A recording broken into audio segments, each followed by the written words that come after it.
What is good, people? How are we all doing? Today we're going to be talking about the different planes of existence, the occult side of the world, the things they don't teach you in school. And of course, you can only find that on this channel, so welcome. So you need to understand is that your consciousness moves through these different planes of existence, these different states of consciousness, which make up all of you. Okay? They are all interlocked planes. They are all interpenetrated into each other. They are all one. They melt into the plane above and below. You see, each plane is a product of each plane. As above, so below. Now, the higher you go, the more fluid, the more dreamy, the less dense it becomes. The lower you go, the more denser it becomes, the more solid it becomes. The lowest plane is the physical plane, which you are obviously aware of. You are inside of the physical plane now. But while you are in this inside of this physical plane, you are indeed inside of all these other bodies which you have not awakened yet. You have to awaken these different bodies. You have these bodies. Okay? It's like a ripple effect. And the center is the most dense, the most solid. This is Earth, heart, the heart of the ripple. And the lower you, the further you go out from the center, the more dreamy, the less fluid, the more fluid, the more less dense it gets until you're one with the all. You see? And this is what it's like. This is what this system is. It's like a ripple effect. Now, let's jump straight into the planes. First, you have the physical plane, made out of 4 elements. Five elements. The ether is the mother of the elements. It's the womb of the elements. It's the 5th element. And it gives birth to the 4 other elements. 4 is stability. Tables have 4 legs, and this is why the ether gives birth to 4, because it's the foundation of the physical world. Fire, earth, water, air. They are not pure. Each one of the elements melts into the other one. For example, earth and water both share cold. Water and air both share wet. You see? They compose of each other. They melt, they mold into each other based off the vibrational state of the ether. That's what it is. The 4 elements are the vibrational states of the ether. Okay? So you have the 4 physical elements making this, physical world. It's the lowest world. It's the world of effect. This world, whatever you see, whatever you experience, it's the effect. You can't change anything by manipulating this world. You got to manipulate the higher worlds to affect this world, you see? As above, so below. This is the lowest plane.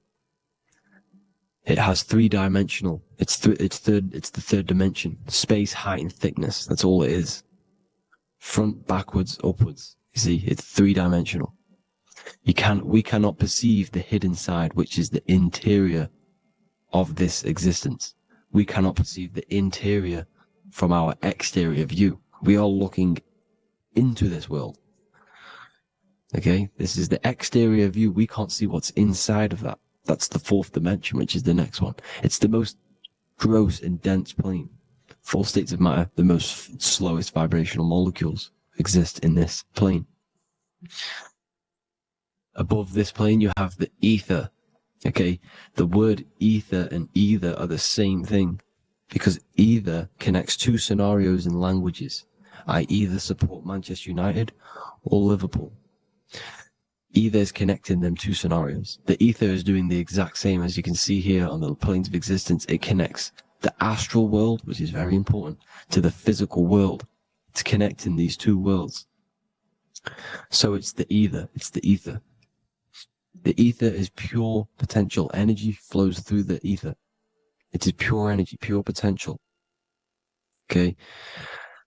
The physical body is an exact copy of the etheric counterpart body. So every physical object has an etheric energy double. It's like a blueprint of that object. Every single object has an energy double, and that's the etheric double. Okay? The etheric body determines the shape of our physical body through its lines of force. All through life, it rebuilds and restores the physical body. Physical problems show up first in the etheric body, because as above, so below. You manipulate the higher planes, it will manipulate this plane. And this is why sorcery works. contact with astral plane entities. We'll get into that a bit later. So the reason why we can't see this plane, this energy world, which is all around us, which we are inside of right now as we speak, is that the molecules that compose it are further apart than those of the physical plane, making it invisible to the two eyes. That we can't perceive it. Our eyes cannot physically suck in that sort of information, and our brain cannot decode it.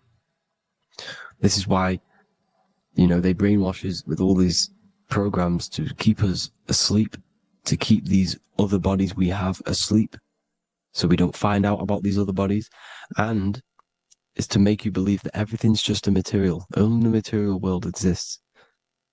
They don't want you to know is that everything that you see is a result of something you cannot see. As above, so below. There are realities within this reality. This is what I'm breaking down now, these different planes, on how this reality works. So your etheric double is your energy body. You can see here the physical, etheric, astral. Astral is your spirit. The ether is a part of the physical plane. It's like just above the physical plane, but it's still part. But then the astral plane is completely separate. It's another plane, but they're all interlocked. Don't think they're apart. They're all interlocked. They're all one. They all melt into each other. The chakras that we have are inside of our etheric body. They are our sense of organs which tune us to the fourth dimension. These 7 chakras connect us to the astral world, the fourth dimension. Okay? They are points for the flow of energy from the universe / 7 planets, because the 7 chakras are your 7 planets, and the 7 planets are connected to the astral world.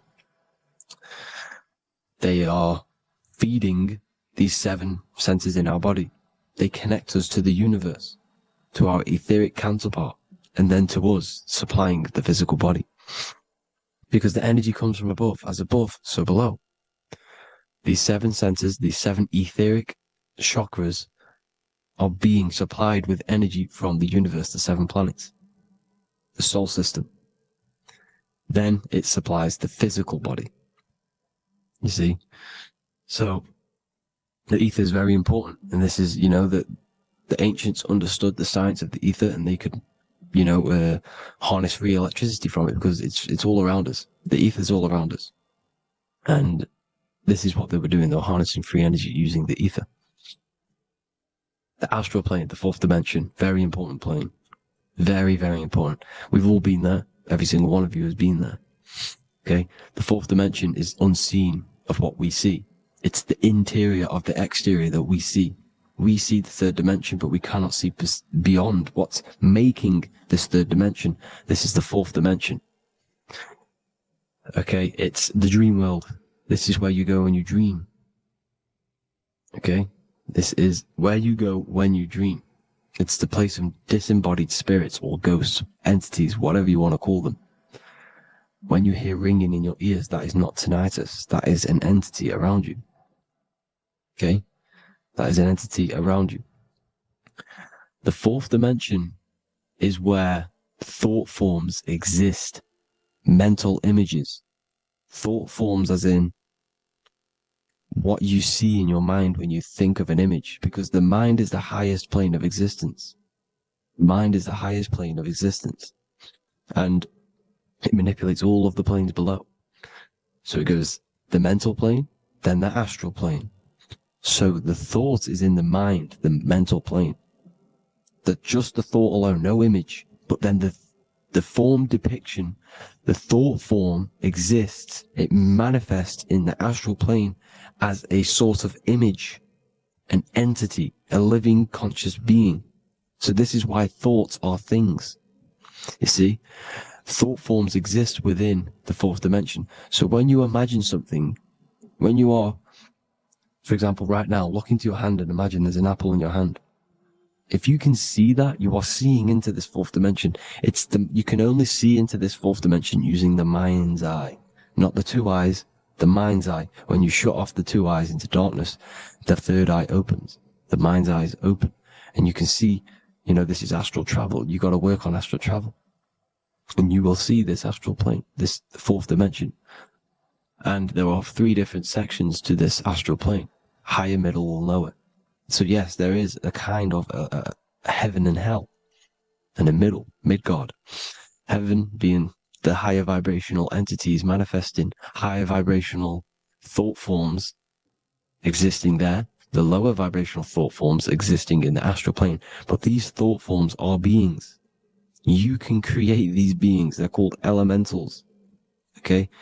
If you entertain specific thoughts for long enough, this will plant a seed and it will grow. If you keep, so for example, you have a bad feeling or whatever, what's a good example? Unforgiving someone, you keep that energy inside of you for long enough, it will manifest on the foot in the fourth dimension. You entertain that thought long enough, it will manifest, and it will create an etheric body, and it will be an entity which will harm you, that will feed off you this low vibrational energy. Your mind is so powerful; it creates thought forms, and these thought forms can take consciousness, can take bodies, etheric bodies. Now, that's why it's very important that you master your mind, master your thought patterns. So this fourth dimension is the astral world. So when you have a nightmare, this is the lower astral plane. You're in the lower astral plane. Whilst this physical body rests at night, your consciousness, you awaken this other body, your consciousness goes inside of this other body, whilst the physical body lays asleep. You see? So it's all inside of you. This way you need to understand. You just haven't awakened these bodies yet. You can awaken them. You just got to awaken them. Okay? The next is the mental plane. This is the mind, the source, pure cause, pure motion, the most less dense, the most fluid. No form. There's no form to the mind. Astral plane is the first plane where a form takes existence, pretty much. The mental world has no form. It's pure mind, pure intelligence. Thoughts alone exist here without any images or manifestation. The most fluid, the most dreamy, the most causal plane. All of the rest take the effects of this plane. That's why it's mind over matter. Your thoughts they create vibrations. Each vibration is vibrating on a specific frequency, which creates mental images, creates effects down here on this physical plane. This is why it's so important to master your mind. Master what you think. Master your mind.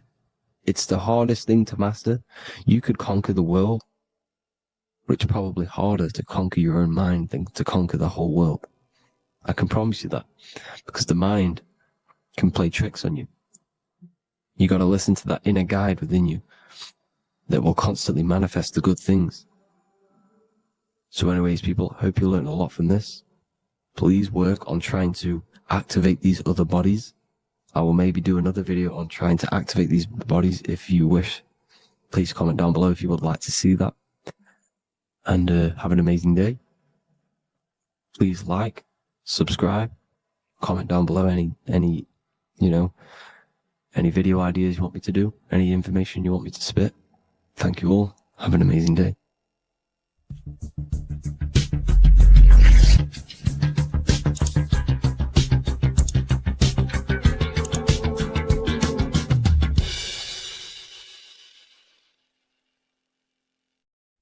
Today's topic is the binary code behind the universe. You will learn the fundamentals of the binary code, deeper understanding of reality, which will give you more of a connection to the universe, evidence supporting the existence of this code, and how to use the binary code to shape your reality. This is an important one. We have 0 and 1. This is the binary code of the universe. It underlies everything. It is the source of all creation. The universe is binary in nature, meaning it exists as both something and nothing, on and off, male and female, light and dark. Everything has its polar opposite. At its core, all that exists is 0, representing nothingness, infinite potential, and 1, representing something, order. 0 represents the feminine, vast, formless, and infinite potential. It is the space from which all things emerge, the womb of creation. the receptive and expansive force. 1 represents the masculine, structure, form, and order. It is the active principle, the initiator, the force that defines and shapes reality. Together, they create the fundamental duality that underlines existence, the balance between chaos and order, the void and creation, yin and yang. We see this in the masculine and feminine bodies. This is deeply encoded into the fabric of reality. And once you see this, you will never unsee this. So please leave a like on this video if you love my content and you love the wisdom that I share with the world. So we see this with the masculine genital areas. Remember, this is the genital area. This is all to do with creation. These are the generative principles, the generative organs in the body that allow creation to continually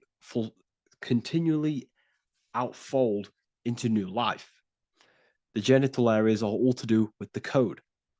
The male is the one, the action. He's the initiator.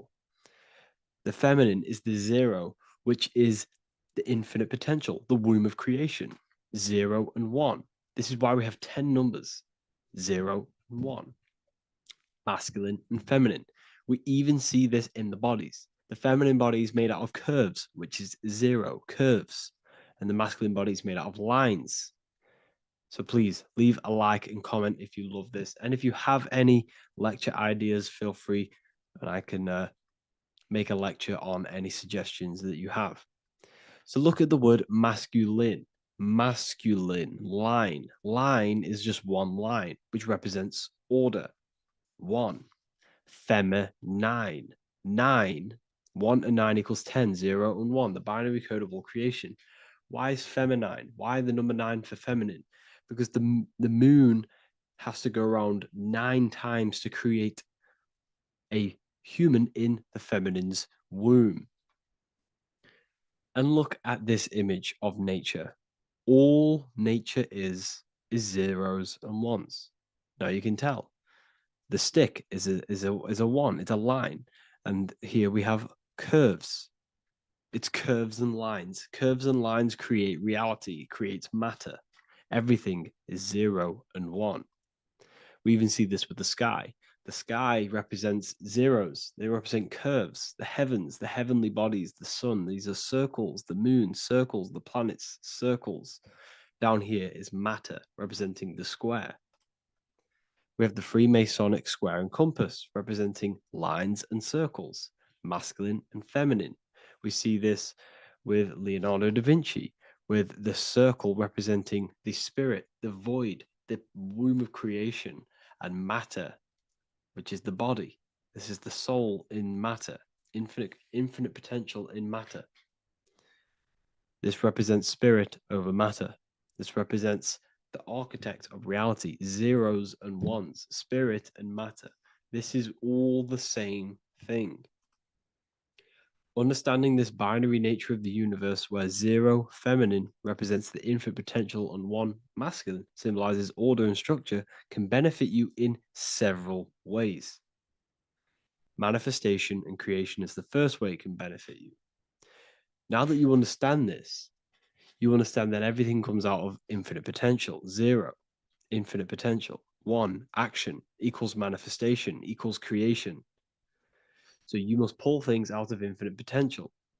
If you have ideas but don't take action, too much 0, nothing materializes. You'll never materialize if you sit there imagining all day, visualizing all day. You have to take action. They both come hand in hand. If you only take action without tapping into intuition and creativity, too much 1, your actions may feel hollow and misdirected. Using both effectively leads to greater success in life, work, and relationships. This is the 33rd degree motto, or this is on the 33rd degree of Freemasonry Scottish Rite logo, and it's called Order ab Chaos, order out of chaos. Chaos is the 0, infinite potential. Chaos is the dimension of the imagination. This is where this all ties in now. Imagination is the dimension of infinite potential, pure potential, formless creativity, and the realm of infinite possibilities. It is the void, the unmanifested energy that contains all that could ever be. That is the imagination. The imagination is the dimension that you are connected to, and you can pull any idea out of and materialize it into a reality. Matter, on the other hand, is order brought out of the imagination, chaos. It is when raw potential is structured, defined, and crystallized into form. This is the fundamental principle of order out of chaos, the process of turning the unseen into the seen, the abstract into the concrete, the dream into reality. That's why we say dreams into reality. Dreams are in the imagination, infinite potential, and the human mind is connected to high dimensions of consciousness, which we can pull ideas, things out of, and materialize it into our lives. Whether that's good or bad, that's completely up to you. But we have access to higher dimensions beyond the physical plane. And this is the secret that the human mind is connected to, and that you are not just a physical body. Okay? The universe itself was born from chaos. Before form, there was only energy and potential. Our minds function the same way. The mind is a microcosm of the universe. Our thoughts exist in an infinite field of possibility, but they only become real when we take action and give them form. If your inner world is filled with chaotic thoughts and impulsive emotions and negativity, then creating order within is essential for balance, clarity, and growth. What do I mean? Order out of chaos, 0 and 1. All creation comes out of infinite potential. The mind, the imagination, is the infinite potential. The material world is the order. It's the effect. Therefore, if your material world has chaos, if your room is messy, if your body is out of shape, if you do not look after yourself, everything in the physical world is just a reflection of what's going on inside of you, what's going on inside of you. So if you have a messy room in a messy house, this reflects as a messy mind, a chaotic mind, and we must create order in our mind. So this applies to all realms of your life. This applies with your mind, it applies with your emotions, it applies with your manifestation, it applies with the physical world, with the masculine and feminine. 0 and 1 is heaven and earth. It's everything. It's duality. It's on and off. It's everything. So it applies to all realms of your life. Okay. So in order for this to benefit our lives, we must, one, have awareness and observe the chaos. Step back and observe your thoughts and emotions without reacting to them. Recognize that you are not your thoughts. You are the observer of them. You are the soul. You are in between them. You are the midpoint between the left and the right, the 0 and the 1. You are the soul. Journaling or meditation can help you identify patterns and negativity and impulsivity. So it's important that we recognize these patterns, we recognize the chaos within us, and we transmute it. 2, implement structure, mental discipline, mindful practices, meditation, breath work, and slowing down your reactions. Cognitive reframing, replace destructive thoughts with constructive ones. This is so important. For every negative thought that you place attention to, place your attention onto 5 more positive. Never think about something that you don't want to manifest, because whatever you're placing attention on inside that mental field of consciousness, you're giving attention to it, which then can manifest into your action, and that will materialize into your world. Routine and ritual. Create daily habits that anchor you. Morning routines, exercise, or creative outlets bring stability. We must master the inner world of thought and emotion. We must bring chaos into order. In order to create anything in your life, you're turning chaos into order. Order out of chaos. You're turning 0 into 1. This is the binary code. All things underlie it. 0 and 1. So it's so important that we master our minds, we master our emotions, we master our inner world so we can produce effect in the outer world. We cannot create consciously and effectively if we have chaotic thoughts and impulsive emotions. So I hope this has made more clarity to you so you can implement this into your life. I know I haven't given you much strategic things to implement into your life, but now that you have a better understanding of how this world is pulled out of infinite potential, you can use that. Everything in your life is pulled out of your imagination. Every text you send, everything you think of, oh, I'm going to do this later, that is your imagination thinking about the future. So you just have to do this on a mass scale to create something big in your reality. So I hope this gives you a better understanding of how the universe works and has benefited your life. If you have any comments or any suggestions or how this video made you feel, let me know in the comment section. I would really appreciate it. And I'll see you all inside of the Symbolism Masterclass on March the 8th. Creation demands destruction. Every time you release your sexual fluids, you're destroying a part of yourself to create an extension of yourself. For example, if you want to create a business, you have to destroy your time, attention, and energy in order to create the effect of the business. All creation demands some sort of sacrifice or destruction. This falls under the law of polarity in the universe. It's the same with your sexual fluids. Your sexual fluids, especially as a man, contains minerals, all the minerals in your body. It contains your vitality. It contains your DNA. It contains the blueprint of you, and it can create a whole new human being. You are literally playing with the power of creation if you are releasing your sexual fluids too much. Sexual fluids also extend beyond the physical plane. They contain astral forces because all physical creation is a mental creation. We live in a mental universe. Everything begins as a thought in the mind, then the thought takes the form and the body of imagination, which is an astral force. Imagination turns into etheric emotional energy. Then the etheric emotional energy turns into the physical action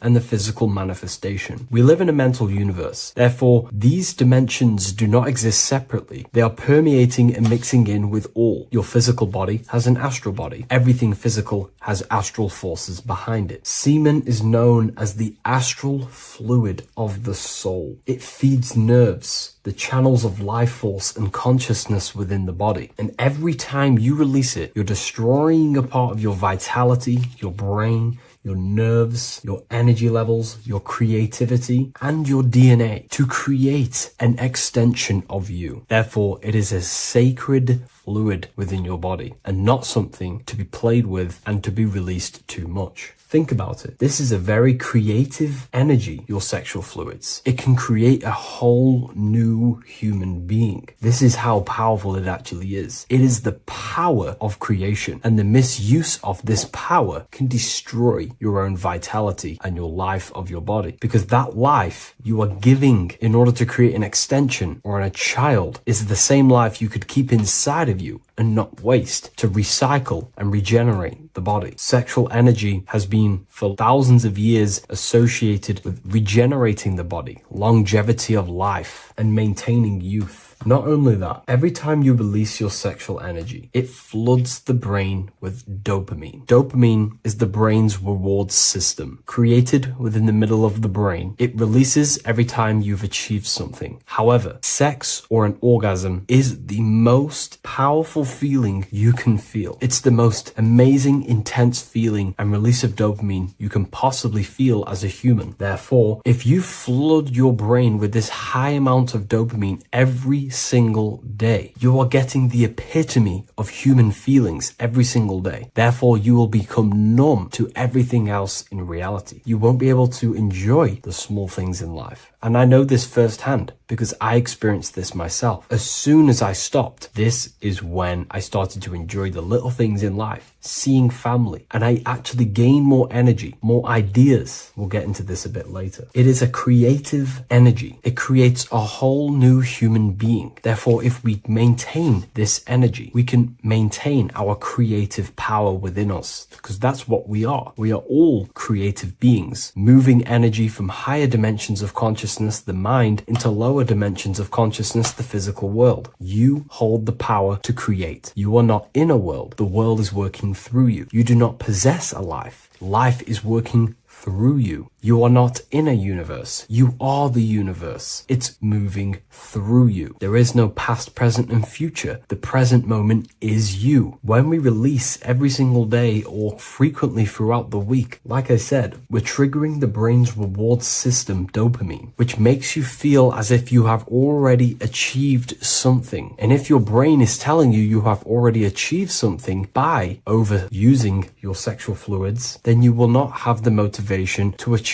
other things in your life. I know this firsthand. I became very lazy. I didn't want to work. I didn't want to do anything because subconsciously my brain felt as if I've already achieved. If we look at the symbol of the Baphomet, we notice the Baphomet has horns and a goat head. Now we look at the word horny. When you become sexually aroused, it's known as horny, which is the horns, representing the lower mind. The lower mind is the mind we use for our animal instincts. We have two parts of our mind. A higher mind, which is contained of higher thought, which chases spiritual things such as love, wisdom, knowledge, and God. Then we have a lower mind, which chases the things of the material world closely associated with the ego, chases validation, material gain, status, and physical sensation, physical pleasures. It is these physical pleasures that can keep you in an endless loop, making you feeling empty inside, because nothing material can ever satisfy our internal world. Nothing. You can achieve millions of dollars. You can achieve your dream house, your dream car, your dream watch. And if that is the only thing you are chasing, you will feel empty inside when you achieve it, because nothing of this material plane can satisfy you. Nothing of the lower mind can ever satisfy you. This is why we must sacrifice the lower mind and overcome the lower mind and the lower instincts. One thing I found amazing when I mastered my sexual urges and my lust is that my mind became a lot more clear. The thoughts and the time and the attention that I used in my mind to go towards lust, sex, and chasing these things was taking up a lot of mental space, time, and energy. But as soon as I removed it and mastered it, my mind became an open vessel for higher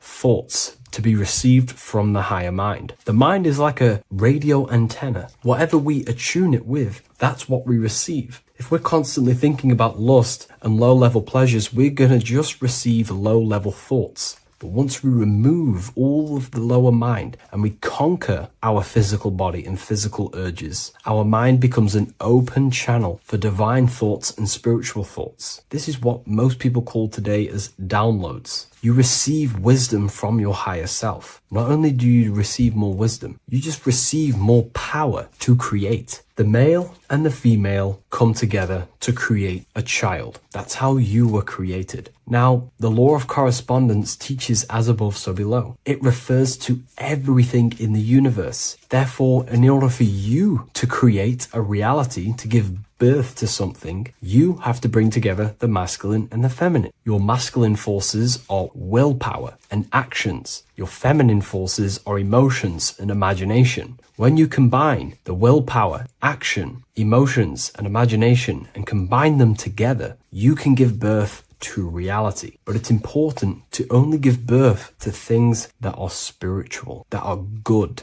that are for the benefit of yourself and humanity, and not for the ego and the lower mind. Killing our lower mind is essential for spiritual ascension when we die. The thoughts that we give the most attention and energy to when we die are pretty much the same thoughts that we're going to think when we die. When you die, your physical body and external world is stripped and you're left with your internal world of consciousness, more than likely be resonating within the lower astral plane before you move on to any higher dimensions of the astral. It's important that we kill any addictions such as sex, food, attachments, emotional attachments to people, any desire for material things before we physically die. The Hindus taught this, Buddhism taught this, the ancient Egyptians taught this. We have to remove the desires in our heart for material and things before we physically die, because when we die, we cannot fulfill physical pleasure. Therefore, we will create our own suffering within the astral dimension. So sex is the biggest part of this. We have to remove the desire for sex or releasing any of our sexual fluids before we physically die to master ourselves. And not only that, it's going to benefit the way you feel, the way you think, the way you act towards people once you have mastered this. Porn psychologically damages you. You are quite literally the person in the corner of a room watching two other people give pleasure to each other. Psychologically, that is not good. And what happens in darkness is always revealed in light. What you do in your alone times will show in your confidence, in your eye contact, in your presence, in your aura, your energy. You cannot hide things that you do in the dark, because they always reveal themselves in a subconscious way, whether physically or through an energetic spiritual way. Sex can be known as sacred energy exchange. You are exchanging energy, bioelectrical energy. It's a scientific fact that when you hold hands with another person, your brain waves of each individual become synced. Your emotions sync.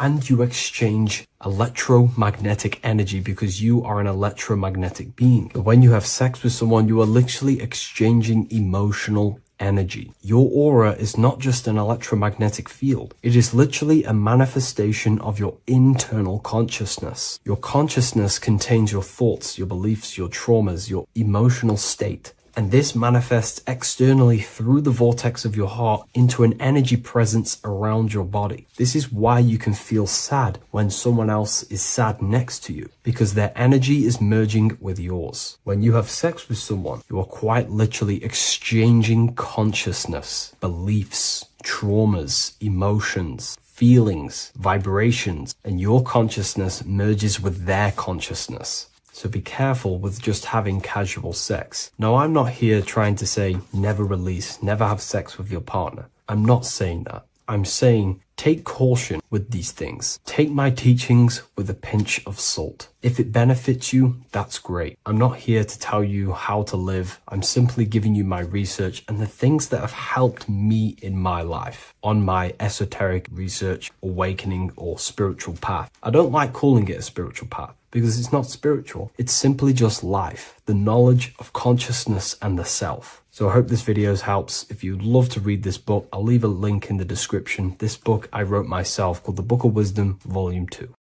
Geometry. This is the study of nature, of the codes, the mathematical codes behind physical reality. So today we're going to be going deep into geometry and the true esoteric internal geometry, the geometry that no one really talks about, and how geometry relates to human consciousness. So essentially, what we must understand when it comes to geometry, the basics of geometry is everything is vibration, and this vibration is vibrating on a certain frequency, and this certain frequency creates a geometric shape, which is why in nature we see all of these different geometric shapes. All matter takes form in shapes.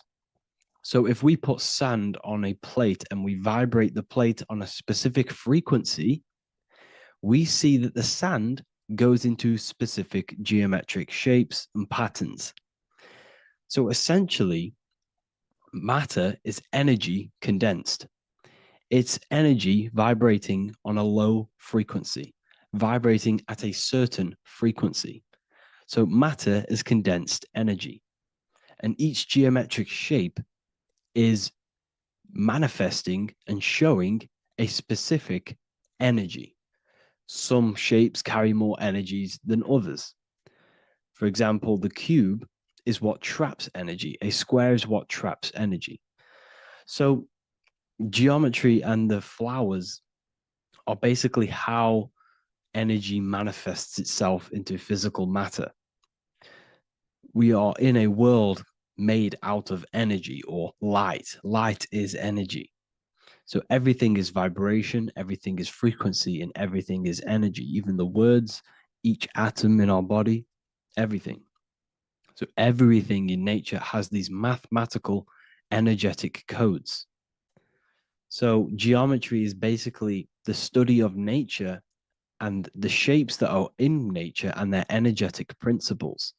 Because like I said, matter is energy. So this is what we call cymatics, when we place water in a petri dish and we shine light on top and we vibrate the water. and we can capture, this creates certain patterns. Each frequency, like you see here, has its own pattern. So what we are seeing here in the physical plane is essentially energy condensed into physical reality. We see it in the turtle. We see it in every single form in nature. Now, external geometry and normal geometry, we normally get taught that this is God's way of creating physical reality, which is essentially true. However, it's far more deeper than that. Far, far, far more deeper. Okay, so what geometry truly is, it's not God's codes to reality. What we must understand is what the brain truly is. And what we must understand is that we are not in the world. We are not in the universe. The universe is us ourselves, and the world is produced by our brain itself. Okay? So the way you must understand how the brain works, so what you visually see, so geometry is to do with what we visually see. And what we visually see is heavily connected with our eyes, which are an extension of the brain. The eyes are the brain. And essentially how we see is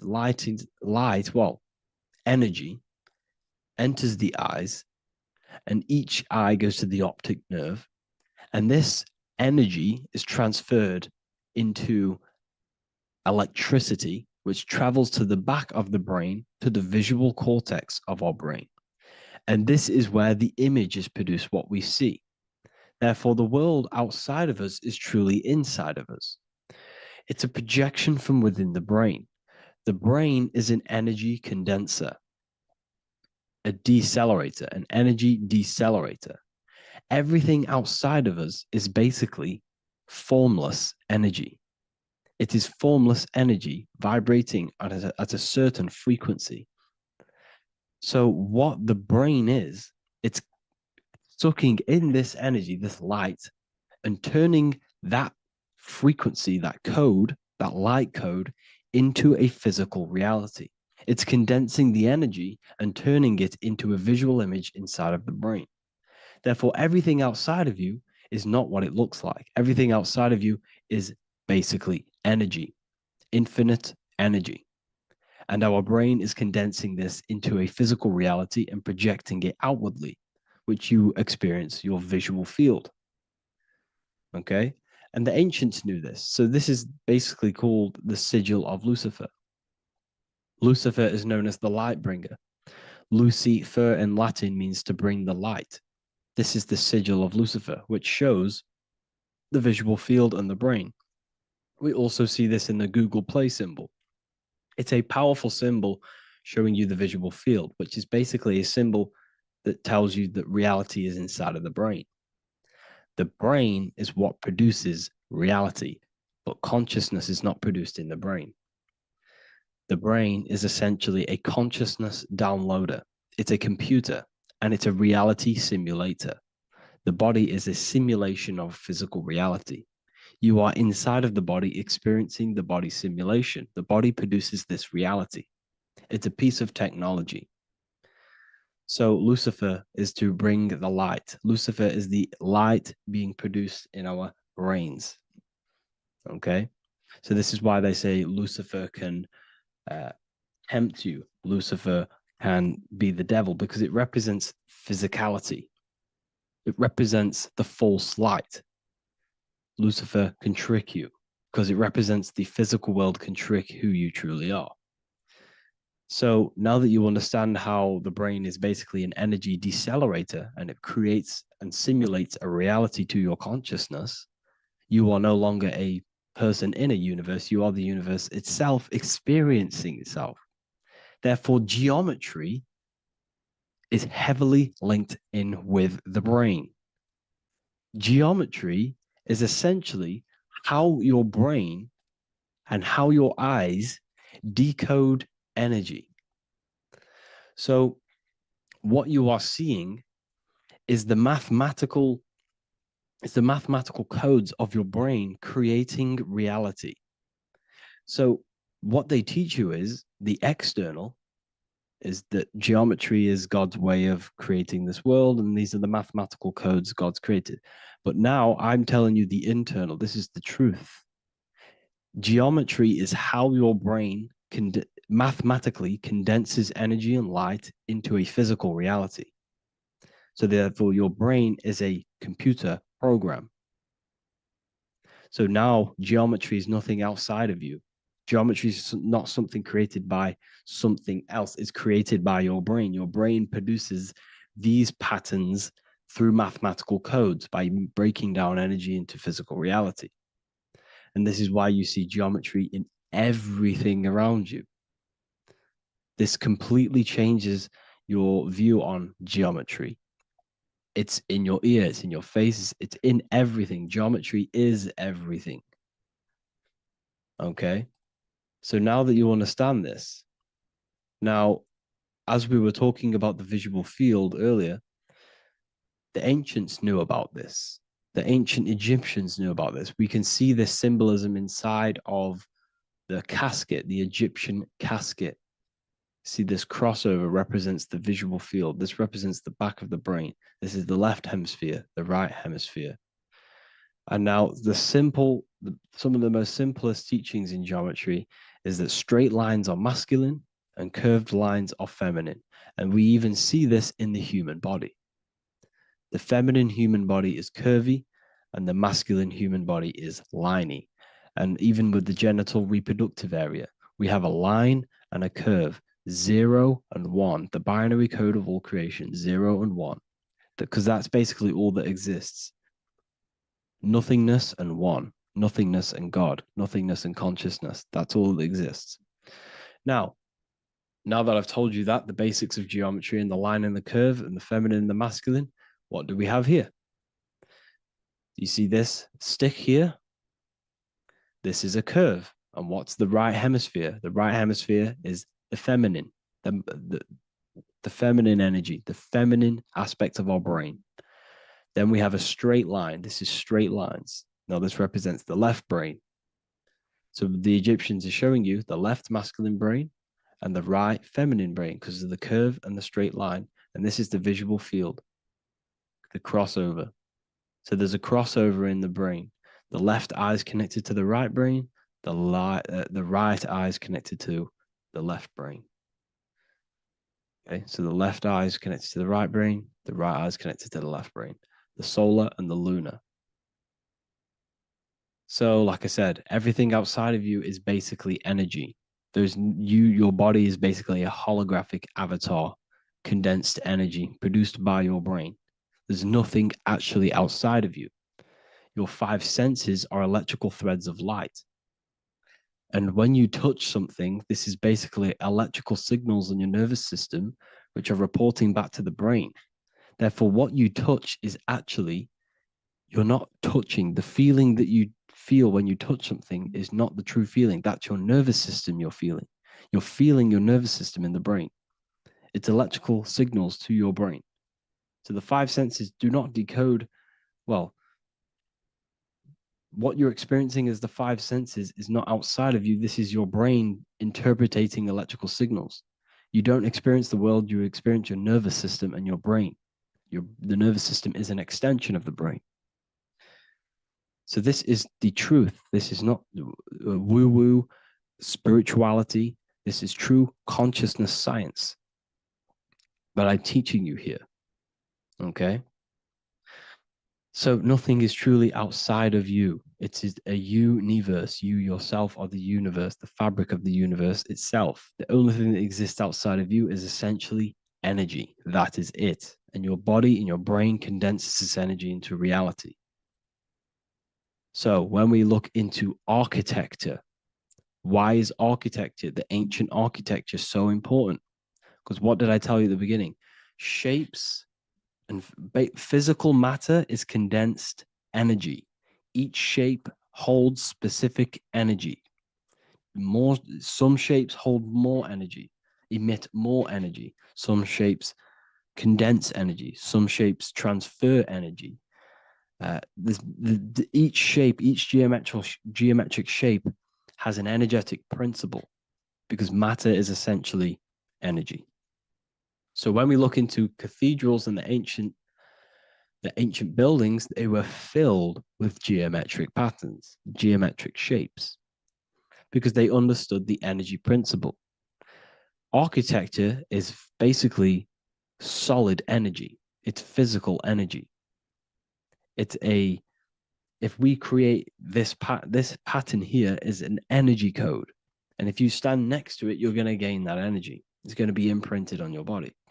So essentially, they filled their buildings with high energy geometric shapes, points, triangles, pyramids are very, very energetic. This is why you have crystal pyramids made, orgonite pyramids. They're always in pyramid shapes. That's why the Egyptians built in pyramids, because pyramids hold high energy. They emit high energy. So this is why you see all these different geometric patterns. Okay.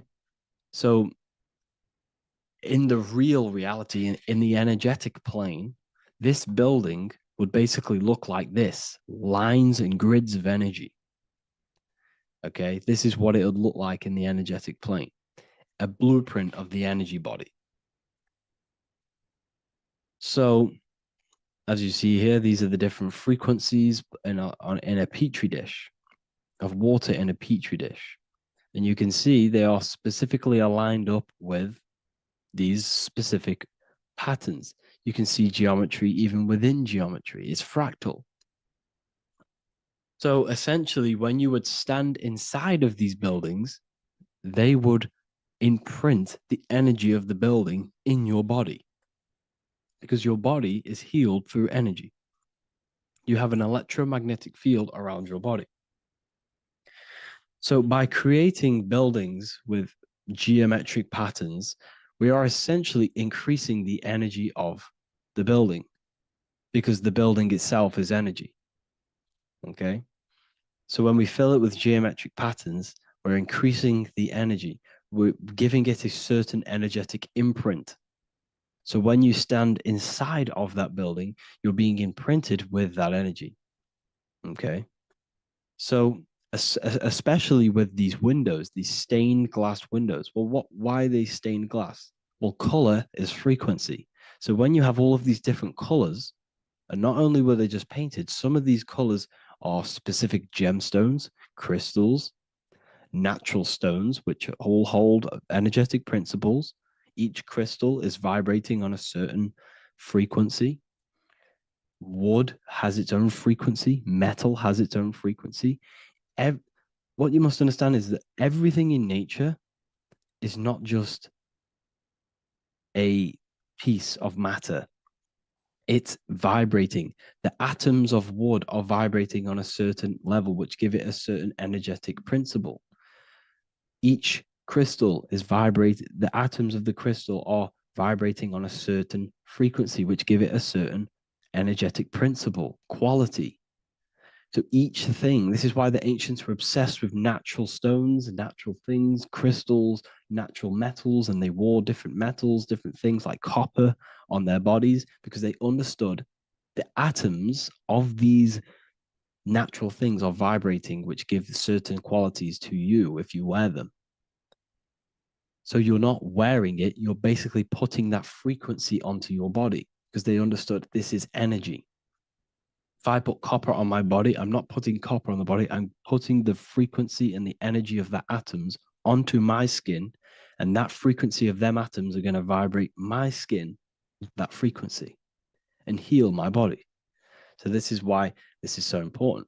So each building is an energetic code. Okay. So when you stand in these buildings, it can heal your body. This is why when people walk into these ancient churches, they feel like they've met God. They feel a certain way. They feel so amazing when they enter these churches. They feel holy, for example.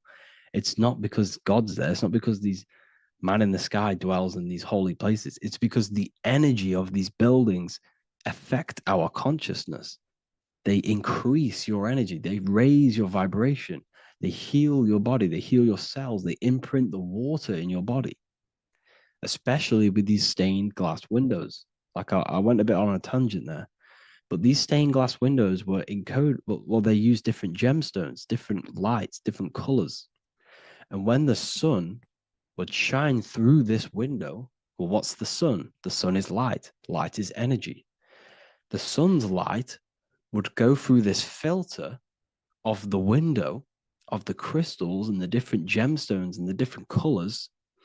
And the sun's light would be encoded, imprinted with these crystals, with these colors and these natural glasses, which have healing energetic principles. And when you are inside that building, the sun's encoded energy of the window would be imprinted into your body, into your energy field, and it will heal your energy field, and it would heal your body, your cells on a cellular level. Because your body is what? 60 to 70 to 80, some people say 80% water. And water is encoded with vibration. If you say certain things into water, it gives it a specific geometric pattern, like I broke down in the beginning. If you say love to a water and then freeze it, it will go to this. If you say hate, it will go to a distorted pattern. So when you are in these buildings, you're being imprinted by the energetic codes of these buildings, the energetic principles of the windows, of the structure itself. The ancients never used to build in squares. Their buildings, their insides were never square rooms because they understood squares trap energy. They always had pointed roofs so energy can escape. So there's many little things that we need to look into geometry. For example, when you see magicians, when you look at ancient magic, why do they stand in circles with different geometric patterns? They use different geometric shapes. Why? Because shapes are energy.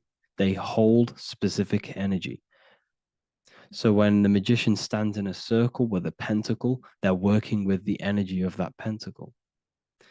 You can work with different energies based upon the different geometric shapes that you draw.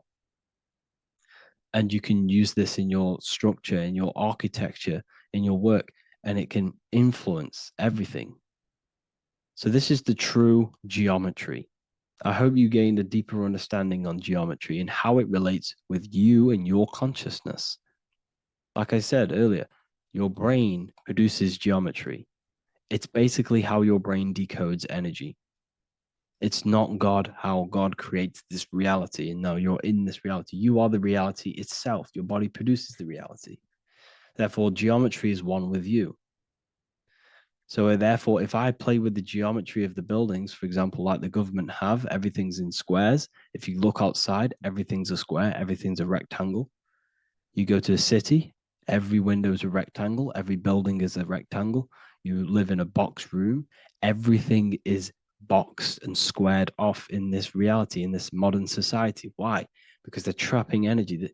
The cube is the most simple geometric shape, which basically condenses energy and it traps energy. And if you subconsciously see squares all the time, your phone's a square, your TV screen, everything's a square, your keyboard, your desk. Go and look at the ancients. They never used to build in squares and cubes.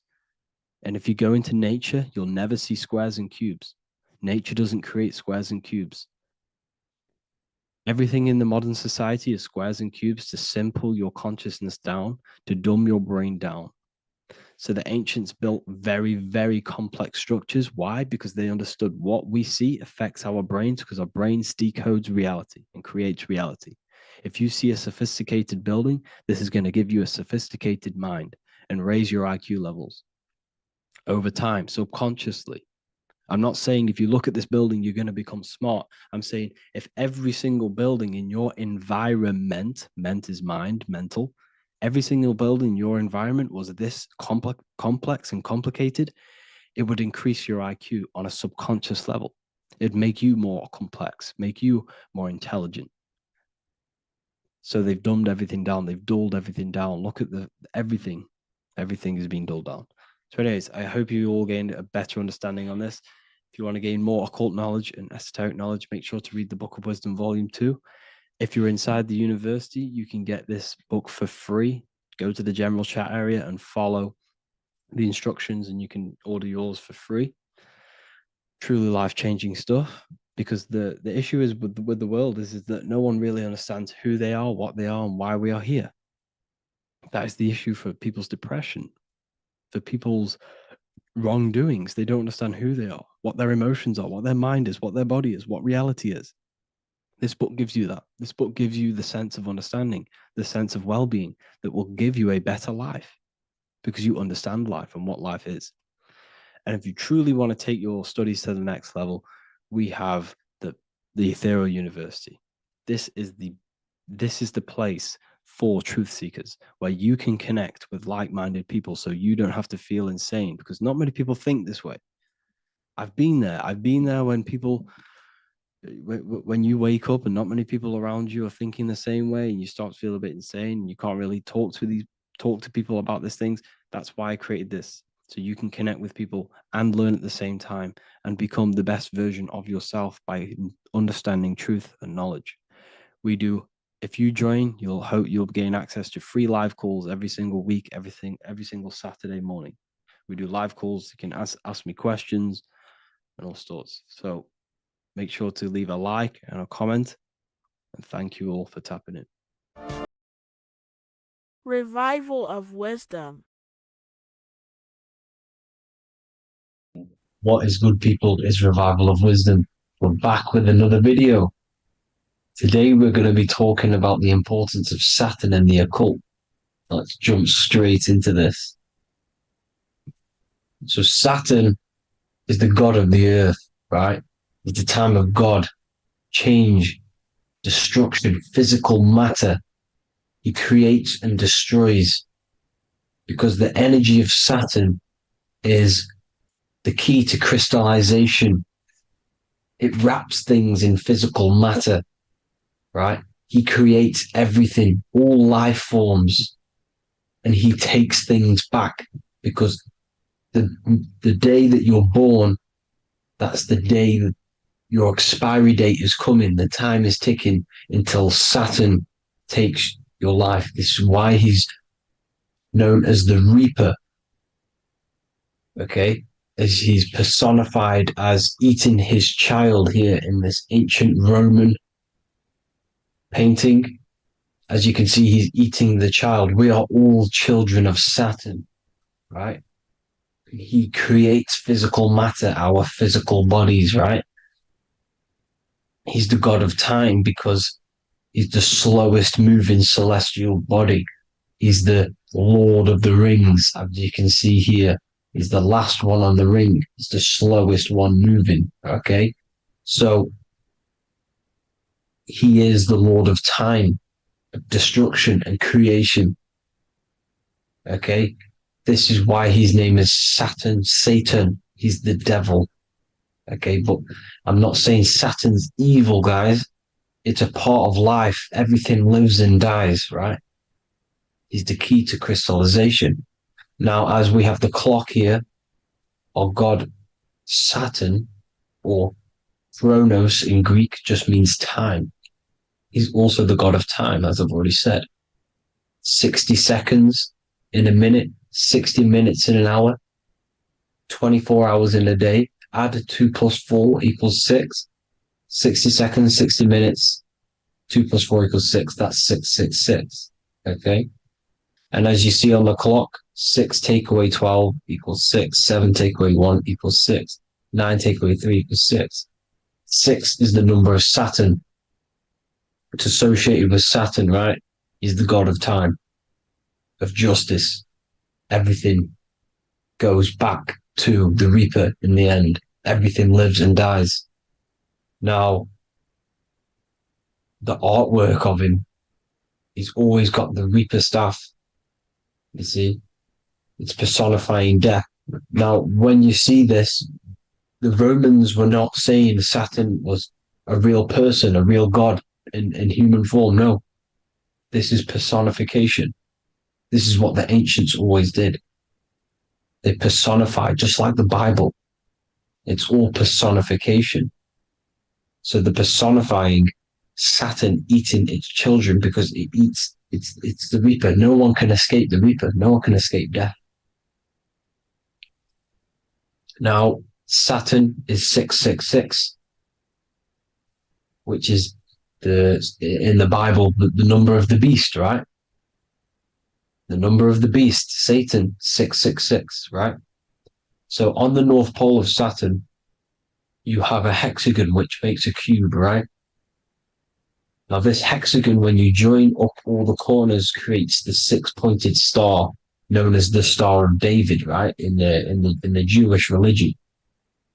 Now, as you can see, the six-pointed star has 6 points, 6 mini triangles, and a six-sided hexagon. That makes 666. And also, you have Saturday is named after Saturn, the sixth planet, the sixth day of the week, and has a six-sided polygon in its north pole. That's also 666. Now, this Star of David, this symbol goes back thousands of years, and it originates from Saturn. It's not the Star of David, right? It originates from Saturn. It symbolizes the physical and spiritual aspect combined into one, which makes us humans, right? Also symbolizes the male and female combined into one. These two sacred energies create the human. We consist of both male and female energy, also known as the Seal of Solomon. And we all know if Solomon was a real person, he talks about communicating with 72 demons. He could apparently in the text, he could communicate with 72 demons, and this is sorcery. This is black magic. Now, this symbol is associated with hexing people. When you place a hex on someone, that is a form of witchcraft, which a hex is just a curse. When you're cursing someone, this is black magic. Now, the black magician would stand in the middle of the symbol and cast his spells onto other people. Now, this symbol is obviously on the $1 bill, twice on the $1 bill. And it's very, very ancient symbol. And it originates from Saturn. And let's keep going. So the cube. So I've just said how you see the cube on the North Pole of Saturn, right? The cube is limited. It's a 3D shape. It symbolizes limitations to the physical 3D dimension, the third dimension, the physical realm which we are in. Now, as you can see, the color associated with Saturn is black, right? Black is infinite potential. Black is the creation of all things. Before there was light. Light is born out of blackness, darkness, okay? Now, black is physical matter. And as you can see, the black cube, black symbolizing physical matter, the cube being limited, as the physical realm that we are in is limited. It's not like the fourth dimension where everything can exist in a thought. The third dimension is limited, right? And this is what Saturn is. It limits you to the 3D 666. Your body limits you to your physical body. Now, these black cubes are placed everywhere. As you can see, Australia, Denmark, Manhattan. There's one in New York. As you can see, the Apple have a cube. The Nintendo GameCube. Trump Tower is a black cube. This is worshipping the energy of Saturn, the god Saturn. Okay, it's not a god, it's a celestial energy.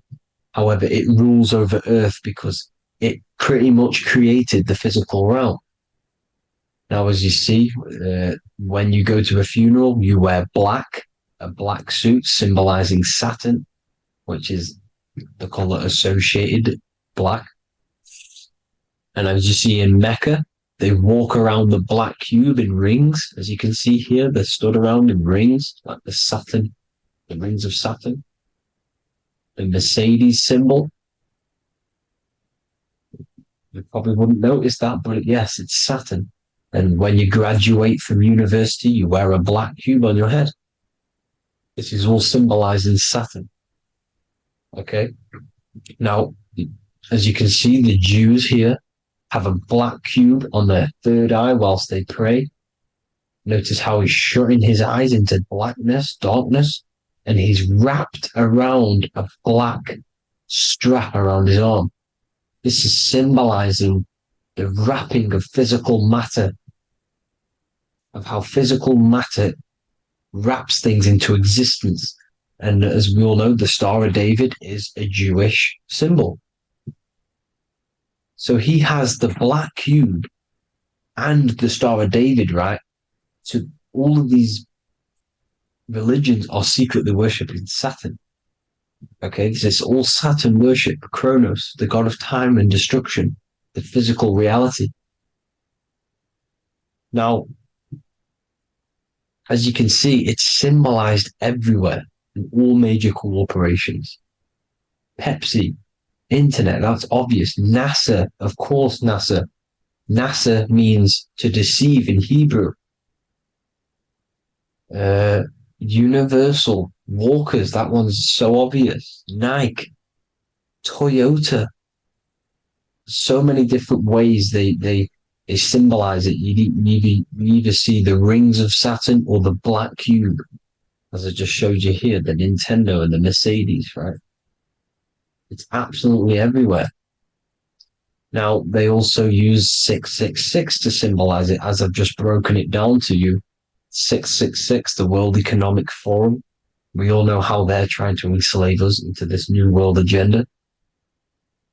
Google Chrome, CERN, Disney, Coca-Cola, Cadbury's, all of these have 666. Now, every UPS barcode has 666. And even www. Is Hebrew for 666, as you can see here. Monster. It's the same Hebrew letter that means 666. Drake, 6 God. That's his God, Saturn. Why? Because they love physical realm. They love the physical dimension, the third dimension. Because they can rule here through riches. They can build an empire here. It's not like the fourth dimension. They don't want to ascend. They want to stay down here in the physical realm. Okay? Now, this is why they're cloning. They can move their consciousness into other clones to live forever. This technology exists. This is why they love the third dimension. As you can see, all of these sellouts here, Drake, Leonardo DiCaprio, you know, all of these people doing 666 because this is their God. This is their God. They love the physical realm. They sold their souls for wealth and fame in this physical realm. So why would they leave? You see? Now, this isn't all just evil, okay?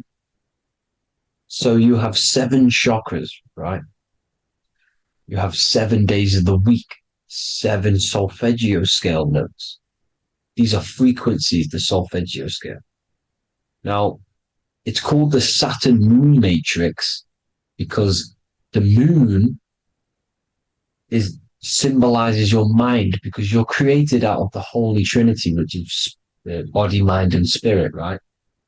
That's the triangle, the equal triangle, body, mind, and spirit. Now, the 3 main celestial bodies are Earth, Moon, and Sun. The Earth being your physical body, the Moon being your mind, and the Sun is your soul, hence why it's called solar. It's a solar soul. Now, these symbols are alchemical symbols. So when you're doing alchemy, you use these symbols to obviously symbolize what we're talking about. Now, as you can see, these are all the symbols of the planets. Now, Saturn is created out of the moon on top, the moon on the bottom and the earth on top, as you can see here. You see? And this creates the number 5. Now, with the moon being your mind and the earth being your physical body, this is mind over matter, because the earth is your body's matter. This is matter over mind. You don't want to be matter over mind. This is low states of consciousness. You won't be mind over matter. You see, to manipulate matter, to create your own reality. Now, obviously, we all know Saturn is associated with the lowest chakra, which is the root chakra. This is to deal with your animal instincts. When you're down here, you identify as the physical body. You don't know anything spiritual. You're you have a pure physical mind. You don't believe in anything spiritual. This is survival mode, consumption. They want you trapped down here, which is matter over mind. They don't want you to create your own reality, which is mind over matter. You see? Now, that's what Jupiter is. Saturn is the moon on the bottom and the earth on top. But Jupiter is the moon on top with the earth on the bottom. That's mind over matter, you see? So, these chakras are an ascension process from matter, physical matter to spiritual. This is the ascension. This is the stairway to heaven. This is Jacob's ladder. You see? Now, the number 5, which is obviously associated with Saturn as well, which create the symbol for Saturn, created the number 5. You have 5 senses, 5 elements, 5 physical elements. As we all know, Saturn crystallizes everything into physical matter out of the 4 elements. 5 fingers and toes, 5 points of man. Okay, the number 5 is the number of justice. Saturn holds things back. He restrains things from you, makes you learn the lesson. Now, 666 is not all evil. 666 is the atomic structure of the carbon atom. 6 protons, 6 electrons, 6 neutrons, right? We are carbon-based life forms. All life forms are based on the bonding properties of the element carbon. Because Saturn crystallizes everything into physical matter. Now, the Masons symbolize this with the checkered boards. They have the black square, which is obviously matter. As I just said, the black cube. And spirit is the white square. Because white is eternal light. White and light. You see? Black is physical matter. Now, this is what we are. The point of our soul is to transmute from matter to spirit. But these are interchangeable. This is the constant cycle between spirit and matter, spirit and matter. High vibrational matter turns into spirit. Low vibrational spirit turns into physical matter. You see? Now, we are carbon-based life forms. This is what 666 is, the number of the beast. When I say we, the physical body is the beast. It's the animal. It's the carbon suit to operate in this physical dimension, in this physical realm. See? It's the vehicle used to operate in this physical realm. But your mind isn't from this physical realm, you see? The brain is the physical manifestation of the soul. Okay? So, as you can see here, the spine is an extension of the brain. Everything goes back to the brain. This is literally what your physical body is. You see, this is the nervous system. and everything reports back to the brain, and everything's controlled from this control center. And this spinal column, at the top of the spinal column, is your third eye, which is known as the pineal gland. And this is the seat of consciousness. It's the center of consciousness. That is your true self, pure consciousness. This body is just a physical body. This body is mortal. This body runs out, but your consciousness lives forever. They don't want you knowing this. This is why they keep you down here in your lower chakra. They want you to believe everything is just physical. They don't want you to believe in the spiritual side of reality. Because this way they can manipulate you, right? They want you matter over mind because they know your mind creates reality. They know your mind is the root cause of reality. You manifest your own reality from the inside out. So this is why they control your perception of reality. They control your information in order to manifest their new world order. You, who are ignorant to knowledge and wisdom, you who are ignorant are manifesting their agenda because you accept their information and their perception of this reality. Now, this is why they tell you the globe model, the heliocentric model, to trap you into physical matter. Now, if you understood about this true form of this realm, you'd understand that there's a spiritual side behind everything. The spiritual side, something has to exist. The root cause of reality is higher planes of existence. It happens in the mind before it happens on the physical plane. You see? They don't want you knowing this. They want you matter over mind, which is the symbol for Saturn. Moon over Earth. The Holy Trinity.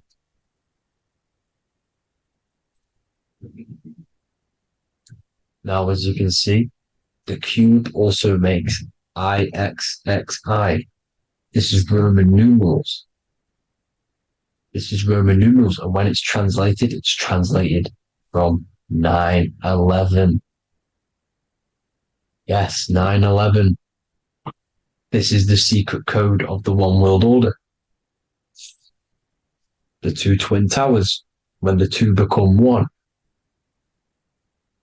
Okay, when the two become one, this is how you reach the higher states of consciousness, the physical and spiritual. Now, as you can see, the 9/11 memorial are two black cubes. It's two black cubes. This is all Saturn worship. Now, I'm not saying that Saturn is an evil celestial body, right? No, everything has a good side and a bad side, right? It's duality. The spirits of Saturn on the dark side are the most evil demonic spirits. Now, these are the spirits that these are invoking through these rituals, right? Yes, 9/11 was a massive ritual. It's a satanic ritual, okay? Now, we all know Elon Musk. Elon Musk is coming with the mark of the beast. In English gematria, this equals 666, right? 666, as I said, is the number of the beast. You are the beast, your physical body. You see how the Bible twisted things up to make things more confusing, right? But it's there. You just have to have the knowledge to be able to read the Bible properly. As we all know, we had this virus. I'm not going to say the name because I'll get flagged. This virus adds up to 666 because this is all part of the New World Order. It's all part of keeping you in this physical dimension.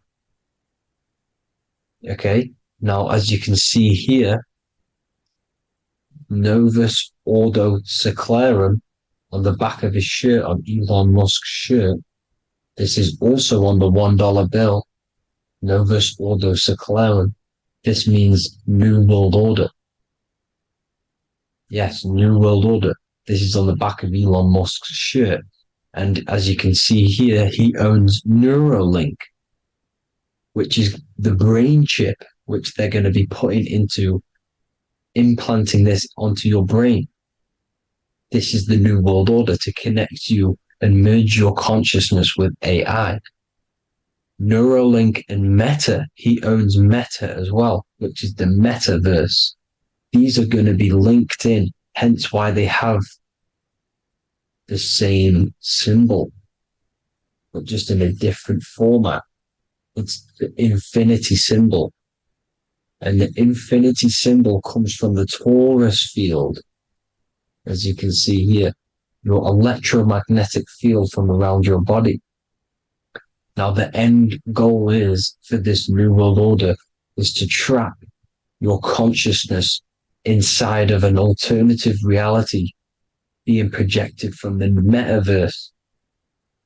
Because the metaverse will be the reality, Neuralink will be the brain chip inside of your brain, projecting your consciousness into an alternative reality while they harness your energy of your physical 666 body. Now, this stuff gets real deep, people. Now, this is the end goal of the New World Order, is to connect you with AI. This is why they're trapping you and keeping you in these lower states of consciousness in the Saturn-associated root chakra, so you don't find out about the spiritual side of reality. Because if you knew the truth of this reality, you wouldn't connect to AI. You see, you have the power within you to travel to other worlds, the astral plane, for example. You travel to different worlds when you are sleeping. Okay? They want you to know it's just a dream. However, their end goal is to trap your consciousness and feed off your energy, spiritually and physically. Okay? I don't know why these people are just pure evil. As I said, evil love bondage. They love the physical dimension. They don't want to ascend to other realms. These evil love the third dimension. This is why evil spirits will inhabit bodies, exorcisms, because they miss being in the physical realm. They miss it. Evil love bondage. So this is why they're cloning and putting their consciousness in clones to stay in this third dimension, to stay as further away from the source as possible. Okay? This is why they're doing it. And this is how it's all linked in. So I hope you all enjoyed this video. Hope you gained some wisdom. Please feel free to join the Telegram. And please leave a like and a subscribe. Thank you all, people. God bless.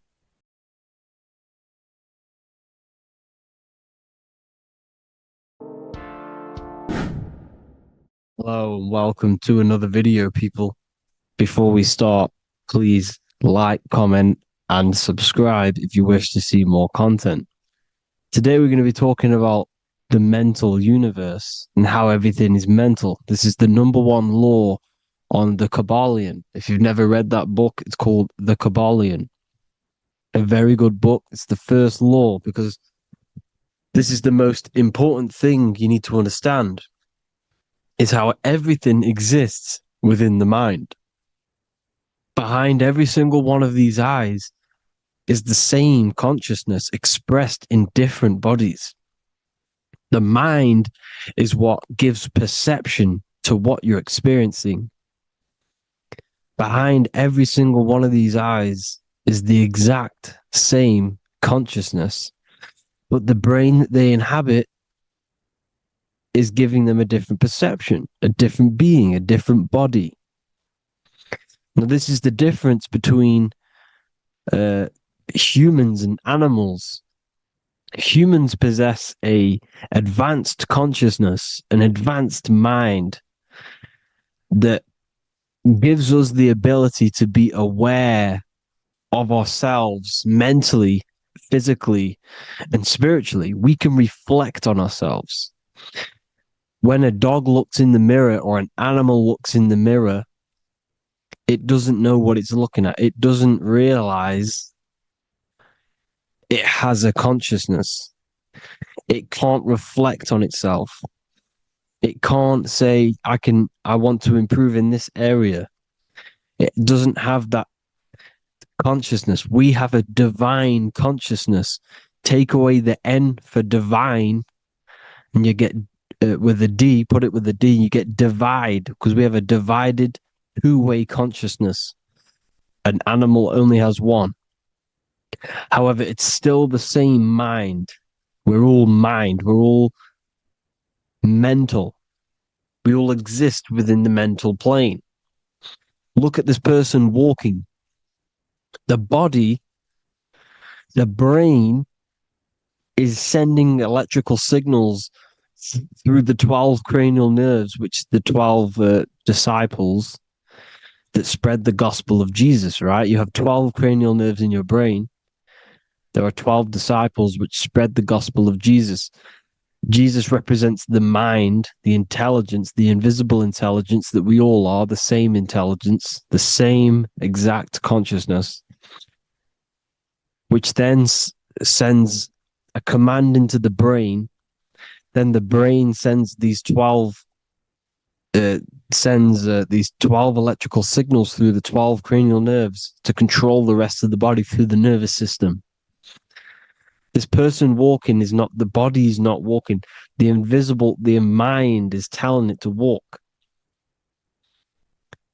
And the brain is it's a supercomputer which is decoding these demands given to it by the mind.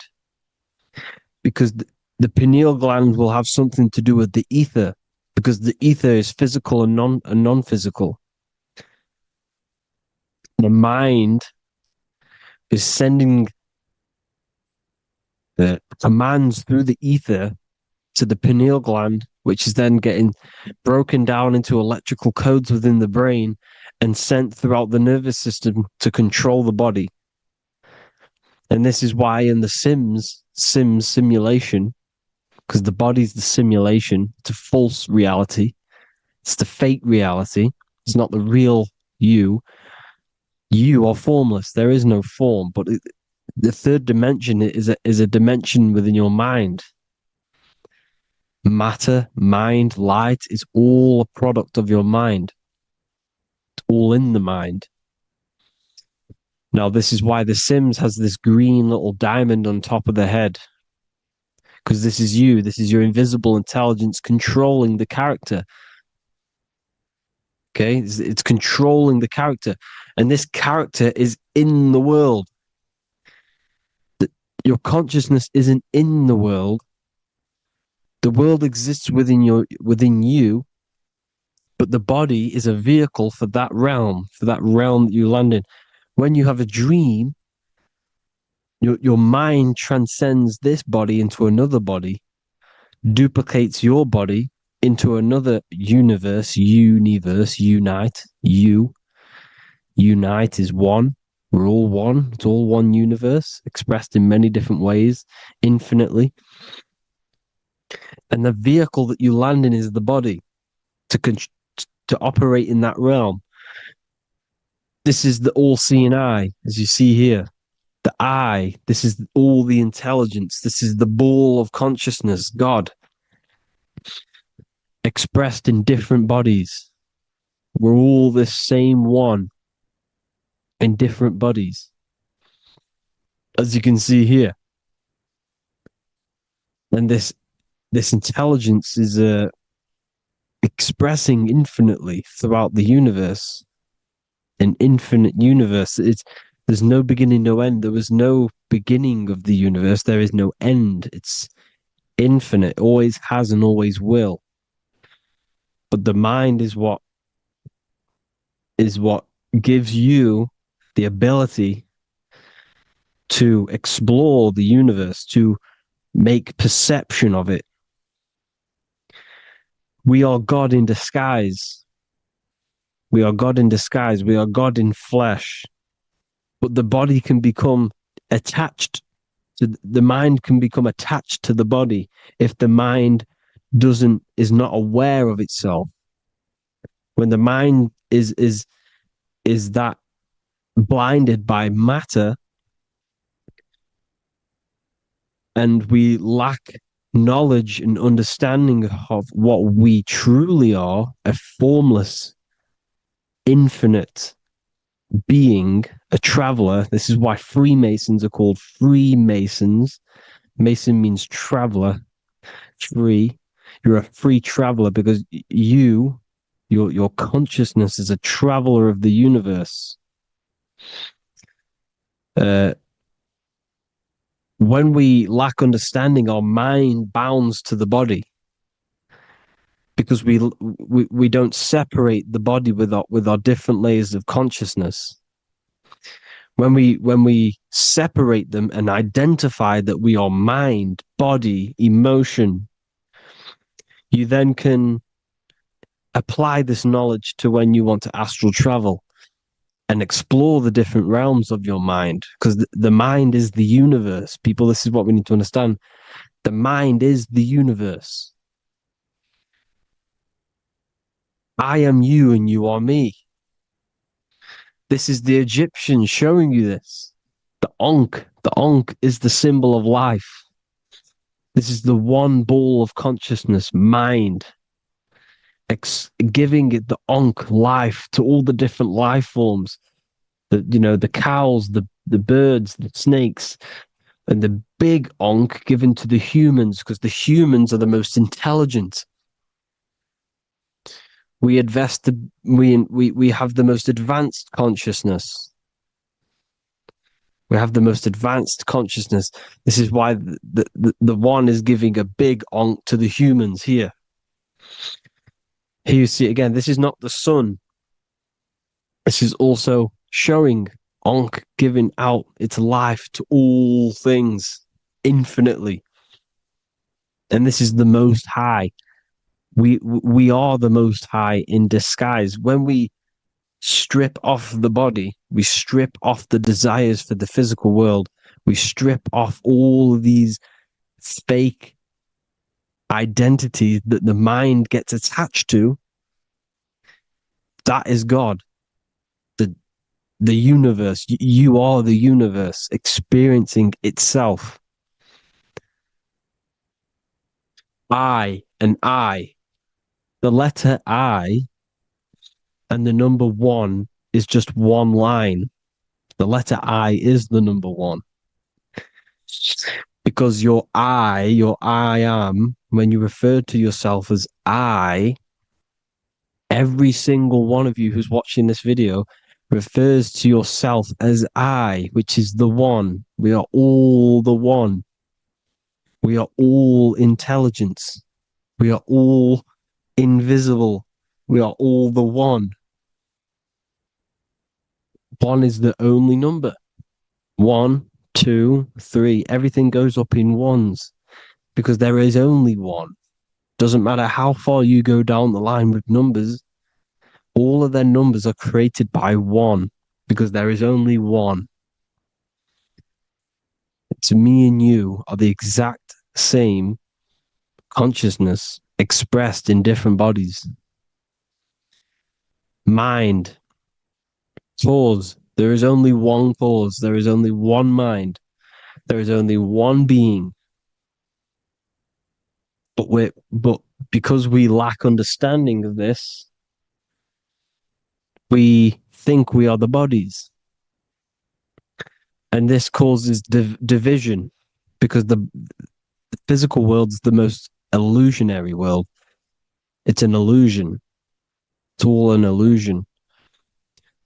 Now you see with the two, you look with the two eyes, but you see with the inner eye, the mind. Okay, the mind is the mental plane is a shared plane. and it gives perception to what you're looking at, the mind. I'm affecting you when I speak because the mental plane is shared. We all share mind. We all express mind.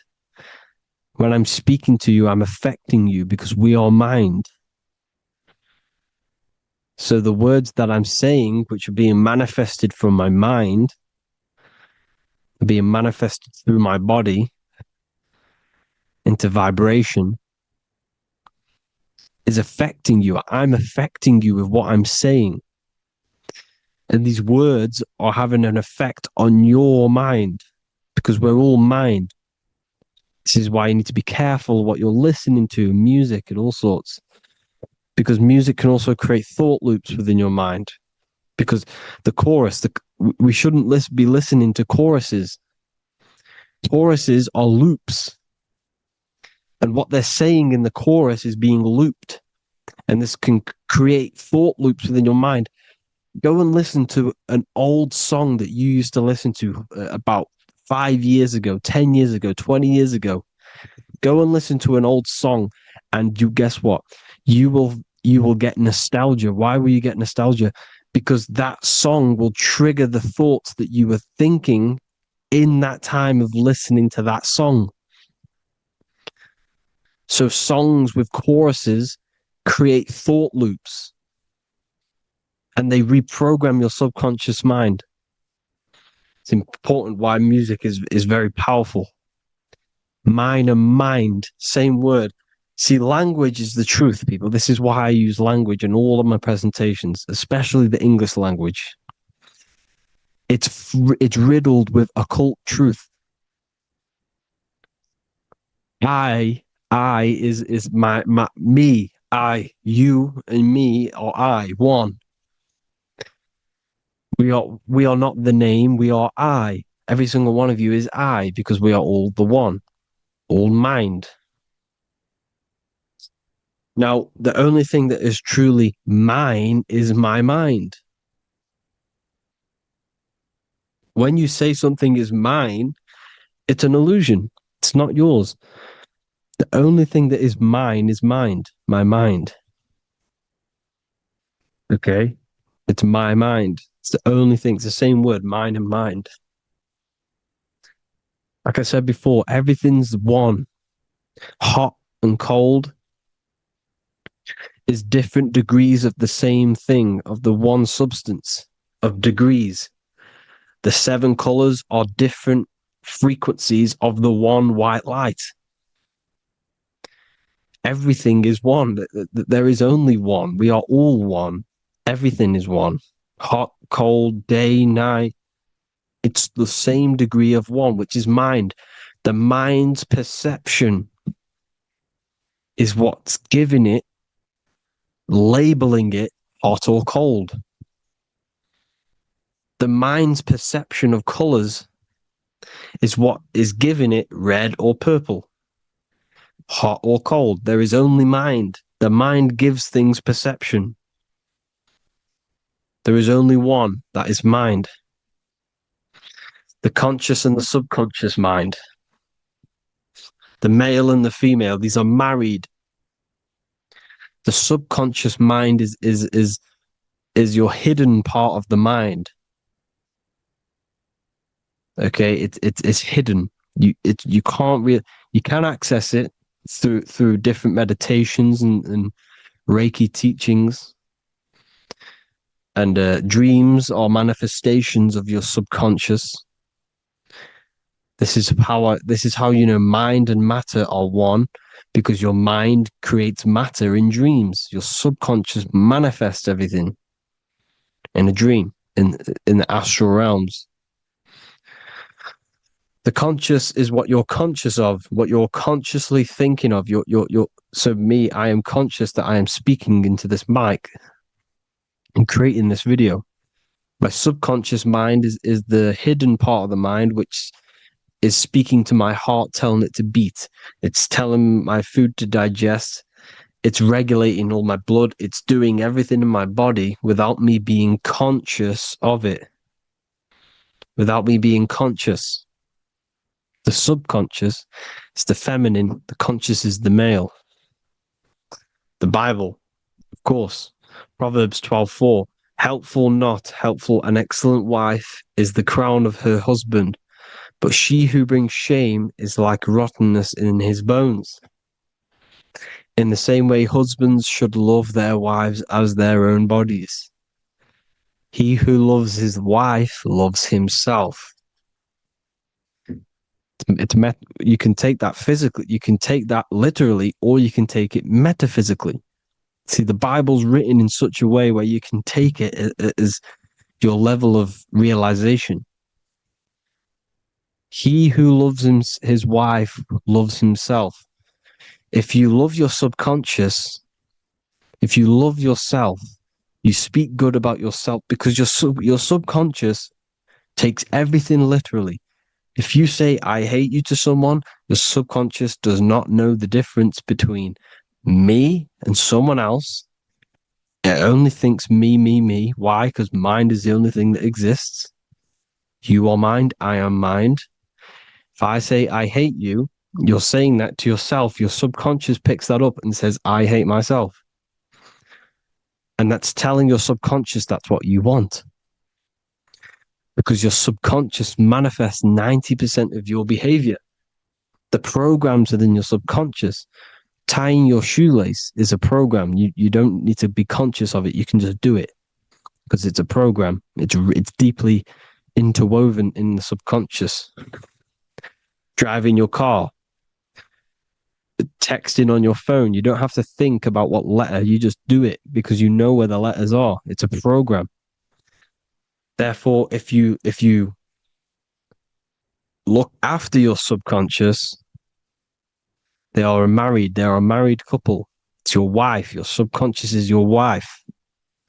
And it manifests 90% of your daily basis thought patterns, actions, behaviors, emotions, all the things that all the trauma that you've experienced is stored within your subconscious, which is affecting you. So let's say you were in a car crash 10 years ago and you had a really traumatic event, you really hurt yourself, and you had a very, very, very strong emotion that you felt of pain. That will still affect you today. And why? Because it will manifest into your behavior. How? Well, you'll be cautious of what cars to go in and who. You'll be cautious because of that event that stored within your subconscious, because of that feeling you felt was so painful and so strong. It's still manifesting into your behavior today. For example, you won't go in certain cars, you won't go with certain drivers. The subconscious stores everything, all your memories, the programs, and everything. So if you trick the subconscious, that's how you manifest your life. If you trick the subconscious, you already have something. And therefore it will manifest into your life, into your behavior, thoughts, and actions. This is why the golden rule is to treat others like you want to be treated. Because I am you and you are me. We are all subconscious. We all have subconscious. Whatever I do to you, I do to me. Because my subconscious picks that up and thinks I'm speaking to me. Mind is very powerful. Whatever I do to you, I do to me. Treat others like you want to be treated. The golden rule. That is the only rule we need in this realm, in the universe. If everyone understood this rule and how the subconscious works and how karma works, we'd live in heaven on earth, the Garden of Eden, the golden age. As a man thinketh in his heart, so is he. Proverbs 23:7. Where your heart is, there will be your treasure. Your heart's the emotions. This is the storehouse of emotions. It is where you feel emotions. You have to let your emotions move through you, not become you. You can't let your emotions become you. Or except be like the sky and let them pass through you. Be like the clouds and the stars passing over. Let them pass through you. Do not let them become you. And this is how emotions can take over your mind. We are driven by, when a man is driven by emotions, he has no self to control. You must control the mind, because the mind can be corrupted. Because your thoughts are electrical in the brain. Your thoughts come from the mental plane. So how the mind works is that you place your attentions on something in the mind, and infinite information just flows in. Think about it. When you think of a certain topic, as soon as you think of that topic, information comes flying into your mind. Different ideas, ping, ping, ping. It's all connected. It's why we call it a mindset, because your mind sets itself to frequencies. And when we think of something, we tap into that frequency, and just the universe, the mind, the mental plane just flows in information based on that frequency and that thought. The universe is just information. All of the information out there, nothing is new. It's all there. You just have to tap into it. You can tap into these different thoughts, and it's all there. Everything already exists within the mental plane. You don't think anything. You receive thoughts. We all share the mental plane. We affect each other. I'm affecting you. Listening to me is affecting your mental plane, your mind. The physical plane is the lowest plane. It's the world of effect. Everything you see in the physical plane is the effect of mind. Like I said, the person walking is the effect of their mind telling the body to walk. The physical plane is the lowest dimension of your mind. Mother Earth, we are in a mother. We're in the womb still. The Earth is feminine. It looks after you. It provides you with food for free. It grows on trees with water. It's Mother Earth. It's the womb. The dome above your head is your mother's belly. Okay? Is your mother's belly. You're in the womb still. You're forever in the womb because your mind's constantly expanding. Because when the baby's mind figures out that there is a reality outside of its mother, it starts to hear the people on outside of its mother, what does it do? It figures a way out of the mother, and it becomes born again in the water, in a hospital, into the other world. It's the same with our minds. When our minds figure out there is other worlds beyond this physical, we explore them. The astral plane, for example. You figure a way out of the body. Because when you're the firmament, look at the word firmament, meant at the end. Firm is firm, something strong, something like a rock is firm. If your mind is firm like a rock, you will be stuck under the firmament. So, for example, people who are very programmed and can't think outside the box, they have a firm mind and they'll be stuck under the firmament because your mind is the only thing that's keeping you under the firmament. It's the only thing. When you're doomed, doom is dome. This is the dome, which is your head. Your head is the dome. Above your head, above the earth is the dome, the ethereal barrier. But that's just an external manifestation of your head. You don't leave the earth, you leave your body to leave the earth, because your body is the earth. It's a dimension within your mind.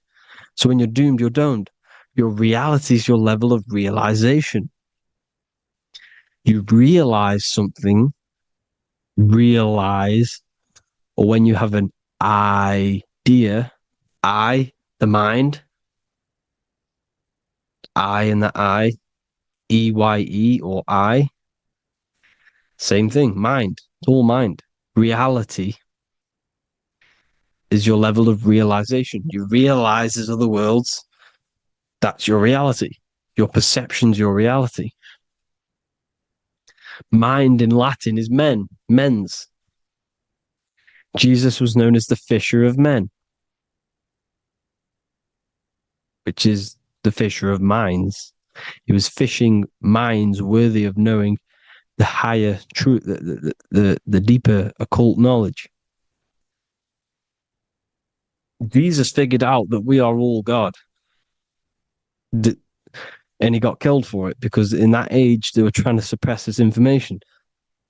Jesus figured out he was God because we are all God, every single one of you, and they killed him because we're all mind.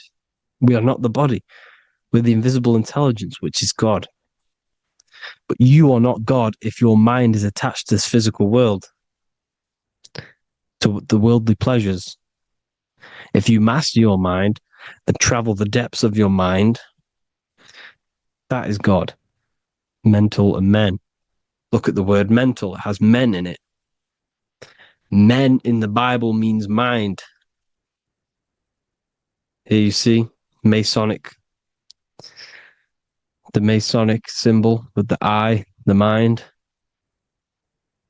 Looking over, everything is the one. Everything comes from the one. All the lines coming off it. Giving its life to all of the life forms. Down here, on the bottom, you have duality, black and white. Up here, you have singularity. One and the two. Unification and division. The lower self is divided into the left and the right. So the Bible even says, I forgot what verse it is, but it says, it's better to go through life with one eye than to have two and be cast into the fiery abyss of hell. I'm not sure what verse it is, but you can research it yourself. It's better to go through life with one eye, to be unified. Unified consciousness. Dimension. No brainer. No brainer. The language tells you the truth, people. Dimension. The dimensions are in your mind. Entertainment. Entertain the mind. Disappointment. It's all in the mind. Environment. The environment that you are in is a product of your mind. Within, rearranged spells high twin. Within is your mind, and your external world is mirrored from the decisions you make in your mind. Advertisement, commitment, it's all meant, it's all mind. Everything is mind. Everything. So, this is important. The collective thoughts and collective beliefs. The collective, because we all share the mental plane. And because of this is why we are in a weakened state of consciousness at the moment. Because the collective thoughts and the collective minds overall are asleep. And they don't believe in anything. You see, everything is true within the mind. You think of something, it is there instantly. You think of a chair, it's there in your mind. You think of anything, it's there instantly. So everything's true within the mind. Anything can happen in the mind. Anything can happen on the physical plane if the collective consciousness, the collective minds, believe it to be true. This is why back in the days, in the ancient days, you look at all the old world stuff, you see all this crazy technology, and it's because as a collective, as humanity back then, they believed that they had much more open minds. Therefore, the things manifested in the physical world We're a lot more out of the box, so to say, compared to today. For example, magic is not as powerful today because the masses don't believe in it. It's still powerful, don't get me wrong. But if the masses believed, or if everyone knew magic could be real, because it is, anything's real in the mind, it would be a lot more powerful. You see? So and what they're trying to do is create a hive mind worldwide. They're trying to make one religion, an external god. What happens when you worship something external? You give energy to it, because where attention goes, energy flows. Where your mind gives attention to, energy goes there. And when we all believe in external gods and give our worship and our power to these external things, we all give energy to it, which will manifest as a demon in the astral planes. It's a hive mind. They're trying to make a hive mind to summon our energy. Trying to summon our energy. And it through mind, through collective thoughts, the hive mind. They want one religion, one government, one currency, one belief system. And that will create a hive mind, which will limit our consciousness, which will limit what we can do in the physical world. Because if everyone doesn't believe in certain things, it cannot happen, because it's all in mind. Mind is so powerful. I am you and you are me. I hope you all enjoyed this video, people. If you haven't already, join the Wisdom Academy. The Wisdom Academy, we have many occult lectures just like this one. Also, we have just launched Mindwave Hub. If you want genuine frequencies, genuine binaural beats, because the ones on YouTube, the ones on Spotify, Apple Music, they're all tuned to A440 hertz, which shuts down the right hemisphere of the brain. If you want to gain access to your true consciousness, your mind, you need to balance the two hemispheres and balance the chakras. You can do that externally by listening to binaural beats. If you want true frequencies, true binaural beats to hemisync the chakras, hemisync the brain, to gain access to the different dimensions of your mind, well, you can gain access anyway, but it's going to help you if you're trying to learn this. Join Mindwave Hub. The link will be in the description. Listen to the binaural beats, meditate to them, listen to when you go to sleep. They'll massively benefit you. Thank you all, people. Hope you had an amazing, lesson. Hope you learned a lot. And please subscribe. God bless you all. Saturn. In this video, we're going to be discussing the occult and esoteric meaning of the 7 planets and the abuse of the Saturnic energy within today's world. This will help you gain a deeper understanding of reality, yourself, how you create reality, and what these 7 planetary energies actually truly are. In order to understand anything within the universe, we have to understand the law of correspondence, the law of as above, so below. There is one consciousness expressed in infinite forms. Me, you, the squirrel, everyone who possesses consciousness within this universe is an expression of the one divine consciousness, what we like to call Source, God, or the grand architect of the universe. We have to understand there is a large scale, but the large scale is mirrored in the small scale. If we look at lightning, this is a large scale. This is the macrocosm. Then we go a bit smaller to the trees. We see the same pattern. Then we look a little bit smaller into the human body. We see the same pattern of the nervous system. Then if we zoomed into the microcosm, brain cells, we still see the same pattern. This reveals the universe is a fractal universe. The large is reflected in the small. And this is the symbol of the Fibonacci sequence, which represents this as above, so below principle. The big spiral represents the macrocosm, but then this spirals into the tiny spiral. This symbol goes for eternity, never touching, never finishing. The large is mirrored in the small. With understanding this, we can realize that we are a microcosm of God. We are our own universe. We are our own world. Your body is the earth. Your mind is the mind of God, just in a smaller version. You are a drop in the ocean of the vast collective consciousness. With that being said, everything you see outside of you is inside of you. As above, so below. The 7 planetary energies on a macrocosmic scale are the 7 energies that form the physical world. The physical dimension is crystallized thought. Everything you see around you was thought made manifest. Thought imagined, then created in the physical reality. Therefore, these 7 planetary energies are 7 astral forces that create and weave the material existence. For example, if we look at a tree has 7 categories of consciousness, 7 creational forces that create the tree. This is the reason why we have 7 days of creation in the Bible. This is the reason why we have 7 days of the week for the 7 planetary energies. Monday is for the moon, Mars is for Tuesday, Mercury for Wednesday, Jupiter for Thursday, which is Thor. Thor is Jupiter. Venus for Friday, Saturn day for Saturn, Sunday for the sun. This is also the reason why we have 7 major energy centers within the body. The 7 life forces that flow through the body to give physical existence to the physical form. Man is a microcosm of the universe. With that being said, if we look at a tree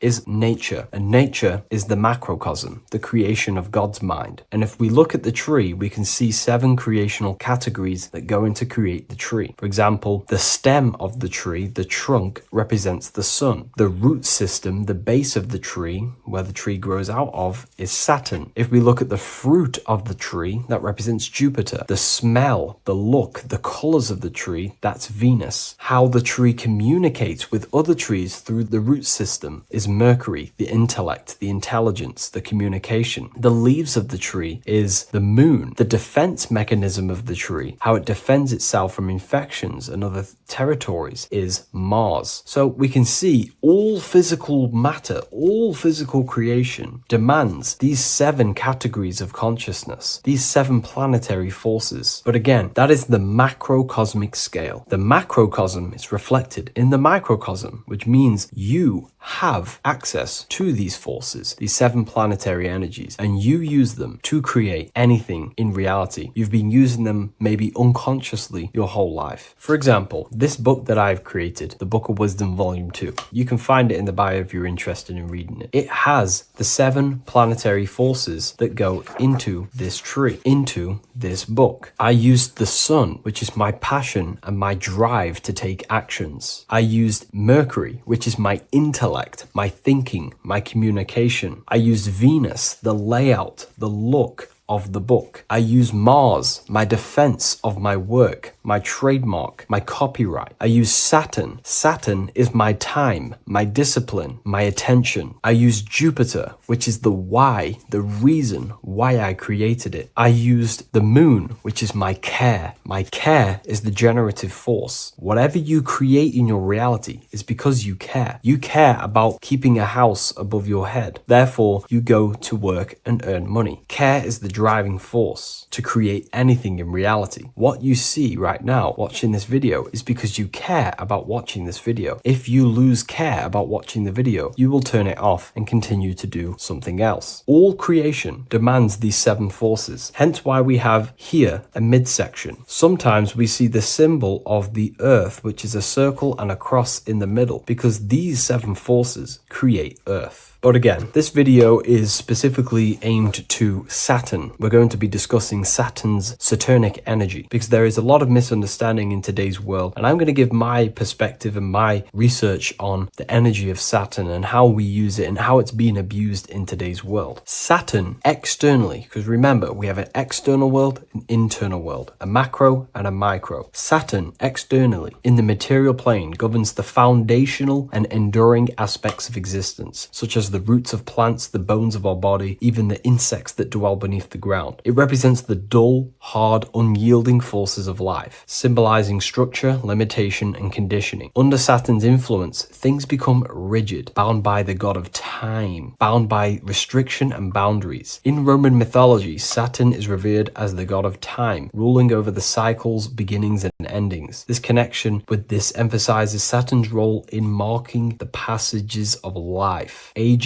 and inevitable constraints we all face. Internally, inside yourself, the microcosm. Internally, Saturn embodies the conditioning within our own consciousness. When Saturnian aspects of consciousness dominates, we become overly rigid, fixated, restricted in our thinking and actions. For example, Saturn's influence is strongly felt in today's world, where many people's minds are confined to societal norms and conditioned responses. The pervasive control Saturnian energy can lead to the sense of limitation, as people become trapped within structure imposed by society and power structures. However, we have to remember that limitation, there is dark and light. Limitation is not bad. This is why Saturn is connected to the god Satan. They are the same being. It's something that restricts, holds back, and keeps you limited, conditions and limits consciousness to its lower power. Saturn is a great teacher, guiding us through difficult life lessons that ultimately lead to growth and expansion and power. Although Saturn's energy is harsh and often challenging, it helps us to develop resilience, discipline, and wisdom. Yet in modern age, this energy has overpowered the minds of the masses, fostering excessive rigidity and limitation. Instead of being ruled by Saturn's constraints, we should seek to embrace more freedom, love, joy, balancing Saturn's lessons with openness and fluidity in our life. So like I said, Saturn rules law. Anything that is limiting or holding back, something that is a restriction or a wall. This is why we see judges wear black robes. The color black is associated with Saturn because Saturn rules over the nighttime and the winter time. Capricorn, they wear black robes. A graduate also wears a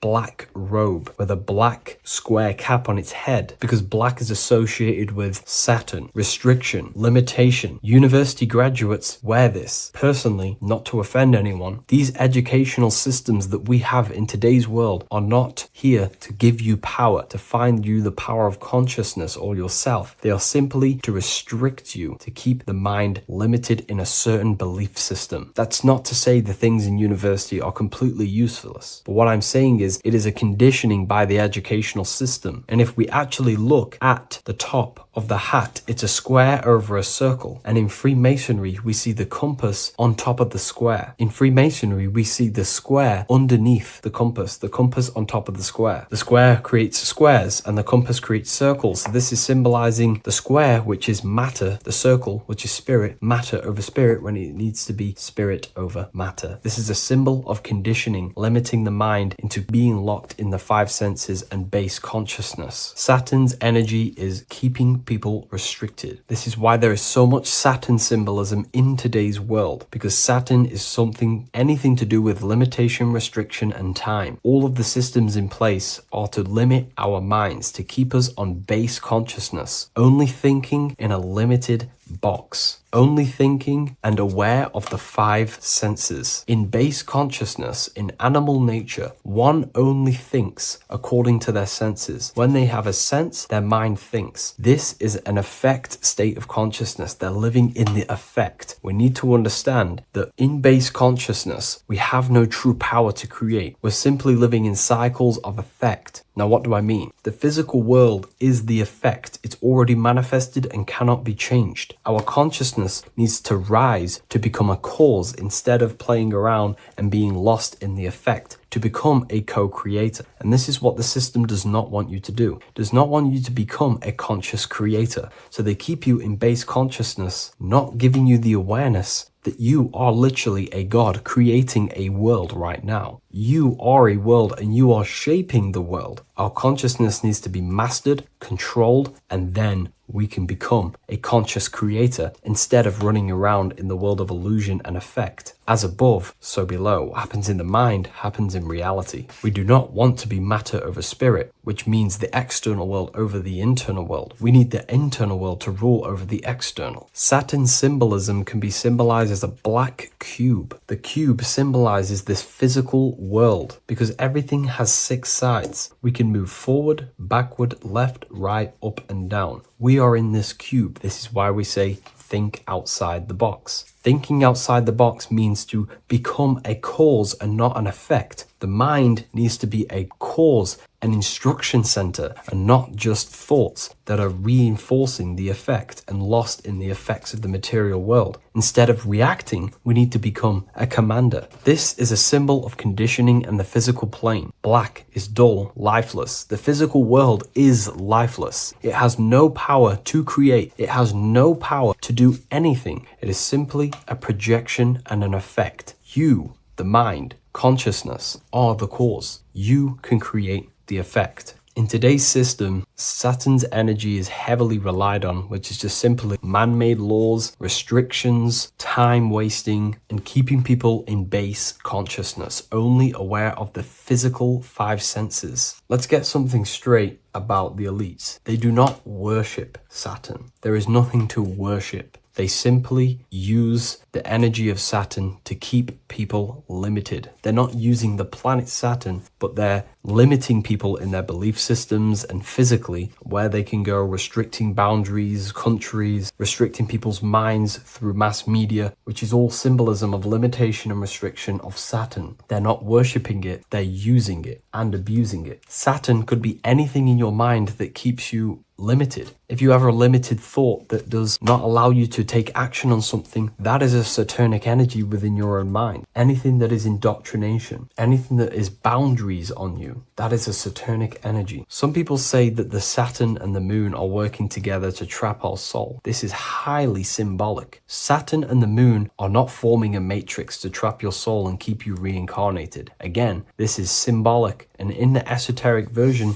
and understanding of this, we can see that they do have a relationship. The moon is our subconscious mind, and Saturn is restriction. If we have restrictions and belief systems in our subconscious mind that keep the soul locked and trapped only in these five bases, these five senses, then we will think and condition ourselves that we are only the physical body and never actually free ourselves from the material world and ascend. Saturn and the moon are not working together, but these are highly linked. By limiting the subconscious, we keep people stuck in base awareness, keeping them locked in the world of effect, never becoming a conscious creator. We have two spiritual currencies, time and attention. These are the two currencies that we spend. We spend time or pay attention. These are the two spiritual currencies that pretty much create our reality. And the system aims to hijack these two currencies from you, to limit you, to dominate you, so you do not become a conscious creator. So again, no one worships Saturn. It's simply just a symbol of limitation and restriction. Limitation has good and bad. Limitation can make us learn, overcome, become strong,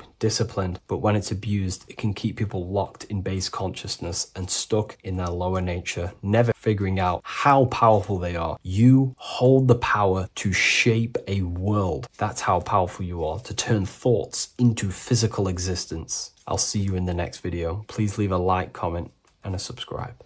The Freemasonic square and compass is not just a symbol that represents Freemasonry, a lodge, or a secret society. It is a symbol of gaining your own personal power. Now in this video, I'm going to be breaking down this symbol in the most detail I can possibly go into. Most people live in a state of illusion. They live their life impulsively, acting based on their five senses, tasting. They want to feel a certain thing like an orgasm, or they're basically just slaves to external things and their five senses, which leads to a very dark path where you'll never actually become a conscious creator and you'll never actually be internally happy. The Freemasonic square and compass reveals some deep wisdom about this. Now let me break this down. If you want to gain your personal power, listen up. The Freemasonic square and compass is a compass which is used to create circles. Now, if you notice something about the circle, they have no beginning, no end. You can't tell where it begins and ends. It's eternal, which means this represents consciousness. Now, if you don't know what consciousness is, if you close your eyes, you have an internal world. You have thoughts, emotion, visualization. This is all consciousness, spiritual. Then we have the square. The square creates squares or lines, which represents matter. It has a beginning and an end. You can quite see where the beginning of the end is, right? So we can even link this to Leonardo da Vinci, the Vitruvian Man. We see the man in the square, with the circle. The circle is the eternal consciousness, and the man is the square, limited to the physical world. But consciousness is not limited, that's why it's outside the square. This is eternal, the body is mortal. The body will die, consciousness will never die. If we look even closer at the symbol, we notice in this particular symbol, we have the compass overlapping the square.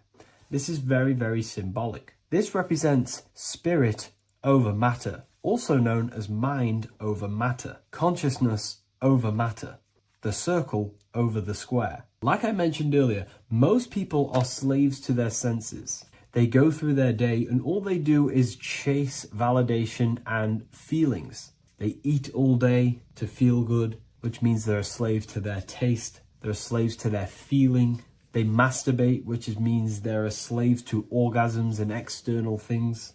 They're literally being governed by the external world controlling their internal world. They're literally living life on autopilot. And don't get me wrong, I was guilty of this too. We're all guilty of this when we join this world because we're not taught this sacred knowledge. Until you actually stop and recognize this, you'll be living life on autopilot, literally not even living. You'll be running off subconscious programs, seeking external validation and being ruled by these five senses.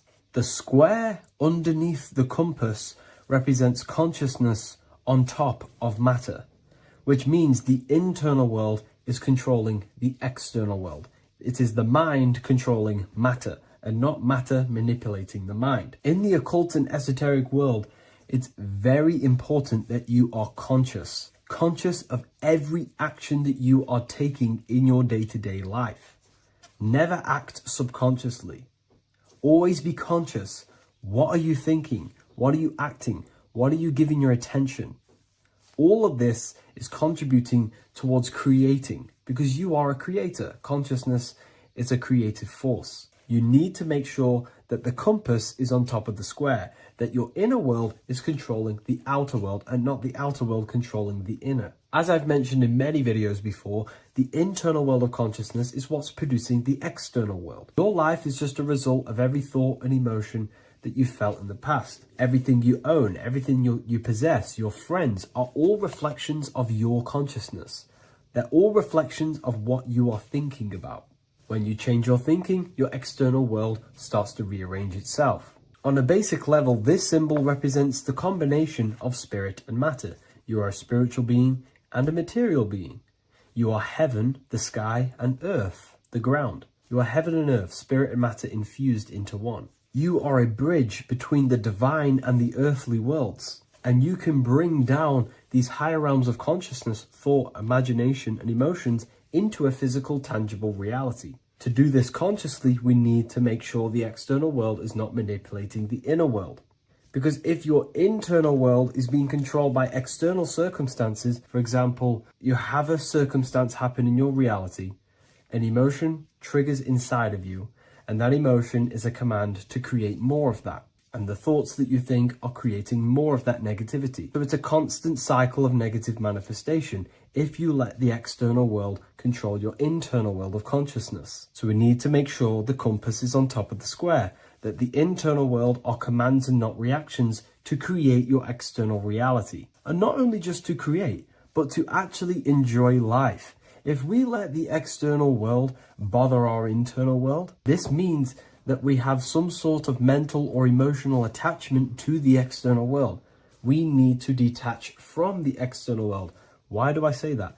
Because it's temporary. It's an illusion. We are going to die one day, and none of this will matter. You need to understand that everything in this world is temporary. You have to be okay with losing things, losing family, losing things in this world, because it's guaranteed to be temporary. We need to make sure the internal world is order and not chaos, commands and not reactions. Now, at the back of the Book of Wisdom, Volume 2, the book that I've wrote here, I go over the different meanings of the different arrangements of the square and compass. Sometimes we see the square overlapping the compass, which is the opposite of what we've just broken down. Or sometimes we see one leg of the compass on top of the square and one leg of the square on top of the compass. These are all highly symbolic. When we see the square overlapping the compass, this pretty much represents the beginning of the Freemasons' journey, when their internal world is being controlled by the external. They have a lot of spiritual growth and a lot of learning and inner work to do. Now, when we see half and half, one leg of the square on top and one leg of the compass on top, this represents the Masons' gradual emergence from the material realm into the spiritual. This interplay of symbols reflects the process of gaining greater light and knowledge as the Masons ascend from material concerns towards spiritual enlightenment. And of course, we've just broken down what this means. This represents spirit over matter. They're not chasing external physical things anymore. They're actually chasing and gaining validation and happiness from spiritual growth, more knowledge, and deeper understanding of consciousness and themselves. Most people chase external material things, which actually don't make you happy in the long run. You could be given £1 million today. In a week's time, you would be back to the same original state of consciousness and actually chasing more and more millions of pounds. It's because nothing physical in this tangible world will ever satisfy your internal world of consciousness. So through spiritual growth, we can actually become happy and seek higher understanding, higher consciousness, which actually satisfies us eternally. So when we see the compass on top of the square, it symbolizes the triumph of spirit over matter. This arrangement not only signifies the mastery of spirit over the material realm, but also represents the resurrection, ascent, and dominion of spiritual principles over all earthly conditions. It's all about gaining personal power and spiritual growth. It's all about spiritual evolution, going from matter to spirit. The external world controlling the internal world, to the internal world ruling over the external world, where the mind becomes a powerful tool to actually create and command reality. The mind cannot create and command reality if it's being governed and tossed all over the place by external circumstances and thoughts. Here's a quick tip on how to know if your mind is controlling you. If your phone notification goes off and you're working on something, and you instantly go to reach and pick up the phone as soon as the notification goes off, that is an indication that your mind is controlling you and you are not controlling it. The mind is the direction of consciousness, the direction. It directs the flow of your attention, your energy, your consciousness. So to practice to gain mind over matter is simply just meditation, allowing the mind to sit still and focus on one thing for long periods of time. And over time, this will gain mastery over your attention and your mind. If you are on your spiritual path, this should be your goal. Your internal world becoming the master. The mind becoming a vessel for you and not a vessel controlling you. It needs to become a command center and not a reaction. Please like, share this with a friend, and subscribe to the channel if you're new. Leave a link in the description for the Book of Wisdom Volume 2. Welcome to Revival of Wisdom. Today we're going to be breaking down Saturn worship and how the occult are linked in with Saturn. Okay, so first of all, let's start with the celebrities. All these celebrities are doing 666. Okay, covering the one eye, which also symbolizes the all-seeing eye, which is another occult symbol. But we're focusing on the 666, the 6 with the 3 fingers. Also, we have CERN with the 666 within their logo. Also Disney, okay, as you can see here, 666 within their logo. Pepsi, Coca-Cola, and even Cadbury's. Monster Energy with the 666 in Hebrew numerals. Unleash the beast. So what is 666 to do with Saturn? Because on Saturn, there is on the north pole of Saturn, there is a 6-sided hexagon. Okay, so Saturday is named after Saturn Day, the 6th planet. It is also the 6th day of the week and has a 6-sided polygon on its north pole. 666. Not only that, when you create a star out of the hexagon, you will create a 6-pointed star. Okay, with 6 triangles within the star and a 6-sided hexagon, which all adds up to 666. Okay, so this is why all these symbols contain 666. So why do they worship 666? Saturn. Because Saturn is the god of time and death, okay, and order and lessons, okay. Saturn is a very cold and dry being. That is the sixth planet from the sun, okay. Saturn represents the winter, which symbolizes death, okay, because all nature dies within winter because the sun's not there. So it represents darkness and death. It rules the zodiac sign of Capricorn, okay. So in the celestial cycle, Saturn is always opposite the sun. So it's the opposite of the sun. So they're worshipping this energy which is death-like, okay, this god which is death and does not bring life, okay. Also is the god of time, okay. Also in the Roman and in Greek it's called Chronos, okay, which is just a translation for time. It's also known as the Father Time, aka the Grim Reaper, okay. The Grim Reaper, keep that in mind, we'll come back to this. Here are some more logos with Saturn, okay, NAG, Internet, Wi-Fi, okay, all these occult logos all worship Saturn. They are a satanic occult. They worship this death god, this evil god, okay. This is where the cube now comes in, okay, because what colour is associated with Saturn? It's black, because it's the absence of light, it's opposite the sun. So black is the colour associated with Saturn. Each planet has its own colour associated with it. Okay, so when you make the cube, okay, as you can see here, the cube out of the polygon, it creates what? A black cube, okay. And the Kabbalah, okay, Kabbalah means cube, Allah means the god, the cube god. These religions are secretly worshipping this cube god, the god of death, Saturn, Satan. It's the same entity behind it all, okay. So also we have these black cubes in Australia, Denmark, all around the world, these black cubes, because this occult is worldwide. It's Saturn, Satan taking over this realm, okay. Also with this black cube, they walk around it like the rings of Saturn. Around the black cube of Saturn with the rings, they walk around in circles. What are circles? Cycles. What is a cycle? Time. The time god. This is why it has a ring around it, because it represents time, cycles, okay. And this is another depiction of Saturn, always depicted with this Reaper staff, okay. Keep in mind this staff, just like we associated with aka the Grim Reaper. The Grim Reaper also wears a black robe, representing Saturn with the same staff. Can you see it? This is where it comes in, okay. The same thing, look, the same staff with the black robe, black representing Saturn, the god of death. Okay, the Grim Reaper, Satan. Okay.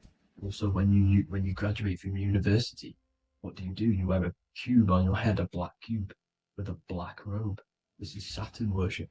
See, this is how Saturn, Satan, has tricked the world into worshipping him, not God, the sun, which represents God. So what is a corona? Because a corona is a crown, a circle, okay? A set of concentric circles of light seen around a luminous body. So Saturn.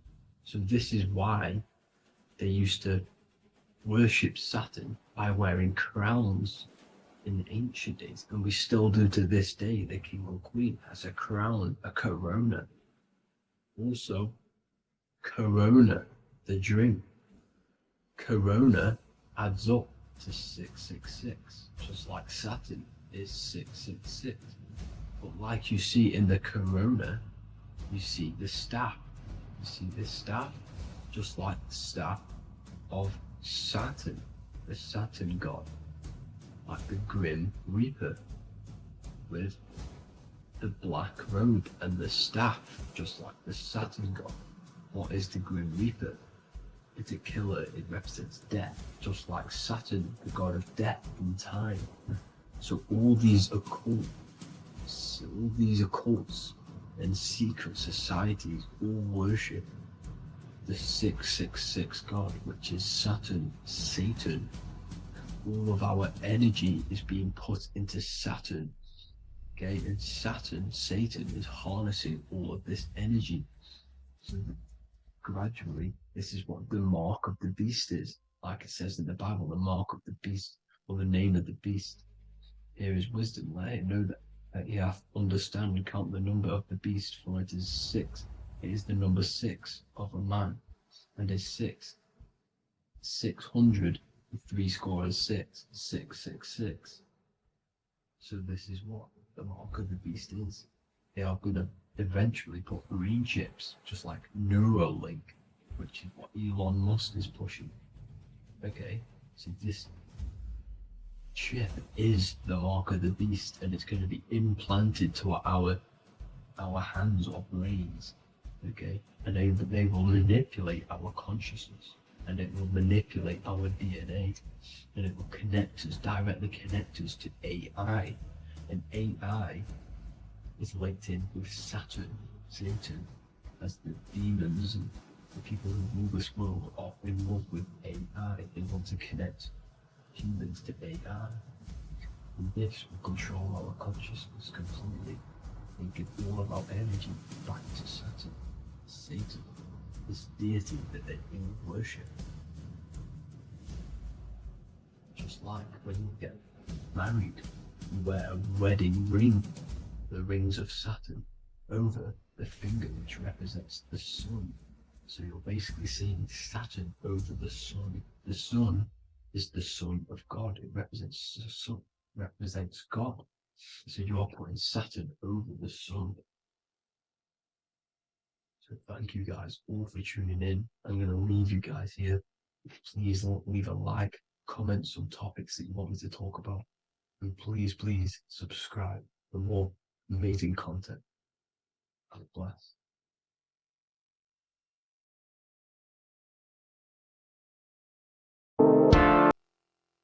Revival of Wisdom.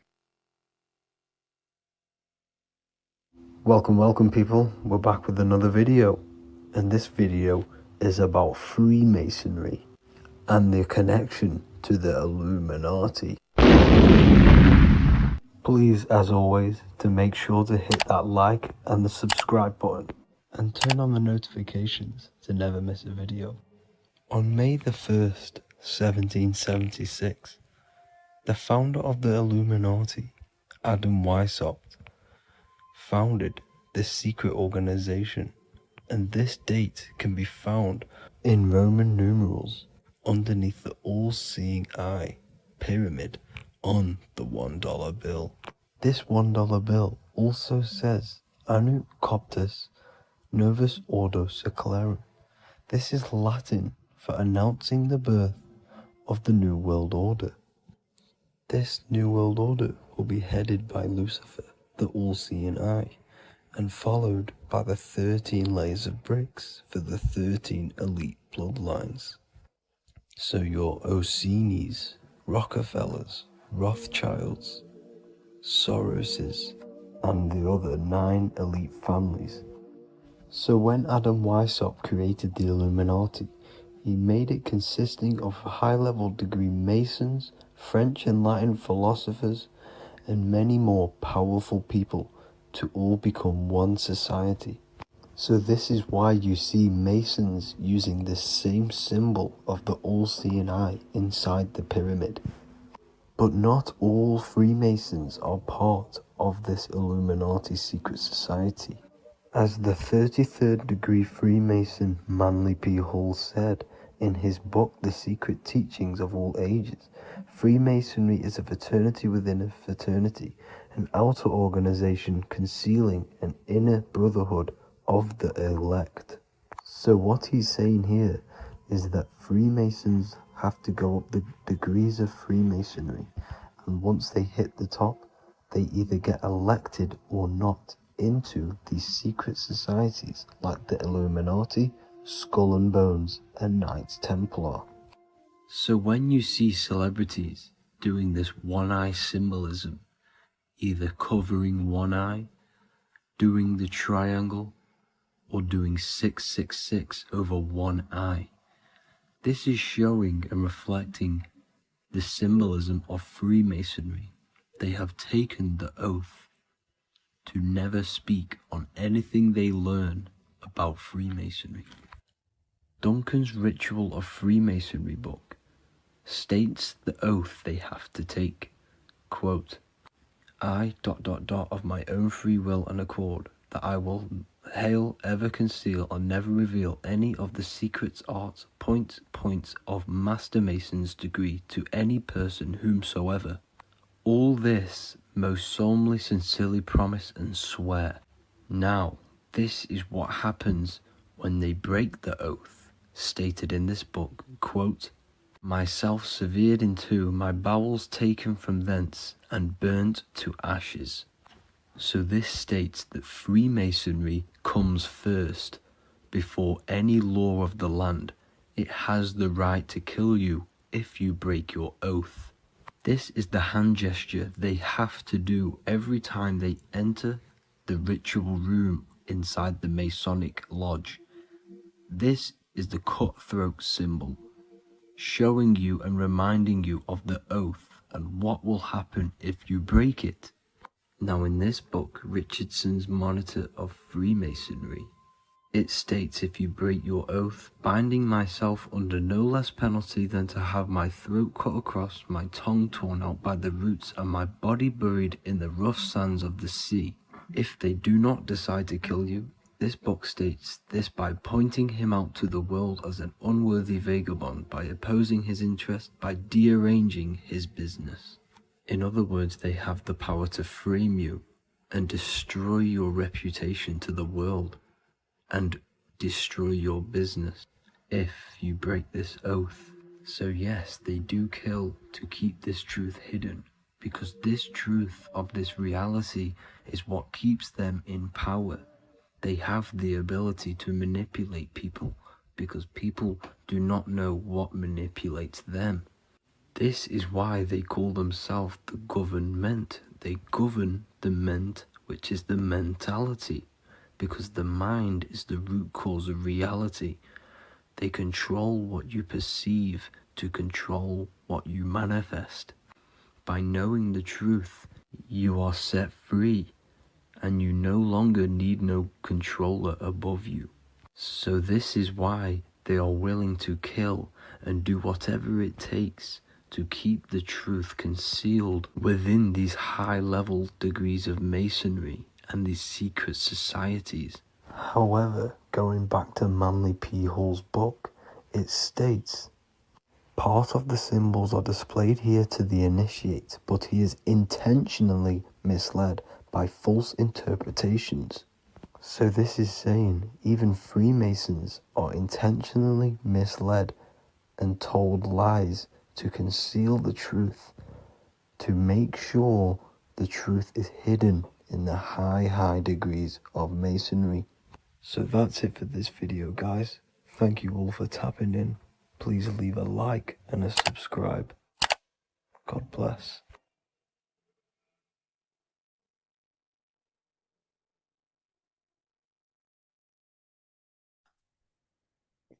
In this video, you're going to learn exactly what Christ consciousness truly is and how to cultivate this into your life so you can live a better life, create the things that benefit yourself and humanity, and ultimately to bring heaven on earth. This is the true way. If you're familiar with my work, you know that, I'm pretty much obsessed with symbolism. Symbolism is such a massive topic, and it unlocks profound ancient wisdom that is hidden behind these layers of symbolism of the ancient paintings, symbols, and texts. So I was going through some Christian artwork and I came across this painting. It's a well-known painting called The Sacred Heart of Jesus. And it just blew my mind. What this is revealing about human consciousness and Christ consciousness, which is what Jesus represents. If you're not familiar with Christ consciousness, you should definitely do a bit of research on that. But I'm going to explain it today in detail. So when we look at this painting, we are looking at symbolism. We're looking at consciousness, a state of being, a state of living, a way of thinking, a way of feeling, and a way of acting in the world. As I've said this many times, we're all creators. We all create and generate reality. And you don't just have your personal reality, you have a collective reality. Your reality is affected by the collective consciousness. Depending on the collective consciousness's understanding of reality will also affect your life. We have a collective life and a collective experience. So Jesus in this depiction here is in a way showing us instructions to reach Christ consciousness, whether you see it yet or not. But I'm going to decode this for you. And your mind might be blown after watching this. Okay, so so what is the meaning of Christ consciousness? What's the whole purpose of this? Very simple. Like I mentioned before, we have a collective experience on this world. And Christ consciousness is the natural consciousness that we all need to be functioning on to generate peace, love, and unity on the earth in this experience we call life. That's what Christ consciousness truly is. It's a state of being that we need to cultivate within our own self, within myself, others, and everyone in this life and experience, so that we can all live in peace and heaven on earth, what they like to call it, so that we can generate the best experience possible together on this thing we call earth, on this material world, this material dimension. The material dimension is simply just a physical dimension of thought. It's a physical outcome of thought, but that's a whole other lecture. So please leave a like, leave a comment if you have any topics to talk about that you wish for me to cover, and definitely leave a subscribe if you like my content and channel. So to go deeper into this, right, we've explained what Christ consciousness is and what it actually, will do to the earth and what it will do to reality in our collective experience. And it's also representing a profound understanding of self, a deep understanding of the true nature of self, the true source of self, what the self is, pure consciousness, pure God. We are all Jesus. Jesus is you, a physical manifestation of the divine made manifested physically. A physical manifestation of consciousness, okay, of spirit descended into matter. However, Jesus is a symbol that should not be worshipped, but something that we need to cultivate, maybe look up to, and cultivate within our own mind and hearts and actions. So he is someone that we should embody into our own very own being. We need to reach a level of intellect, the mind, a level of emotional understanding, and ultimately this creates Christ consciousness. Okay, and now I know that was very, very vague what I just said, but I'm going to explain it a bit more. I don't want to give it fully away yet because you need some more information, more keys.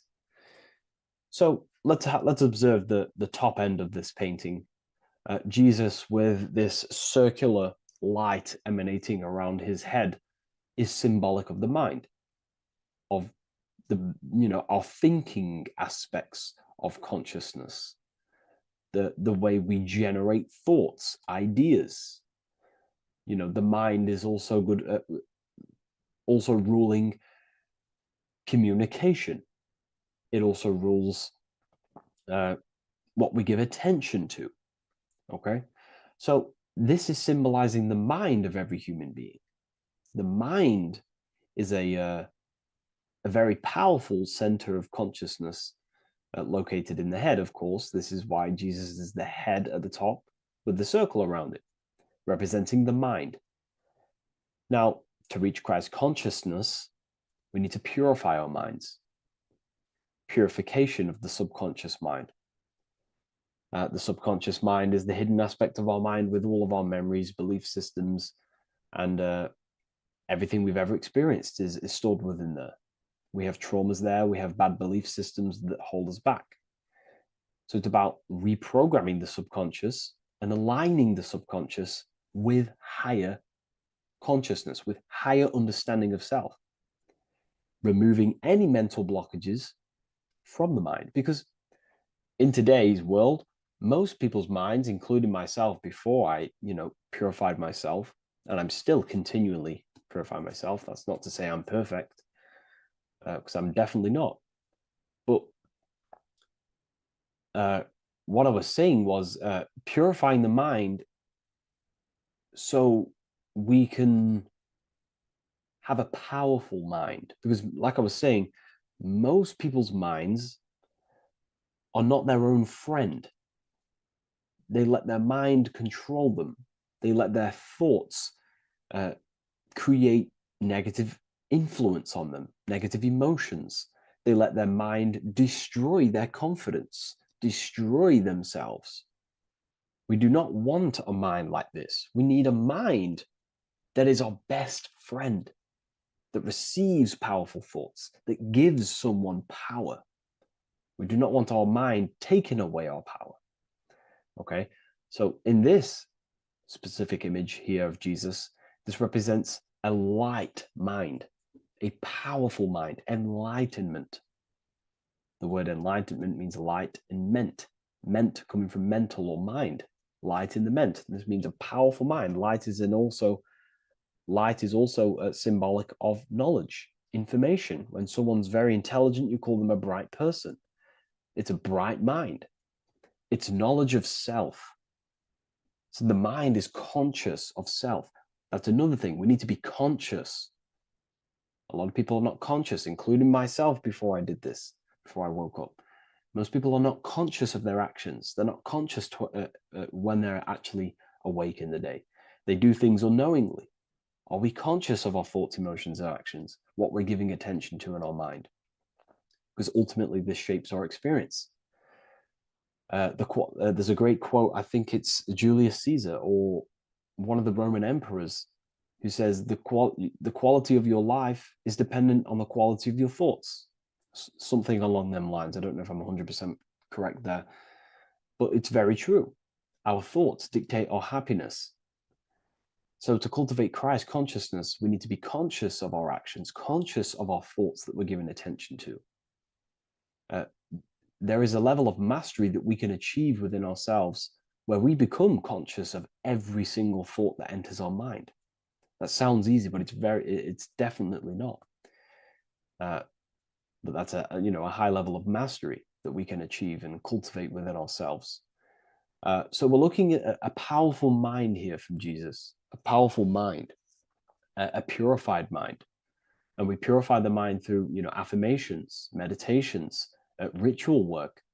Rituals are things we do every single day with an intent in our mind and an emotion in our heart to impress that state of consciousness into our subconscious, so it can slowly rewrite our consciousness and align our consciousness and sync it with higher thoughts and higher emotions, with love. We can sync our consciousness with love, which is ultimately what Christ consciousness truly is. Well, now we're going to go on to that now. So we've gone over the mind. Now we go over the heart. Now notice, before we go into the heart, Jesus is revealing. He's pulling back the robe, symbolizing opening the heart, revealing the heart, revealing the soul, the light of the heart. Our authentic self lies in the heart. Our pure intentions, our love, our soul needs to be shining through our heart. And our soul is unconditional love. Now, that's not to say that we can get corrupted hearts. We surely can have corrupted hearts, for sure. We can love sick and twisted things, and that's evident in today's world. People love killing people. People love hurting people, manipulating people. People love power. Now, that's obviously an inversion of natural, the natural state of consciousness for humans. When we're born with a natural state of love, of unconditional love for the self, for everyone else, for animals, insects, the earth. We love everything as a child. And not only do we love everything, we actually act upon this. As a child, we do not act on anything we know is not good. And I'm talking early stages of being a child, before we're indoctrinated, before the mind and heart become corrupted. We are pure. This is symbolizing this. Light represents also purification and truth, because when you shine light on something, it's the truth. You see it. You shine it through the darkness. It reveals. So light, this is symbolizing revealing the light of the soul, of love consciousness, holding love in the heart, true love, not love for sick and twisted things, but true love for the self, the body, and for everyone else and all things. Holding love in the heart. There's a famous saying of keeping the sun in your heart. Keep the sun in your heart. It's a very famous saying. What the sun is a symbol of love. What does the sun do? It gives abundantly. All it does is give light, give energy, power, light to the earth, and everything is feeding off this source. The sun expects nothing back. It just abundantly gives. It's a symbol of love. This is the love principle of creation. Now, the heart is also governing our actions. What we think about, okay, in our mental field of consciousness is directly corresponded and observed in our hearts. What we think about directly corresponds with what's going on and what we feel in our hearts. Okay? Thoughts produce emotions. So if we give attention to negative thoughts, there's no wonder we're having negative emotions in our hearts. So purification of the mind is also having an effect in purification on the heart. Because when we purify our thoughts and only give attention to powerful thoughts and positive thoughts that uplift yourself and humanity, then we're going to also see this change in the heart, see this emotional change in our consciousness. Okay, so this represents the purification of, a purified heart, the light emanating around the heart. Love for the self, love for one another. And you're revealing this, you're shining the heart on others. This represents, revealing your true self to everyone without suppressing aspects of self. Revealing the light, not holding back the light. Because people in darkness will look at people who are spiritual and say, oh, he's into the woo-woo stuff. It's about revealing that and not caring about others. Because when you shine a light, you're also planting seeds in other people. Now, I'm going to tie this together with the hand gesture. Now, what we're looking at here, we're looking at a hand gesture with two fingers up.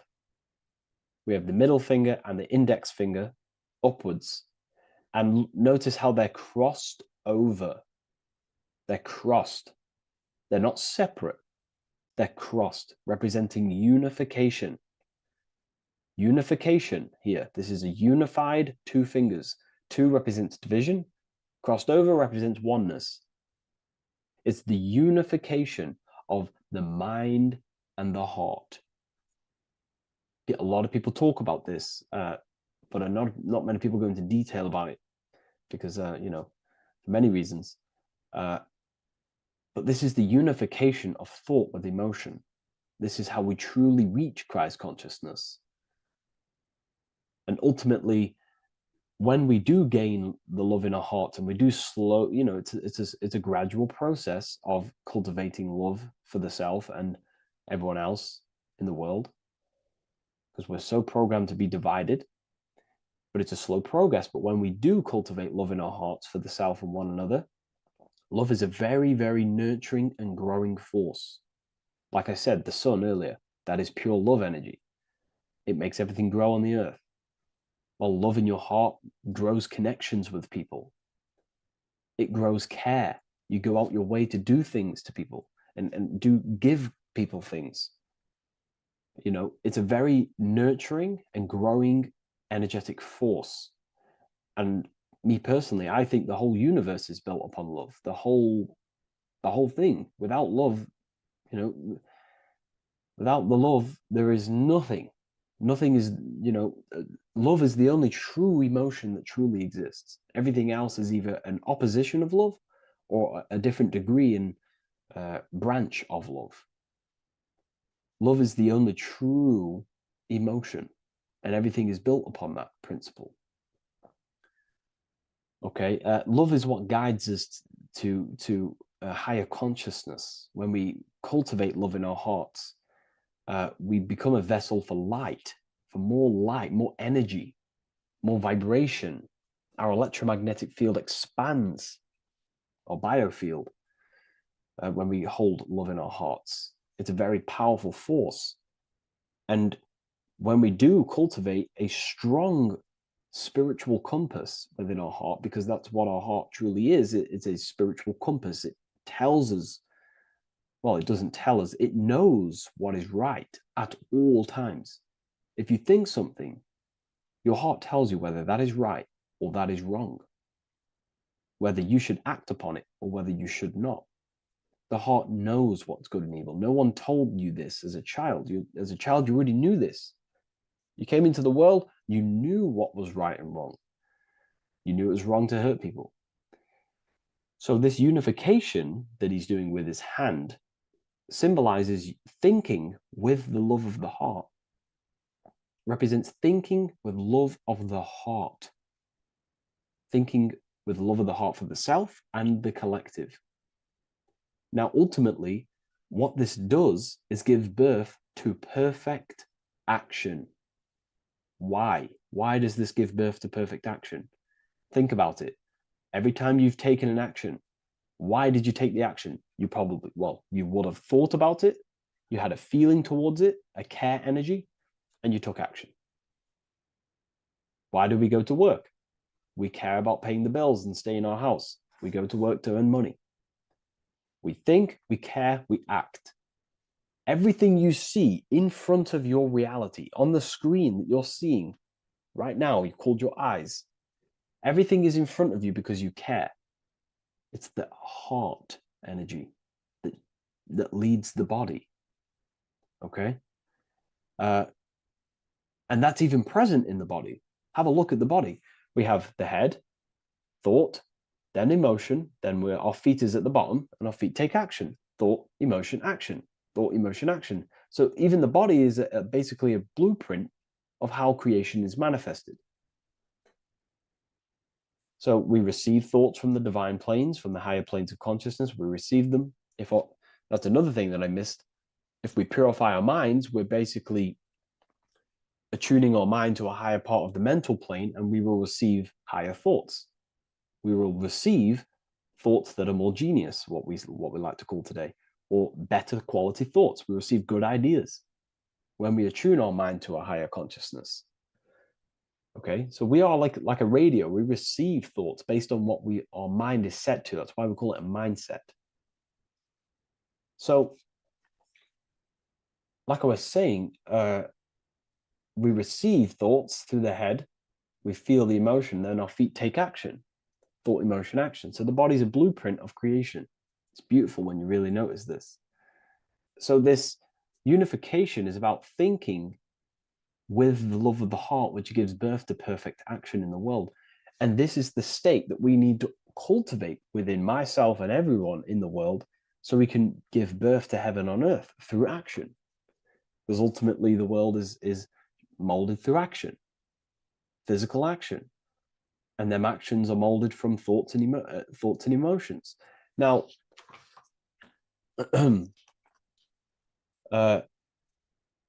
just to have a little announcement, I am now opening 10 more spaces inside my symbolism masterclass. With 10 more spaces, you're going to learn about a lot more about symbolism. It's very affordable. I'll leave the link in the description if you wish, if you care about gaining more information and learning the ability to read symbols. So, what is the inversion of this? What is the inversion of this consciousness? Well, that's what we call satanic consciousness. Satanism. Satanism on its true level is the opposite, the opposing the natural state of consciousness that we are born into. It's about thinking with no emotion, thinking and acting. This is what the Skull and Bones represents here. So the Skull and Bones Secret Society, this is their main logo. Again, we have the skull, which represents thought, and the bones, which represent action. The bones take action in the physical body. We're looking at thought and action with no emotion, no empathy, no love for one another, only love for the self, the inverted love. Okay? We're looking at gray. Gray is a symbol of dullness, death. There's no emotion in gray because colors provoke emotion. When we look at a color, it invokes an emotion. Gray has no emotion. So we're looking at dullness of the emotions. I'm not going to go too deep on this subject. I'm going to create a whole new lecture for that. In fact, I think we have a great lecture inside Ethereal University on Satanism. We're going very into depth of what Satanism is and what Satanism consciousness truly is. And again, it's just the cross inverted. Satanism is just it's the invertation of, I don't know if that's a word, but it's the inverse of natural law, natural consciousness, of love consciousness that we are born into. Okay, so ultimately the message in this video was to create love in our minds, love in our hearts, think with the love of the heart, think with the care for one another, and that gives birth to perfect action. And when we align, when we do truly act out what our heart is telling us, and I know this from first-hand experience. This is what happened to me. I woke up, I started to follow my inner guidance. I always took action on it. I was saying yes to it every single time. And it led me, I'm getting goosebumps actually saying this. It led me to where I am. That action, me saying yes to my heart, to that knowingness of goodness within me, was like a domino effect. And that domino effect, every time I did it, it was just opening more and more doors, not physically, but mentally. I was receiving more information. I was receiving more opportunity physically. My work started to explode on social media. Like, when you follow your heart and truly take action on what you know is good, it's like a domino effect that leads you step by step to where you're meant to be. And it's so profound and it's so, beautiful. And I'm telling you this from firsthand experience. This is ultimately how you kind of unlock your purpose in this physical world as well. So not only is it going to create a better world, it's also unlocking your true soul form and soul purpose while you're here. It's very beautiful. So I thank you, everyone. Please leave a like, comment, and share, and subscribe to the channel. And I'll see you all inside Ethereal University if you decide to take your studies to the next level. Take care. Hello and welcome to another lecture from Harry B. Joseph, also known as Revival of Wisdom, the author of the Book of Wisdom series from revivalofwisdom.com. In this lecture, you will learn how to decode Freemasonic symbolism, gain a deeper understanding of yourself, expand your awareness of consciousness and reality, and receive guidance to navigate life with greater clarity. So today we're going to be breaking down this particular piece of artwork, this Freemasonic artwork. and how this relates to you and reaching a higher consciousness. Ultimately, this is what it's about, okay? Freemasonry is considered a craft, and this craft is crafting a better brain and heart, crafting a higher consciousness, crafting a better self. Why? So we can operate in the world at a higher degree, operate in the world more efficiently, live a better experience in the world, and getting to know thyself. Okay? So we're going to start from bottom to top because this is important. Every placement of this symbolism is on purpose, has meaning, especially the placements of the symbols. Okay? So we're going to start from the very bottom of the artwork, which represents lower down.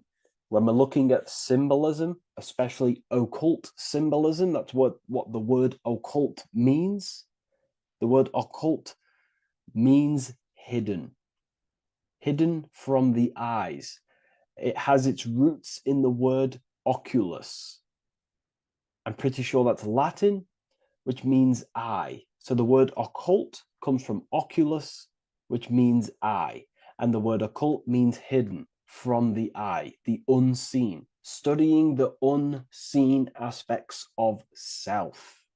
We're studying the brain, we're studying consciousness, we're studying the body, the heart, we're studying the self, the hidden aspects of the human psyche and the hidden aspects of self. Okay? Because ultimately, this is what gives you power in the world, depending on how you use that power, whether for good or bad, depending on the consciousness wielding that power. This is why we say knowledge is power. But I would actually say knowledge of self is power. Because when you know how you function, you gain power. You gain personal power. You gain mastery. Ultimately, this is what Masonry is about. Self-mastery. Crafting a higher consciousness. So at the very bottom of this artwork, we have a checkered board with a coffin. The coffin is the beginning of the artwork, the very base. This is the foundation of consciousness. The coffin symbolizes unconsciousness, the state that myself was in, maybe yourself, before we woke up and before we came conscious of our spirit, before we came conscious of ourselves. That ignorant state of acting without purpose, acting unconsciously, experiencing the world and not actively living in the world, simply reacting to external circumstances. This is an unconscious state where one is ignorant. 80% of the world is in this unconscious state. And this is symbolized as the darkness, the tomb. Look at how the tomb is fully blacked out, representing dull, no emotion, it's dark. This represents the darkness of self. The spirit is buried. The spirit is in the tomb. They're not even aware that they possess consciousness. They think they're the material body flying on a ball millions of miles per hour through space, and the sun is, they think they're a monkey evoluted. They've never questioned themselves. They stay in ignorance. They're in the spiritual darkness, okay? And they're furthest away from the light. Look at the top. This is the light sources. They're in the darkness, okay? They're in spiritual darkness. They're in ignorance. And they're in division. Their mind has no power. Their thoughts contradict themselves. They say they're going to do something, but then their mind tells them, oh, I'm going to fail. Or I want to do this, but my mind says this, and I believe this about myself. They want to, they want to write a book, but their actions are scrolling on TikTok, and their emotions about, feeling about their past person in their life. That's division between the self, that's divided consciousness, They also have a divided brain hemisphere. They do not see reality through a true lens, because the brain acts as like a lens on how we perceive things. And if the brain hemispheres are not aligned, then we cannot see reality the way it actually is and truly presents itself, neutral. If we're left hemisphere dominated, we see everything as divided. Nothing's interconnected, nothing's a whole. But if they're, right hemisphere dominated, they see everything as a whole. We need to look in the middle of that, okay? So we'll go into that a bit later. But ultimately, they're in a divided state of consciousness. They're in ignorance. But the tomb is symbolic of that. The tomb is, you're not even aware they are divided. They think everything's right in that state. I was like that. My family is like that. They're not even aware of themselves, and you try and say something to them, and they don't even know they're in division. They don't even recognize that they're in a bad, low earth base consciousness. Okay?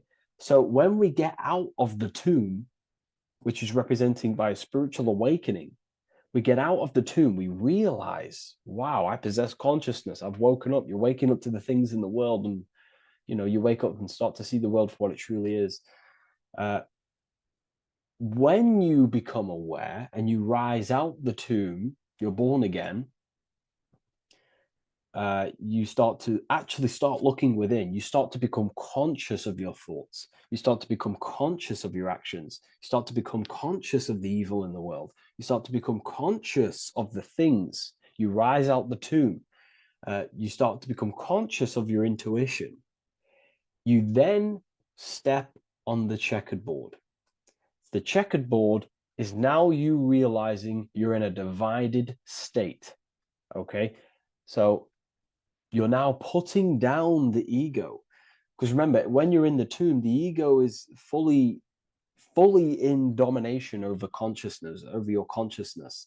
It doesn't allow you to say that you are wrong. It doesn't allow you to think that there's evil in the world. It doesn't allow you to believe you have a spirit. It doesn't allow you to see that there is maniacs running the world and trying to control you. The ego is so stuck.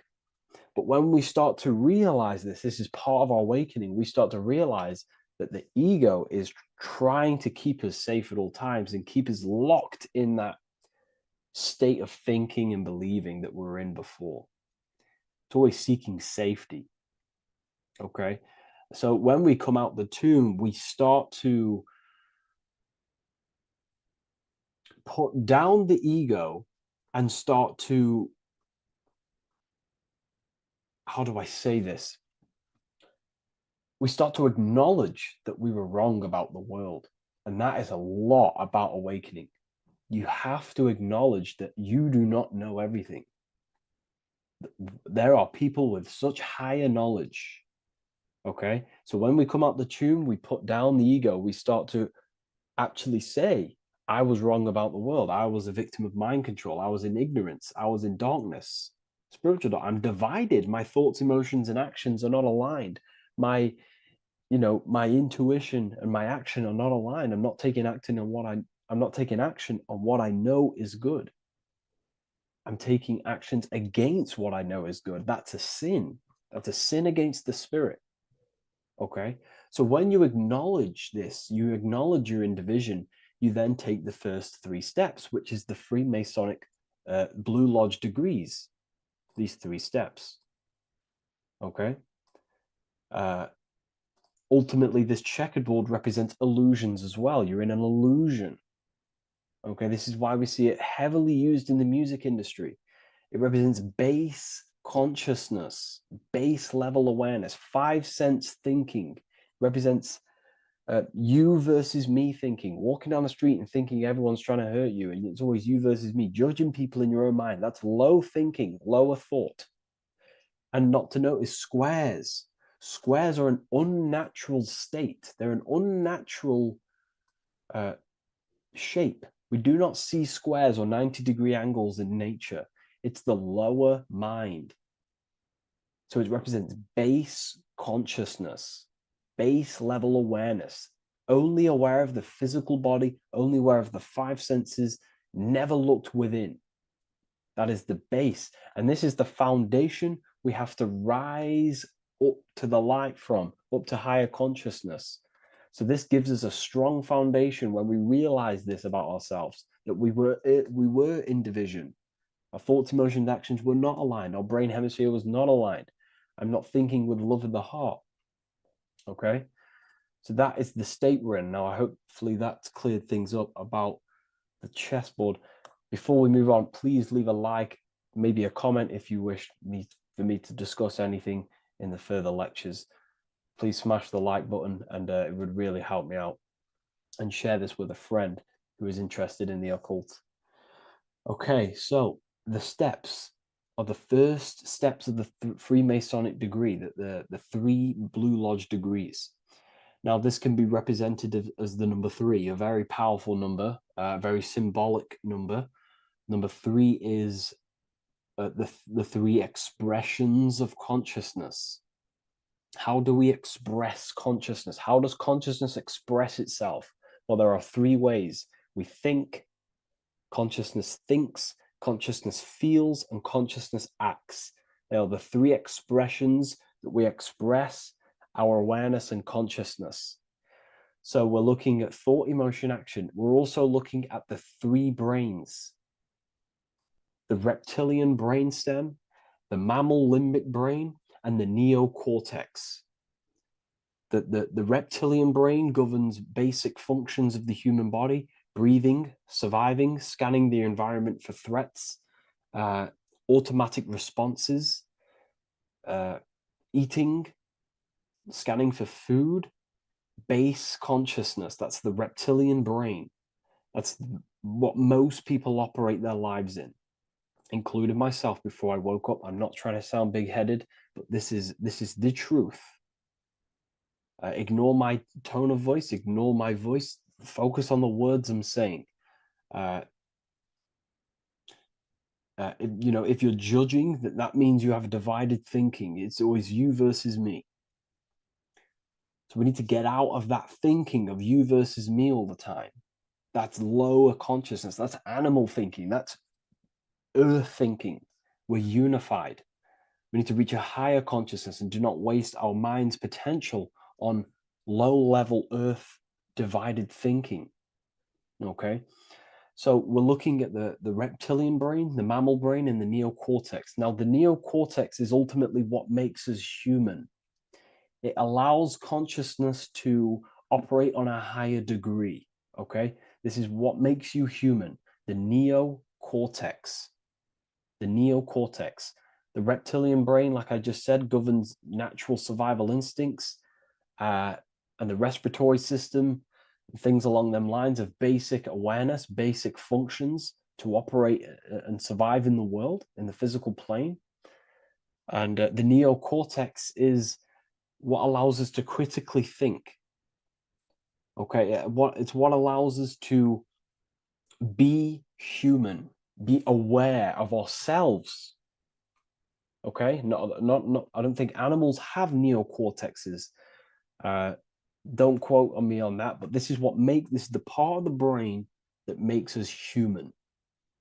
And it allows us to think deeply, to create masterpieces like we can. Humans have massive potential in creation. Look at the world we live in. This is because of the neocortex. It allows us to critically think and self-reflect. Now, when we start to operate from higher thought, we start to think with higher thoughts, the higher parts of the mental dimension, we ultimately start using this brain more. We start functioning from the higher brain. Now, this is why Neo from the Matrix is called Neo, because he uses he was in the reptilian brain. If you watch the film The Matrix, if you notice, he gets plugged out of the Matrix and he's plugged in on the back of his neck into the brainstem. And when he's plugged out, his name's Neo, which is neocortex, using the higher brain. It's what awakens the self. It allows consciousness to function on a higher degree compared to animals. Okay. So we're looking at thought, emotion, action. We're becoming conscious of thought, emotion, action. Becoming conscious, what am I thinking, what am I feeling, and what am I acting in the world? And what can I do to master these, to operate more efficiently in the world? How can I use these towards higher consciousness and use these actions, these thoughts, emotions, actions to reach a higher state of awareness of self? So when you go through the first 3 degrees, you enter the doorway. Now, this is symbolic of a doorway. Now, looking at this with a right hemisphere dominated view, you would see a doorway, right? The right hemisphere sees this as a holistic doorway, right?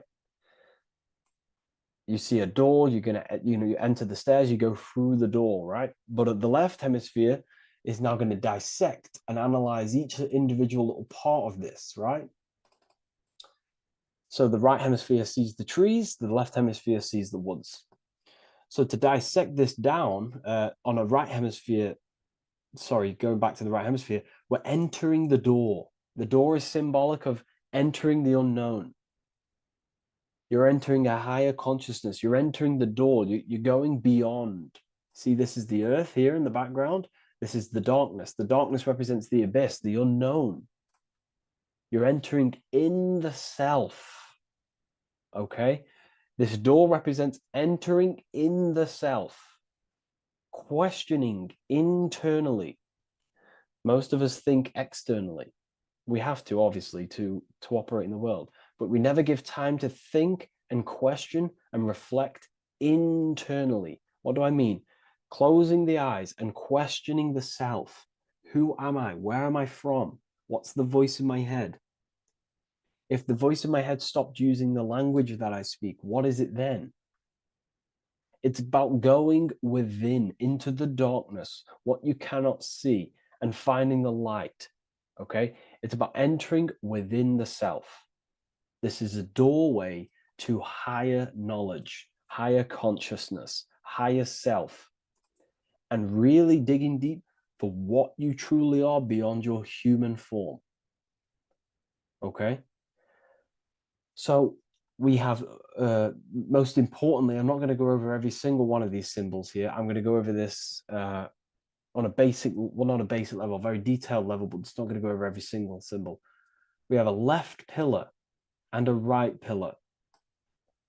The left pillar has the sun next to it. The sun is more electrical energy. It's very dominant. It's a very powerful masculine force. This represents the masculine quality of consciousness. The masculine qualities. We have many masculine qualities, such as actions, physical actions with the body. We have thinking. Thinking is a very masculine force. We have the left brain, analyzing brain, the brain that's very logical, that's trying to figure things out. That's the masculine pillar. Okay. So this is the masculine qualities of consciousness. It also represents what we can see, the sun. The sun allows us to see, to visually see in the world. So the sun represents the external world, the world outside the self. When we close our eyes, we have a self, an internal dialogue, an inner voice. We have an inner world, outer world. This represents the world we take physical action in, the material external world outside you. Okay? The world we can see. And then on the right pillar, we have the moon, which is associated with feminine qualities of consciousness. Now, the moon is in the night, what we cannot see. The moon is the nighttime. The darkness symbolizes what we can't see. So it's representing the internal world, the world of the self, the immortal world, Okay, the self in the mind is immortal. When you close your mind, you go in the mind. That self inside you is immortal. In the mind, you are immortal. Outside the mind, you are mortal. You will die. This body will die. Okay. So this is representing the internal world on a holistic understanding. It's also representing the right brain, the feminine brain. It's also representing intuition, emotion. They're linked. Intuition and emotion. They're a feminine. They're a feminine force. Also, we're looking at the heart, the right pillar. So everything that is feminine falls under this right pillar. Now, don't get confused. I know a lot of people can get confused about what I've just said. So this represents the inner world, the outer world. It also represents everything masculine and feminine. So thought is, although it's an internal quality, it would fall under the left pillar, because thought is a masculine force. It's a penetrating force. So try not to get misunderstood with that. On a holistic scale, it's also represented inner world, outer world, and how they are reflections of each other. Now, these pillars, they're the same height, they're the same structure, but just different in sun and moon, which represents their reflections of each other. Their reflections, the inner world reflects in my outer world. My external world, what I see outside of me, is a reflection of my thoughts and my internal world. So the inner reflects the outer. The inner reflects the outer. As within, so without. So we're also looking at the right and left brain. I've already gone over that. So what we need to do is build the bridge between the two to reach higher awareness of self. Because ultimately, remember, we're still divided. We came from the checkerboard, we entered up here, we've just entered within the self, started questioning the self. We're still divided. We need to build the bridge. And this is what they're crafting in Freemasonry. The bridge, the arc, the agreement, the great work. This is the crafting of aligning the left and right brain. We're also aligning intuition, feminine, with the actions. Because ultimately, the higher self is always guiding us. That's our true spirit guide. Our true spirit guide is our higher self.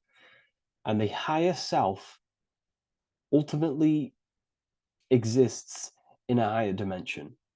This is going to sound crazy to some people, okay? But who you are is not your human body.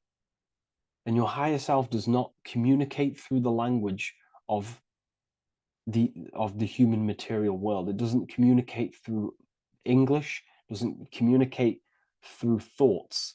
It communicates through intuition and communicates through dreams and symbolism.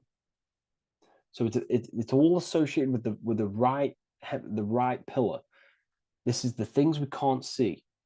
The higher self is always guiding us to awakening and to our purpose on the earth. Okay, so this left pillar also can symbolize what we're born into the world with, our circumstances, our external world. What are we born into? You know, our family, our current financial situation, where you're located in the world. So it's also symbolizing this. It's also symbolizing the qualities you bring here, the natural abilities you have when you're born, and what we need to do with our environment to ultimately reach a higher consciousness and reach our and transmute our environment we're born into to realize who we were and why we came here. Okay, so we need to build the bridge between intuition and action, and always take action on what we know and feeling is right, at all times. That's unity consciousness. And when we do this, we gain the light. We gain more light, symbolic of more information of the self. Because the higher self is always guiding. It's always watching over. And it's always trying to give us knowledge of awakening, of why we came here. And when we take action on what we know and feel is right at all times, it's like a domino effect and a stepping stone that pushes you closer and closer towards your life purpose. Okay? We're also aligning the right and left brain to perceive the world in truth, to see the world in its true form, to see the world in what it actually is, instead of any distorted left or right hemisphere dominated beliefs or thoughts. We ultimately do that by acknowledging that, yes, you have a self, you have, the left brain is more ego, this like divided thinking, everything's separate, and the right hemisphere is more holistic.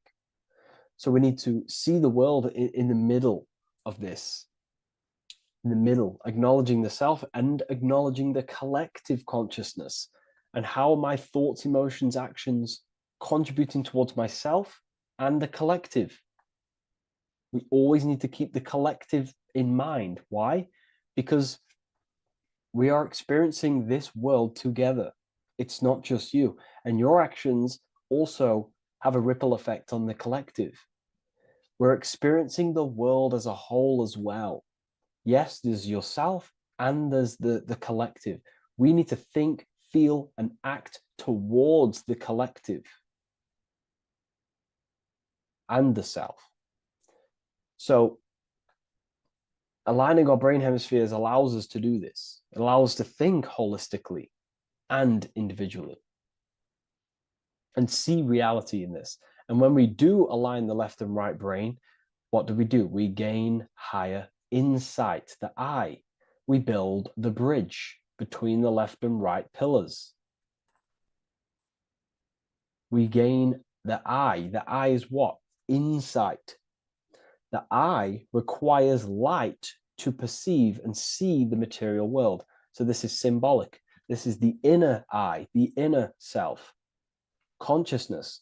And when consciousness has light, which is symbolic of truth, knowledge, light is a massive symbol in Freemasonry.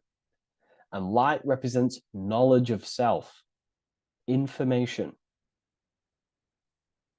And when we gain information and knowledge of self, when we align our left and right hemispheres, our actions take action on our intuition, we gain higher light, higher knowledge of self, ultimately. And this is why we also have the square and the compass. Okay? We have a square and compass here.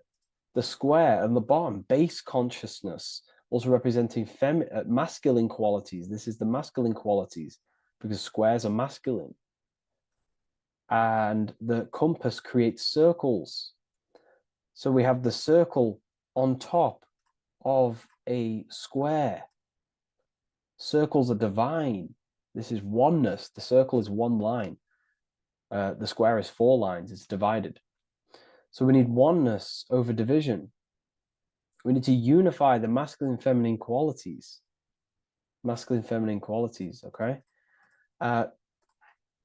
This is in the middle because the compass would fall on the right pillar and the square would fall on the left pillar. And it's unifying. It's representing unification of these 2 pillars of masculine and feminine qualities of self to ultimately rise towards this light, out of the darkness and into the light. Okay? Let's go back. The G. This is very important. This is one of the most important teachings I could possibly give you about the G. The G is the generative principle, is what generates things. And the force within you that generates things is care and the heart energy. The heart ultimately expresses our actions. We think, if we care, we act. Everything in your external world is in front of you because your heart cares. You care about the video and gaining knowledge. You're now here watching this video. That's the care energy expressing actions. So in order for us to truly get out of this divided consciousness, we have to go through the G. We have to go from base consciousness, the square, divided, through, we go through the G, because we have to care. And if we care, we'll reach the higher mind and gain higher self-knowledge and master the self. You cannot do this if you do not care. And if you do care, you will take action towards it. If you're watching this and you don't actually truly deeply care, you won't take the action. You'll just gain the knowledge, which is ultimately useless. You have to take action on this knowledge. And if you do not, there's no point watching the video. It's difficult. It's difficult. It's not easy. And things, throw us off our path sometimes. I understand. I'm not saying I'm perfect, but we ultimately have to give care towards reaching higher knowledge.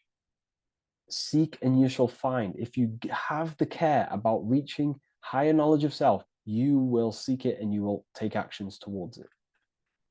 Okay.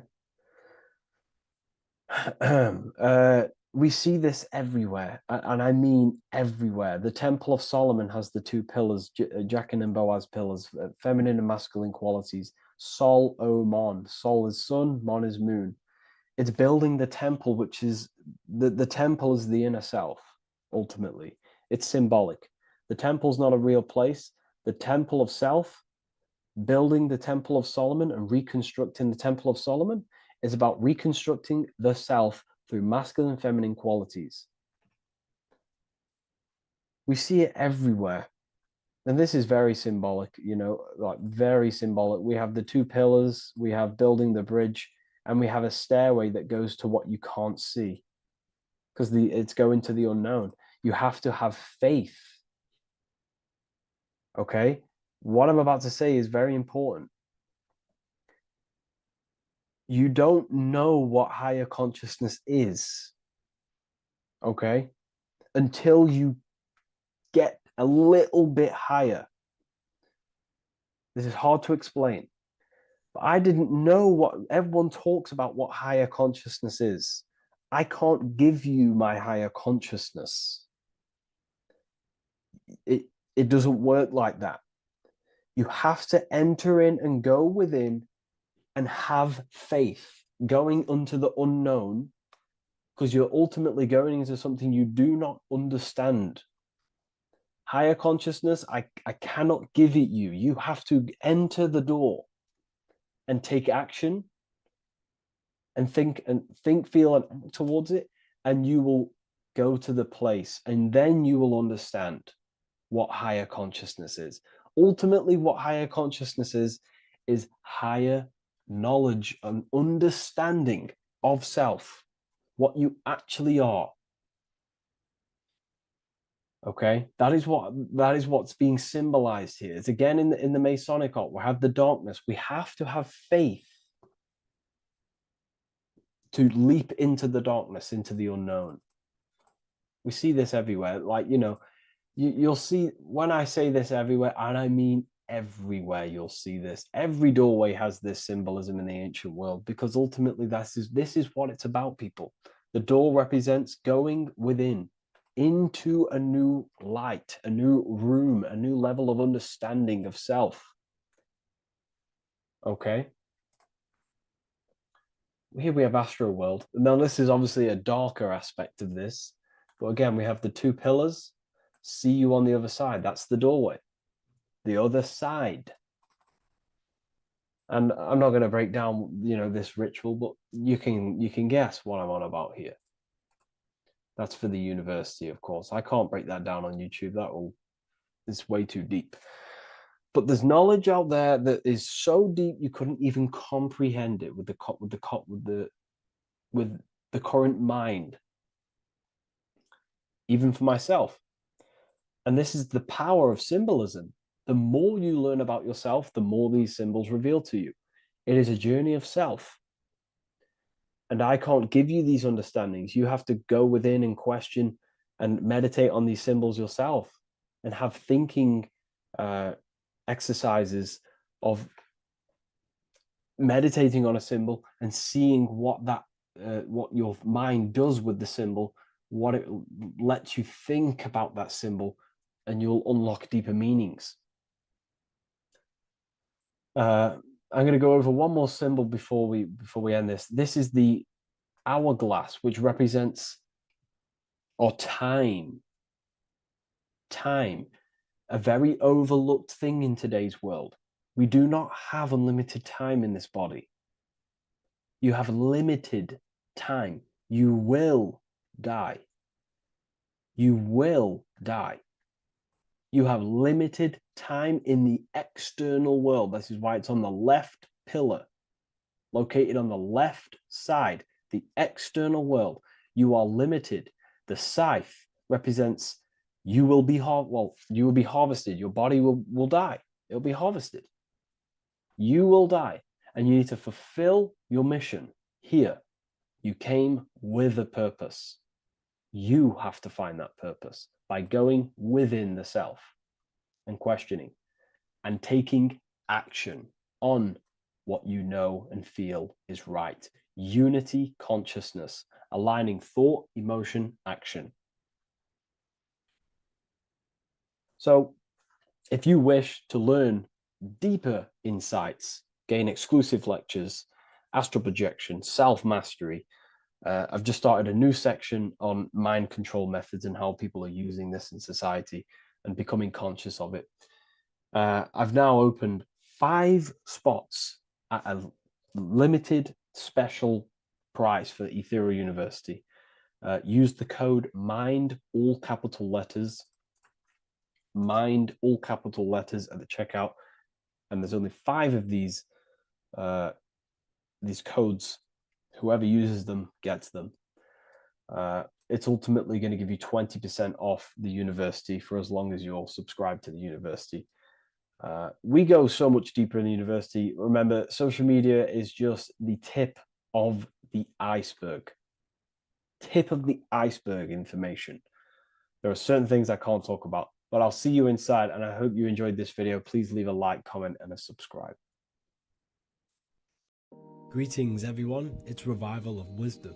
I facilitate human enlightenment through occult and esoteric teachings. I hope this video expands your mind into a new field of thought. In this video, we're going to be discovering the true esoteric meaning of the 7 planetary energies. So let's jump straight into this. In order to fully understand this, you must understand the esoteric teaching of as above, so below, and as within, so without. Our inner world is mirrored into our external material reality. We have a physical voice, which you are hearing right now, and I also have an inner voice, which no one else can hear. The inner world is invisible, and the external world is visible. In other words, the inner world is the spiritual world, and the outer world is the material world. The inner world of ourselves reflects and projects our outer world, which means everything in our external reality is somewhat reflection of our internal self. You are made in the image and likeness of God. You yourself are the universe experiencing itself in a 3-dimensional physical form.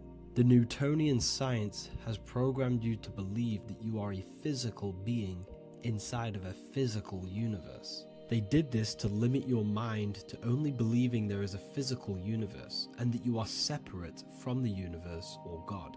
But you yourself are the divine essence of the universe, experiencing itself in a physical plane, which means everything you see is inside of you, including the stars, the planets, and the elements.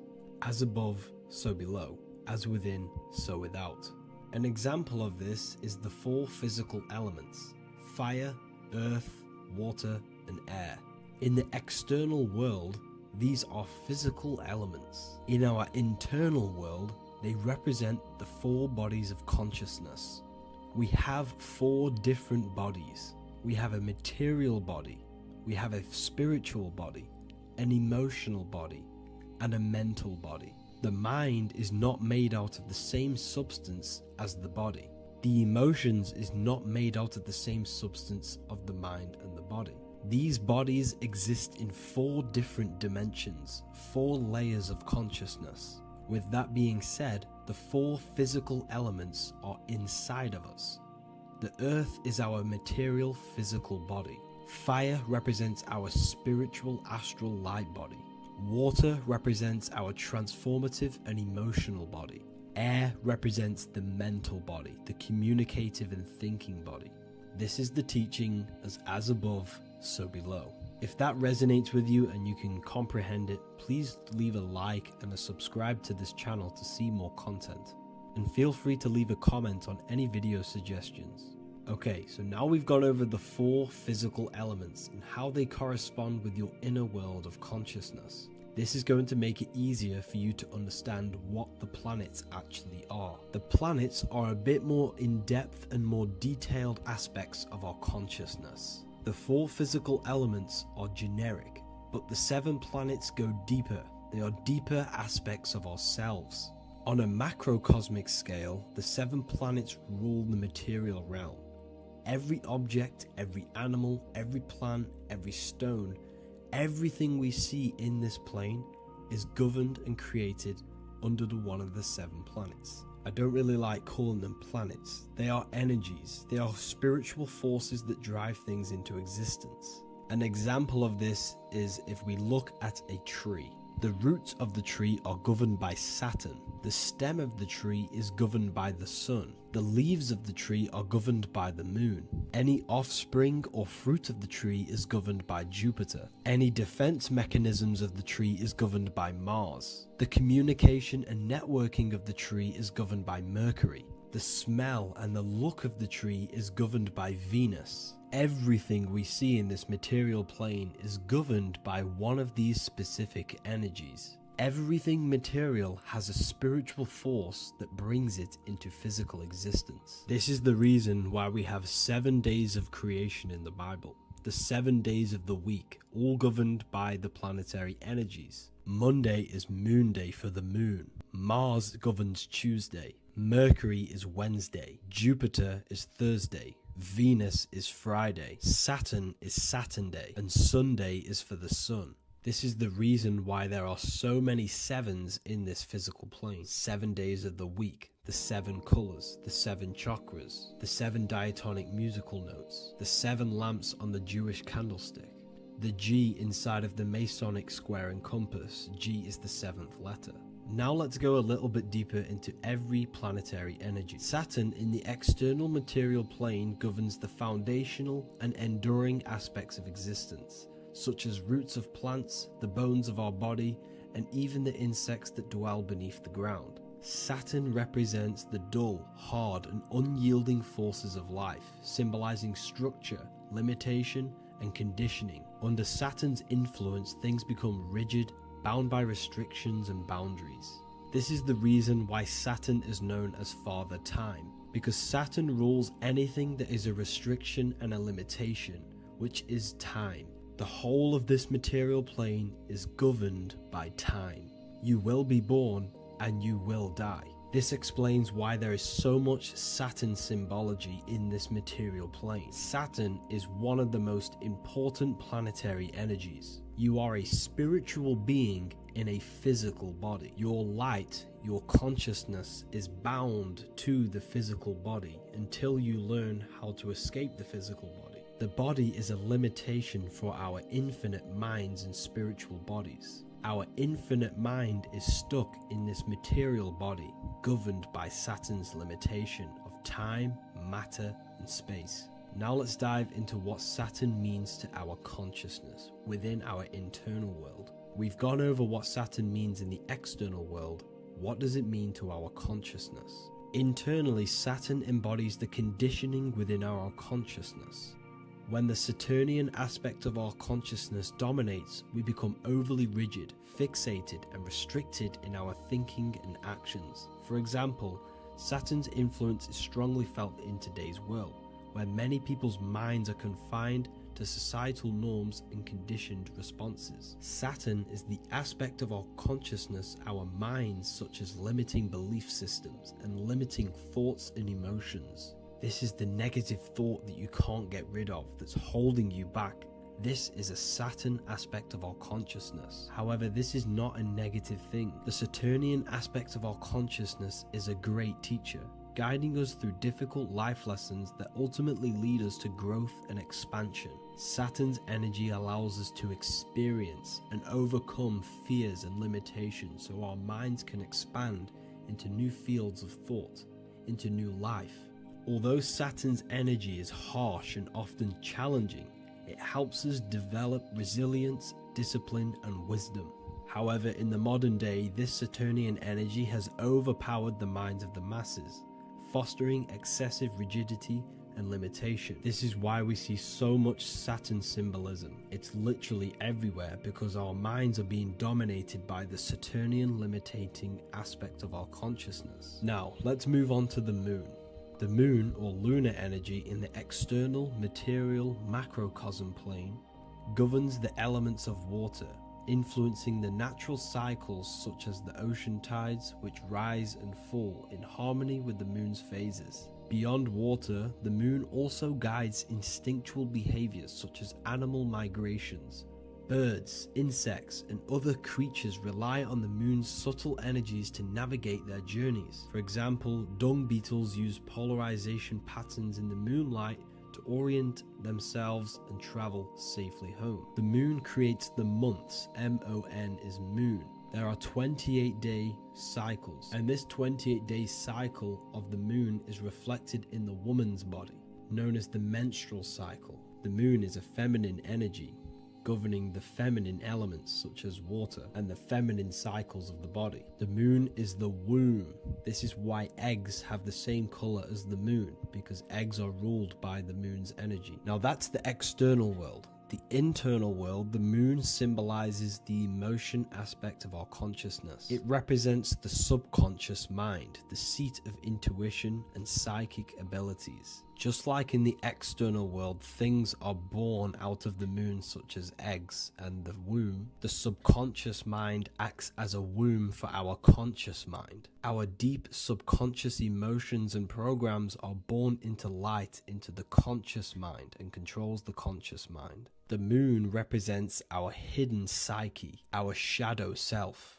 Now let's go on to the sun. The sun represents the life force. In the material external world, the sun is ruling over pretty much all life. The sun gives life to all things. Without the sun, animals could not exist, the human body could not work, and plants would not grow. The sun is the life force. It's the soul of the world. Now, in our internal world of consciousness, the sun represents our passion, our drive, our conscious mind. The aspect of our internal world that wants to drive things and give life to physical manifestation.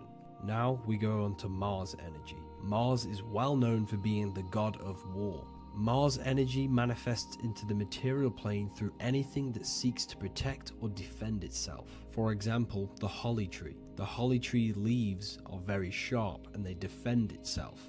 Anything that is protective in the material world has Mars energy and is governed by this specific aspect of consciousness.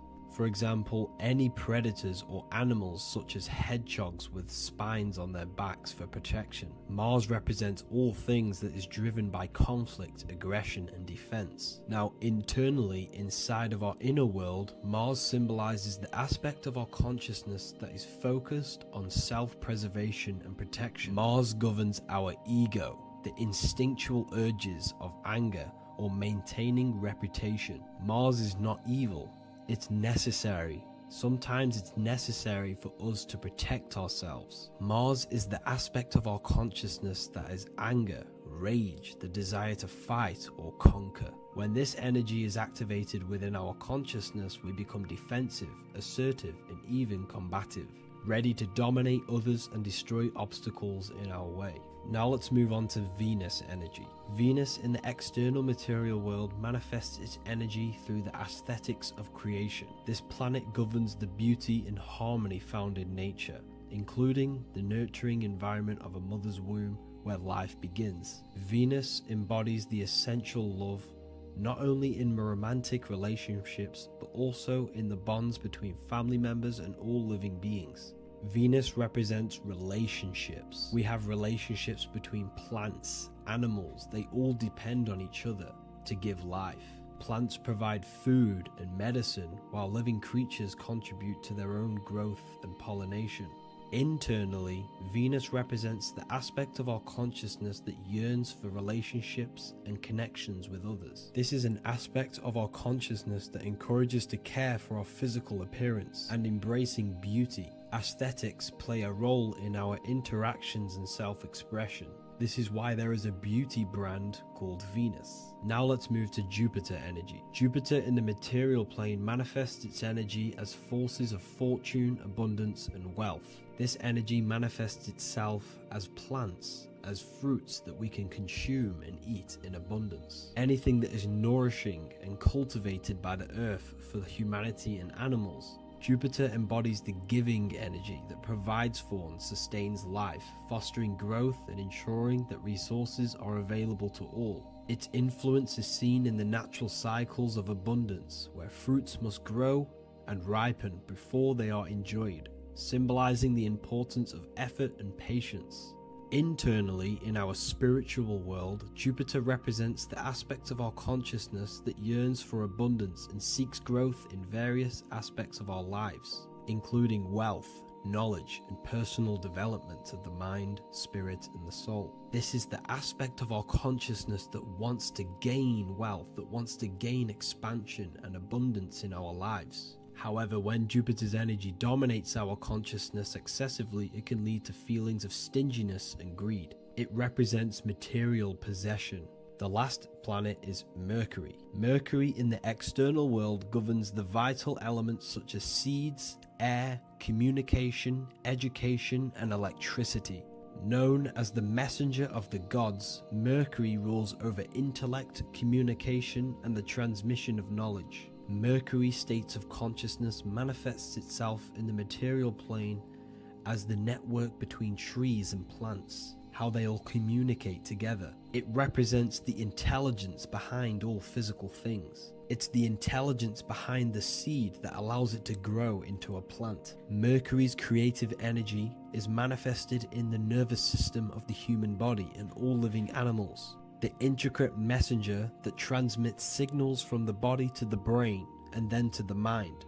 This intelligence within us allows us to facilitate thought and movement. Internally, in our spiritual aspects of consciousness, Mercury is the state of consciousness that seeks knowledge, understanding, and intellectual growth and expansion. This part of us is curious, eager to learn, and driven to communicate ideas and information. It represents our mental body. The Roman god Mercury is often depicting flying because this symbolizes the air. Air represents our mental body. When the Mercury aspect of our consciousness dominates, we become highly intellectual, constantly seeking information, analyzing situation, and communicating our ideas. While this can enhance our understanding and ability to interact with the world, an excess of Mercury's influence can lead to overthinking, excessive analysis, and focus on intellect over emotions or intuition.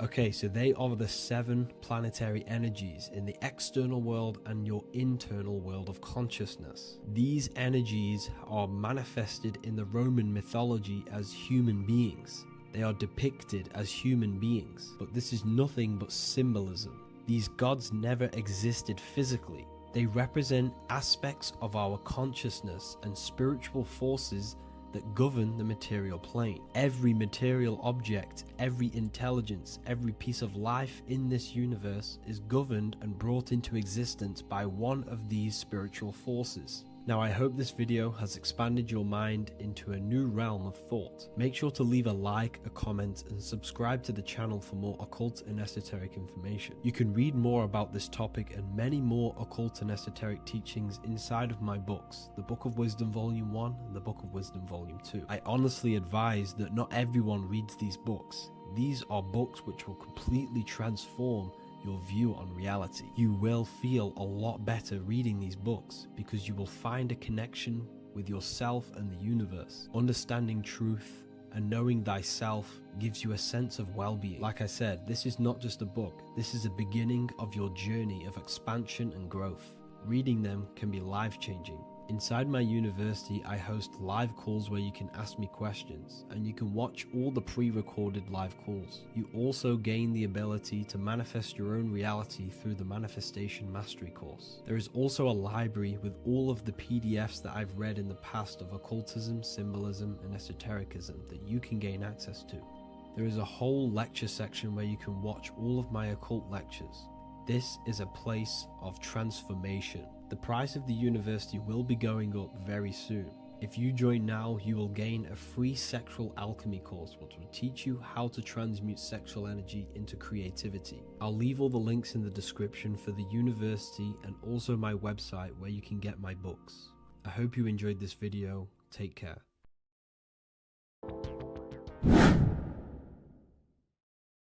What are we all doing, people? Survival wisdom. Today we're going to be breaking down the Bible and its real, true metaphysical meaning. All of these slides within this video is taken from my book, The Book of Wisdom. So you can get all of these slides. So the Temple of Solomon, you are body, mind, and soul, which is the Holy Trinity. The moon, sun, and earth.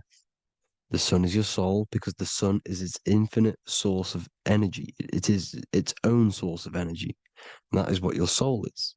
It's its own source of energy. The moon is mind. This is why you call people a lunatic. You're a lunatic. Luna means the moon. And inside of your mind, you have a specific mood. Mood is moon. And mind in German is Mond. And the word Mon means moon.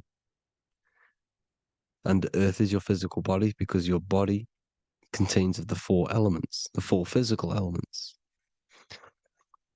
Well, the Temple of Solomon is the temple of the soul and the mon, the soul and the mon, the soul and the mind. And it's the temple of the Holy Spirit in the Bible. Everything leads back to one singular point in the center of the brain. The brain is not the mind. It's mind over matter. Okay? The brain is the physical manifestation of the mind. The brain is the electrical computer which decodes the light waves given to it by the mind. This is why everything in the body leads back to one singular point. And we'll go over this in a minute. But this is controlling the physical body.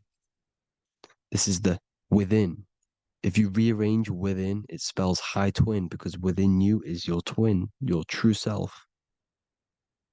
And it's just an entity in the center of the mind. And if you shut your eyes, you can feel it. Your awareness is in the center of the brain. So there's just an empty chamber in the center of the two cherubs, the two brains. They are two separate brains. They're two hemispheres. And the empty chamber, when scientists chop it up and see it's just an empty chamber, well, because you can't see in that plane of reality. You cannot see the mind.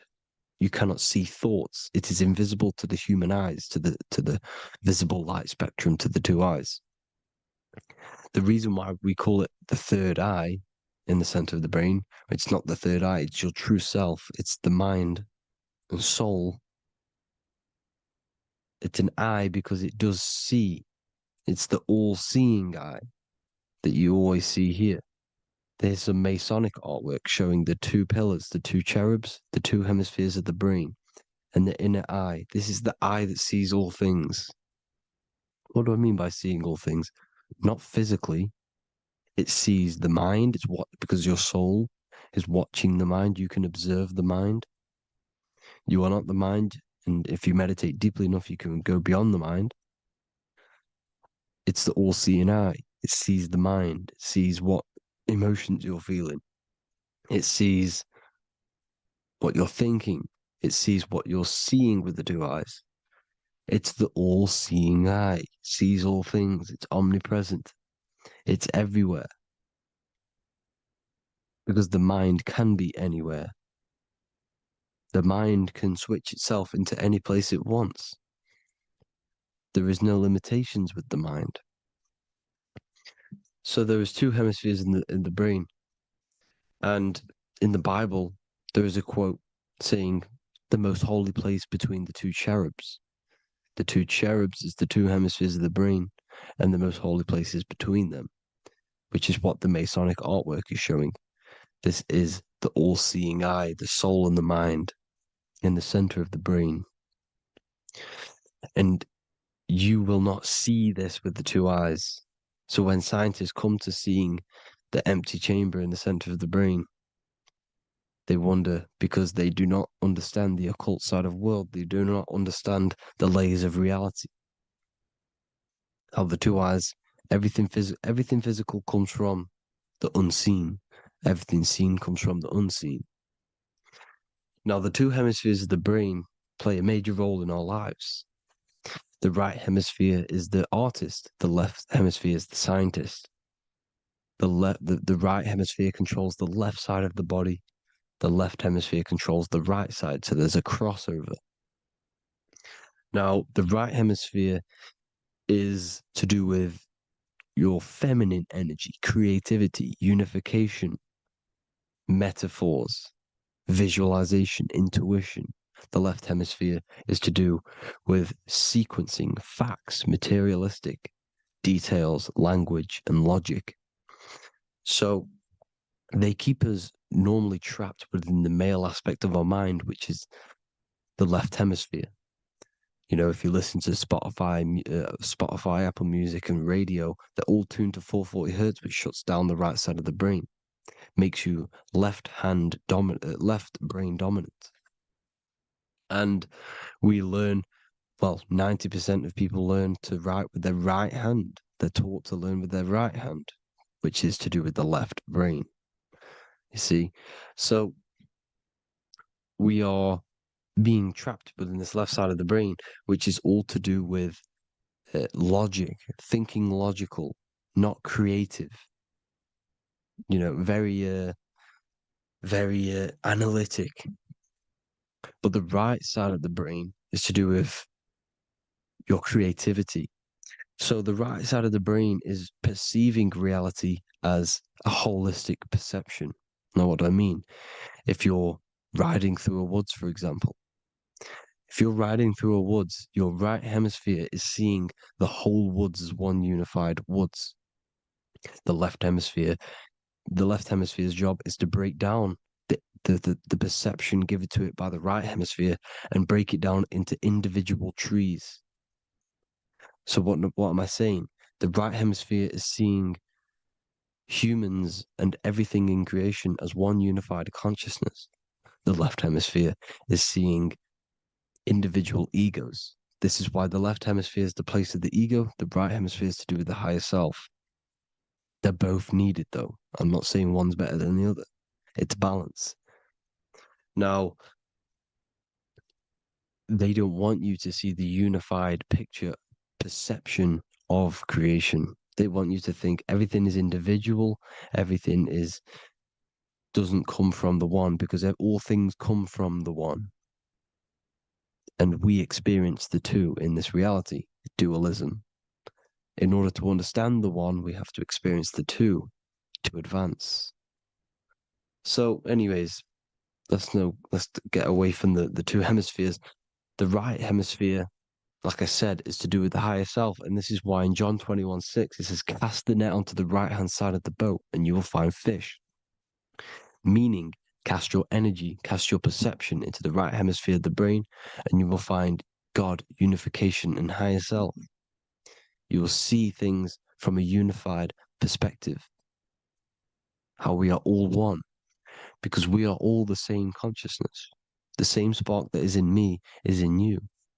This is why I am you and you are me.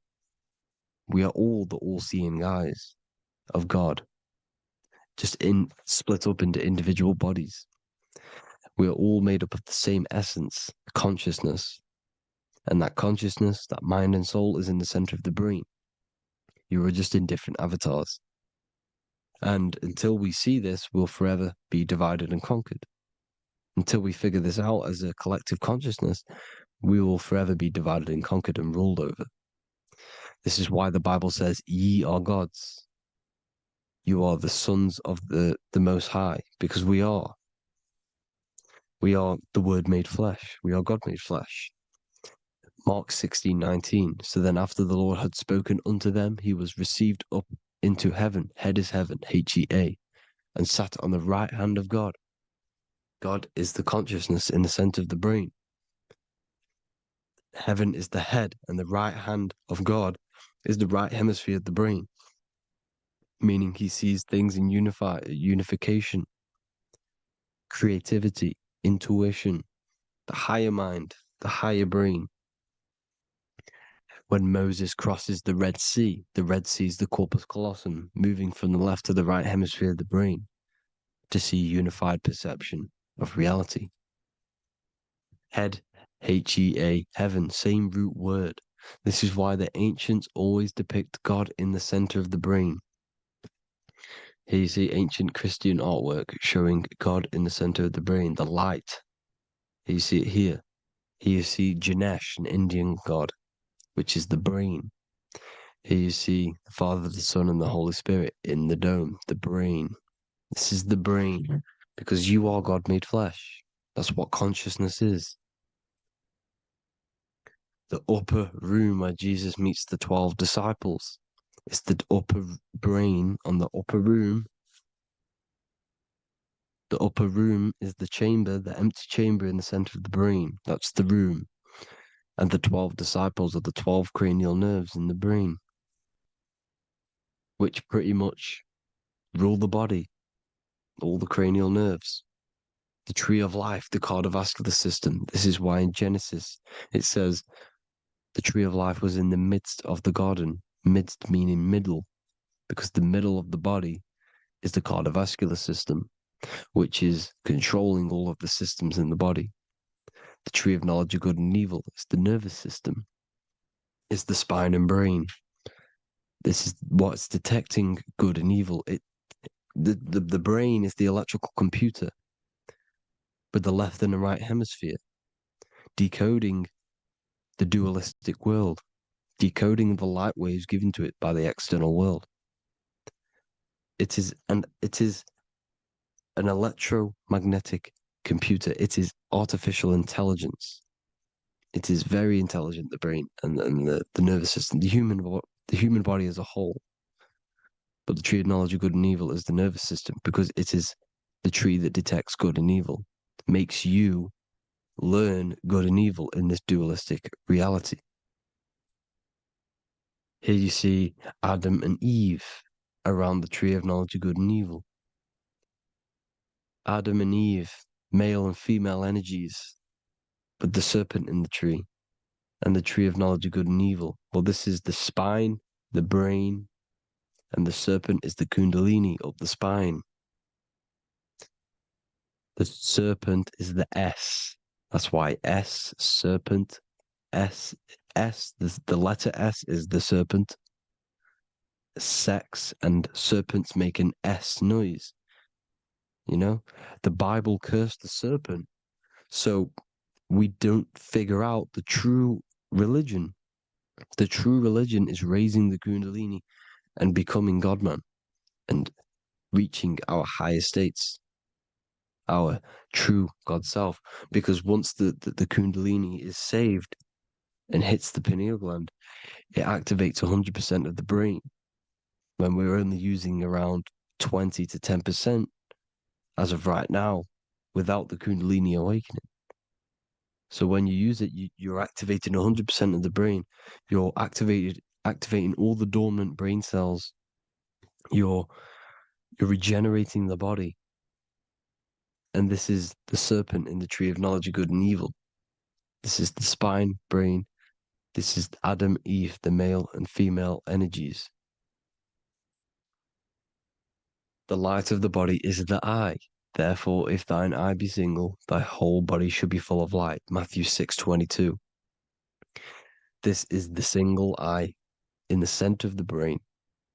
It is not the pineal gland. It is what's inside the pineal gland.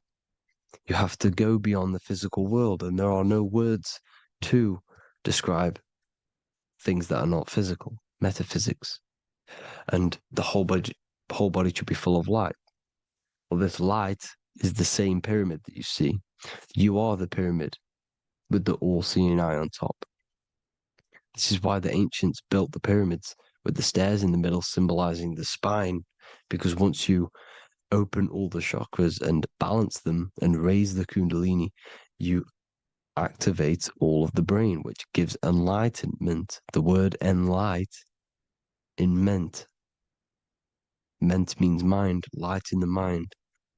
Enlighten the mind. And this is enlightenment. We are the temple. And Jacob called the name of the place Peniel, for I have seen God face to face. Within spells high twin. Within you is the God self, which you need to manifest into the external world. And he's seen God in Peniel, the consciousness. He's seen his true self, consciousness, in the pineal gland. Genesis 28:10, Jacob's ladder. Jacob, he took a rock there and laid his head on it to sleep. Jacob had a dream. He dreamed there was a ladder that was on the ground and reached up into heaven. Head is heaven. The rock he fell asleep on is the sacrum bone, because he's symbolizing the oil that comes down the spine, hits the sacrum bone and rests there, falls asleep, and it looks up and it sees the ladder to heaven. Because when you raise this oil, you become God-man. You become God in heaven. You can leave the body at will. Do you not know that your body is the temple, that your body is the temple of the Holy Spirit? Corinthians 16:19-20. Or do you not know that your body is the temple of the Holy Spirit within you? Your body is the temple of the Holy Spirit, the soul and the mind within the center of the brain, the temple of Solomon, temple of the soul and the mind. Romans 8:10. Christ is in you. It's not external. When you give where attention goes, energy flows. When you give your energy to external things, your attention, your worship to external things, you're giving energy, meaning it's draining you, and you're feeding something within the astral plane, a mental thought within the astral plane. So with you realizing that the Christ is in you, that you don't have to worship anything outside of you, this means that you're internalizing your energy. You're not giving your energy, because where attention goes, energy flows, which means you become more present. You become healthier, because you're not giving off all of your special electromagnetic energy that's charging you.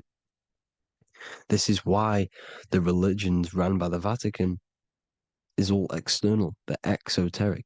Exoteric means external teachings. The esoteric is the internal, the hidden teachings. In Psalms 82, I have said, ye are gods, and all of you are children of the Most High, because we are the Most High, split up into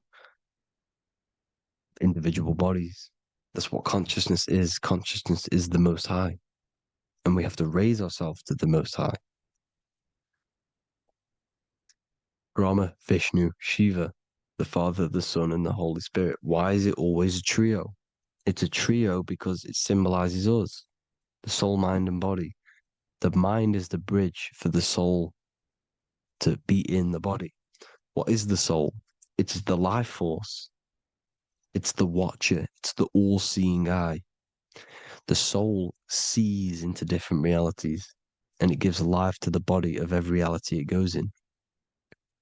This is why you always see light around the all-seeing eye because it is the energy, the life force, the light, life, Li. Life is light. And it's the eye because it sees into the different realities. It sees into the dream world. When you're going to sleep at night and you dream, it's not a dream. It's another reality. You're a multi-dimensional creature. We live in a multiverse. There's infinite amount of yous. And there is a version of you which is the highest self in a reality somewhere. And this eye has the ability to switch realities, which is exactly what astral travel is. Astral travel is the ability to switch reality beyond the 3D construct of this world. The Father, the Son, and the Holy Spirit, Brahma, Vishnu, Shiva. Brahma, the soul, inhabits different bodies. This is why they have different heads. Vishnu, the mind, symbolizing gnosis, meaning knowledge. This is the serpent. The serpent symbolized knowledge. Shiva, the body. The Father, the Son, and the Holy Spirit. The bird, the soul, because the bird symbolizes the soul. This is why you have here the Egyptians showing you the soul leaving the body. Here you see here with the twin head, the same head, and it's a bird. This is the soul self. This is the ego self. The Egyptians knew this. They knew all of this. Of course they did.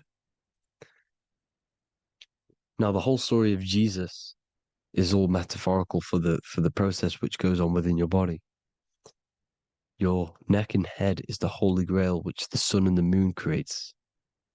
Sorry, the sun and the moon creates the fluid within the Holy Grail, the brain, the skull. And the moon creates the milk. Sorry, the moon makes the milk. The sun makes the honey, the land flowing with milk and honey in the Bible. The land flowing with milk and honey is the center of the brain in the Holy Grail. Here you see the Masonic artwork showing you the sun and the moon creating the fluid in the spine. Here's the serpent. Serpent symbolizing the two Kundalini channels, the Ida Pingala up the spine. Here's the furnace raising the Kundalini, raising the oil, heating it up and rising it to the crown. You see? So here you see more Masonic art, seeing the sun and the moon creating the holy fluid in the brain, in the cup, filling the cup. This is why it's a cup, because it's the Holy Grail. This is the holy oil in the center of the brain that gets released down the spine, which is Jesus coming down from heaven. It comes down the spine, down the River Jordan in the Bible. This is when Jesus goes from Nazareth to Jerusalem. He comes down the River Jordan, and Joseph and Mary are in Nazareth waiting for Jesus' return. Joseph and Mary symbolize the pineal and pituitary gland, which produce the two oils created by the sun and the moon. And he returns. When he returns, he gets crucified at 33, because there's 33 vertebrae at the back of the spine, and it crosses the vagus nerve. The crucifixion of the oil past 33 vertebrae creates God-man, and it creates your higher self, and it activates 100% of the brain. And you turn into spirit, you turn to your spirit self. This is why Jesus dies. He didn't physically die, it's metaphorically dies, and becomes his higher self. The ego self is left behind. It's the same with the whole story of Jesus. Jesus comes down from heaven, which is the oil. He dies in a cave for 3 days, which is the oil hitting the cave. Here's the cave. And resurrects after 3 days. If you resurrect the oil, comes up and gets crucified at 33 in Golgotha. Golgotha translates to a place in the skull. The three wise men from the east. Well, if you look at the Masonic artwork, they'll always show you a ladder up to the east. Okay? Here you see north, south, west. This would be east. Here you see east here. East here. The ladder up to the east. The east is the top, up. 3 wise men from the east, the thalamus, pituitary, and pineal gland in the center of the brain. The most important glands in the body. Here you see the Egyptians with the spine, the sun, and the 2 hemispheres of the brain. What did I say at the beginning? The sun is the soul. The sun is its own source of energy. It's the life force, which gives life to anything it inhabits. The soul is the same thing. That's why sun and soul mean the same thing. So, what I'm saying is consciousness is God. And this is why when it refers to as God in the Bible, it means your higher self, pretty much. And returning back to this higher self, because God is something that you need to manifest. Consciousness is God, and your body is a reflection of the creation by God. This is why everything in the body corresponds with the stars. The stars rule the body. We are an image of the stars. This body is an image of the whole of creation. Aries rules the head. This is the cerebrum, the ram in the brain. Here's the ram, Aries. And we have something called the cerebrum, Aries, the ram. This is the Lamb of God moving to the higher mind. Taurus, which is the lower brain and neck, the cerebellum, the bull Taurus, the lower mind, and the cerebrum and the cerebellum, the ram and the bull, is what makes you ramble on. Ramble meaning walking. The higher mind and the lower mind working together makes the body ramble. Ramble is what makes you walk along. Thank you to Santos Bonacci. Gemini, the 2 twins, rules the 2 arms, the hands, and the lungs. These are the 2 twins of the body. Sagittarius, the horse, which rules the hips. Hips means hippo. Hippo means horse. Hippopotamus means water horse. Hippo means horse, and this is why we call them hips, because horses have massive hips. Capricorn, the kneecaps. Pisces, the 2 fish, the 2 feet. Then they make us swim.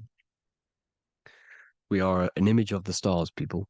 Well, the body is anyway. Consciousness is God, and the body is the image of the whole of creation. It's a reflection of the whole creation, as above, so below. 12 systems in the body, 12 cranial nerves for the 12 constellations, 12 cell salts. The body's made out of 12 cell salts. So, this is where it gets kind of deep. This is where we get deep. And he said Jesus was known as the fisher of man. And fisher of man, meaning man does not mean man as in the male. Man means mind. He's the fisher of minds. So the Bible is not patriarchal. It's not patriarchal. Man just means mind, pretty much. So the fisher of mind, man, because he was fishing minds out of this reality into the higher realities. He was teaching people how to leave the body when he walks on water. Walking on water is the physical, etheric, astral, and mental. These are the different planes of reality. The ether is the either, because the ether is the substance that's on either side, astral and physical. It's the 5th element, is ether. And the 5th element is the water. The same water at the beginning of the Bible when it says, let the firmament divide from the waters above from below. The water symbolizes the ether. It's the base of all physical matter. And the ether is known as the water. So when you're walking on water, you're walking on the ether, meaning you're leaving the physical body.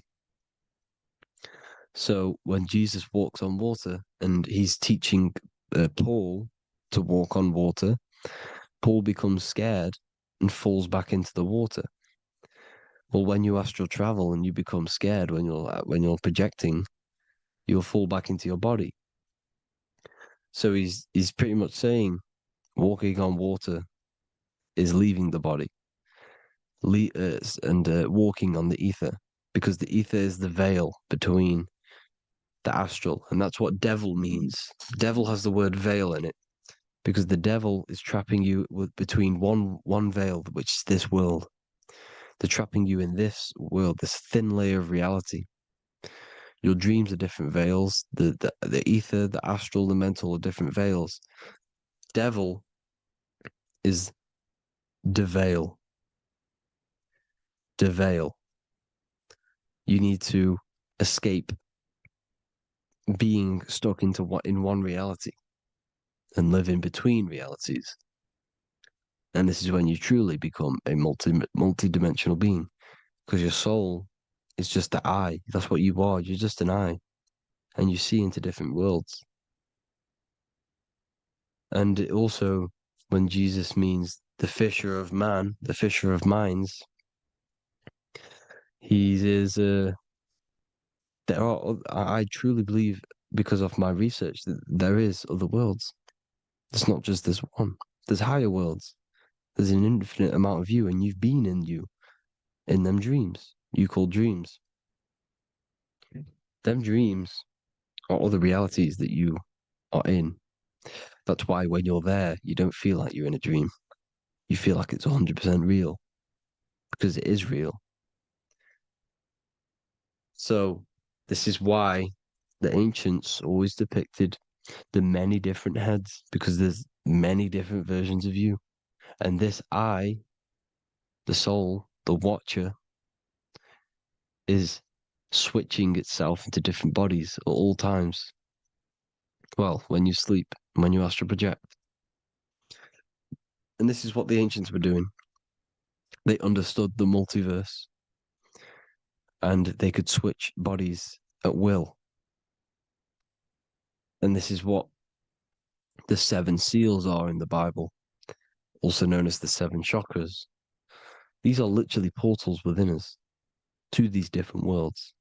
We're in the heart at the moment. Earth, rearranged, spells heart, meaning middle. This is where good and evil exist. It's the middle point, the midpoint of realities. So, I hope you all enjoyed the video. All of this knowledge that I've give you in this video is inside of my book, the Book of Wisdom. The Book of Wisdom gets updated every single month with new pages. It's a one-time payment for a lifetime worth of research and knowledge by me. So if you do want to get it, the link will be in the description. But I hope you all gain some amazing insight. Please like, comment, and share to help the algorithm, and drop a subscription. And for more lectures, every 2 days, I drop lectures and knowledge within the Patreon. If you want to support the channel, join the Patreon. Everything's in the description, because we are not monetized on YouTube. Thank you all. Have an amazing day. Okay. Is manifestation real? Of course it's real. You've just manifested that sentence. You turned a thought into an action and then generated a physical experience. You turned the invisible thought into a tangible reality. That is manifestation. You just have to learn how to do that on a mass scale, on a bigger scale, to generate something bigger. You know? So yeah, of course, manifestation is real. That's all you're ever doing. Creation is not created. It's in an ever state of becoming. You are in a continuous state of becoming something in the present moment. You know, so you're always molding creation through thought, emotion, and action.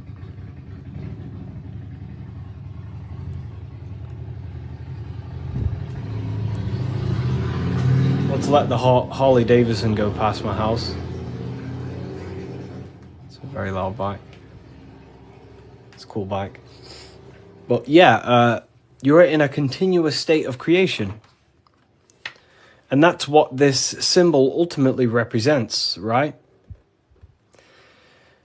Hi, if I order your book today, will it revive, be here before next Friday? You mean not this Friday, but next? Yeah, it should be there, for sure. So, this is what this symbol ultimately represents. Because the snake can shed its skin, which means it renews its layers. It transforms from old layers into new layers. It removes old layers of skin, symbolizing transforming. But the snake is eating its tail. The end gives birth to a new beginning. And this is what the present moment is. The present moment is the continuous state of becoming and unfolding of creation. We're all tapped into the live stream of consciousness, like you're tapped into this live right now. And you are directing them life forces in the present moment through thought, emotion, and action. You direct the life flow, the life force that you're tapped into. And wherever you direct it through thought, emotion, and action, and your time and attention, that is the reality you generate. And you create that reality. And that's what the symbols are here for, people. The symbols are here to awaken you to things that you just realize about yourself. I'm not teaching you anything new. This is just something you realize. This is solid truth that you can't, escape. You can't escape the law of cause and effect. The force is too powerful to escape the force and the law of cause and effect. The law of cause and effect is over you. It governs you. So you have to work with that law consciously. Most people are not conscious of the laws that govern their life. They're not conscious of the laws that's governing their mind. Your mind is governed by laws, not man-made laws, but universal laws you cannot escape. It is impossible to escape cause and effect. So you must work with the law. God law, basically. Yeah, they're called, occult societies, secret societies. They call the laws natural law. Then, of course, you have man-made laws.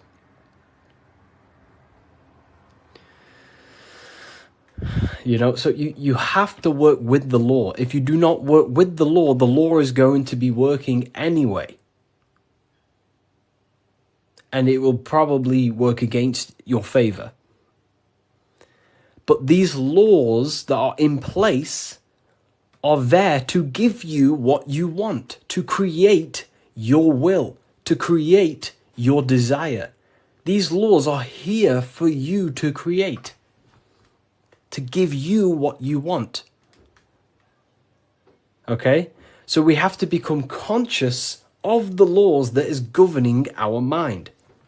Because the mind functions with free will, however, exists in the boundaries of the laws. Without them laws, the mind would not solidify a true creation. Everything would be chaos. The laws make sure that it creates this specific reality that you're experiencing right now. Hello, Harry. I've reached a higher state of consciousness thanks to you and your book. Wow, amazing, Craig. Absolutely amazing. Absolutely amazing. This book, don't read it once, read it many, many times. I'm probably sure you already have, but it just helps you. You pick up new things every time you read it. What do you think about getting a pentagram tattoo or a different symbol? I mean, the pentagram's a great symbol. It's just how you use the symbol. I gifted your book to a friend. Wow, amazing. Which book? The new one or the older ones? So we can influence our reality, of course, through thought, emotion, and action. You have free will. You have full control over them three things. If you try and control anything other than your thought, your emotion, and your action, you are going against natural law. God has given you the permission to only control your thoughts, your emotions, your actions. If you try and force anything on anyone else, you are then breaking natural law. They are the forces that consciousness expresses itself through the mind, mentalism, through thought, imagination, through emotion, through feeling, intuition, and through action, willpower, taking physical actions. That is how the force of consciousness expresses itself in 3 distinct ways. And that's how you create your reality, through thought, emotion, and action. And that's how you gain your personal power, by controlling your reality. How do you control your reality? Very simple. Is this the Book of Wisdom? This is not the Book of Wisdom. This is the Book of Symbolism, the brand new book, only available on my website. So here it is. Here it is, people. This is not the Illuminati. This is not the Illuminati, people. Let me make something clear. Everyone has demonized this symbol, and I think they use this symbol on purpose. Because this symbol unlocks your personal power, and that's what the Illuminati is. The Illuminati are illuminated people. That's ultimately what it means. Illuminated. What is illumination? Light. That's why there's light surrounded around it. Light in the eye. What is the eye? The internal perception. The mind that allows you to perceive information. The internal eye. The person in your mind who thinks.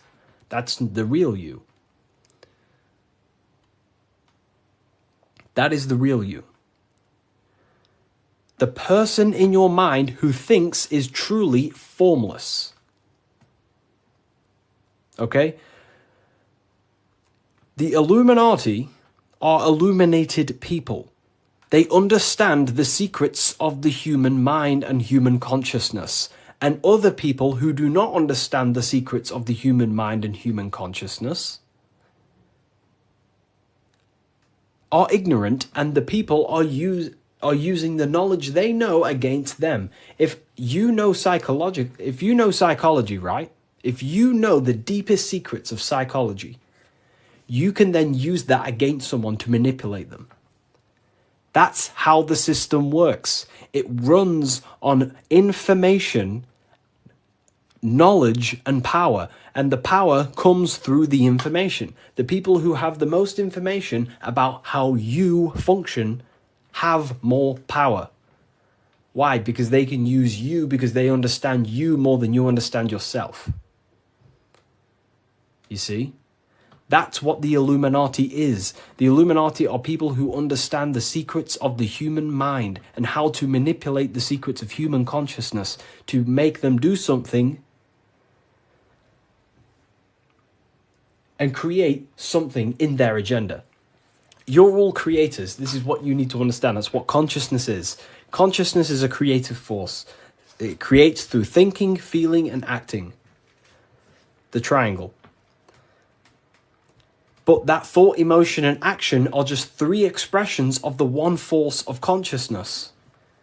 Thought, feeling, and acting are in fact one actual force. Because it's the force of the universe. We're all using the same force. And that's the same force that Yoda uses in Star Wars. In Star Wars is all talking about the force. That is the force, and that force is running through you right now in the present moment.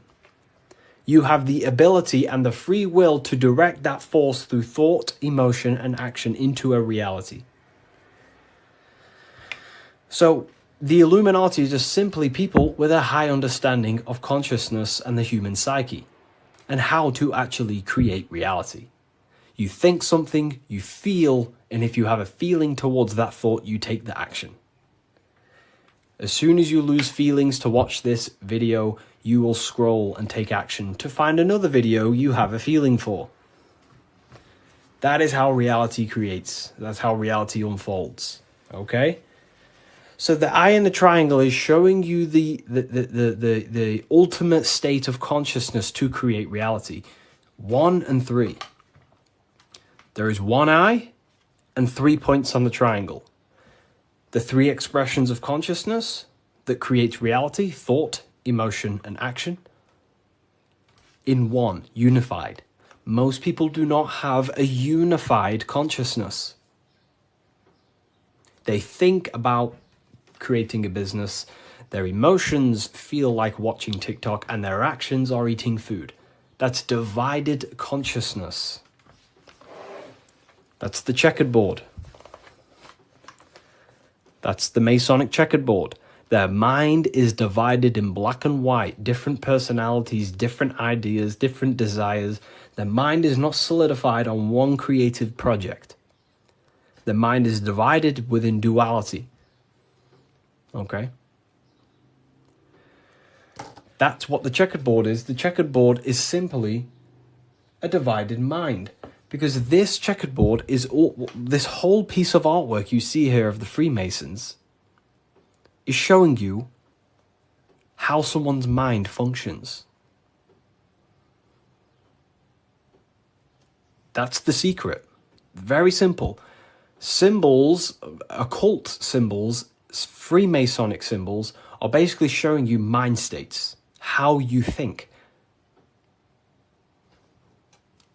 Divided pillars, left and right pillar, sun, moon. Sun is masculine, the masculine mind, and the feminine mind, the conscious and the subconscious.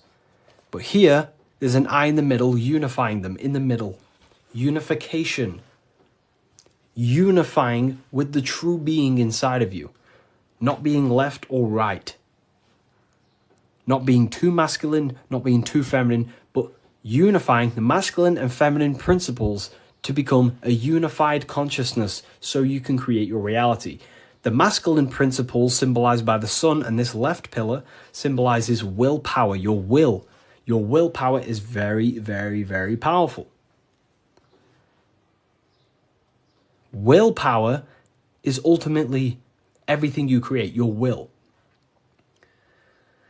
So this sun represents the masculine forces of the mind, such as willpower, taking physical actions, intelligence, intellect, thinking. That's all the masculine. Then on the right side, you have the feminine qualities of consciousness on this right pillar, symbolizing imagination, emotion, desire, intuition. These are the feminine forces of consciousness. And what happens when a male and a female comes together? They give birth to a new creation called a baby. What happens when you merge your masculine and feminine qualities of consciousness? You merge your willpower, your thought with emotion and action. You give birth to a creation, a baby. The same principle. It's the same principle. Freemasonry is very simple. It's about bettering yourself, working on the temple, and the temple is symbolic for you, for your mind. The stonework Freemasonry, Freemasonry is about stonework, and that stone is you. You're perfecting a stone, and that stone is your mind. You're perfecting the Temple of Solomon, or you're rebuilding the temple, which is rebuilding yourself, because you are the broken temple. The thing is, your teachings is destroying my life. It's not destroying your life, it's destroying your old view of the world, which will then give birth to a whole new, beautiful life. You have to go through destruction. You have to go through the darkness to see the light.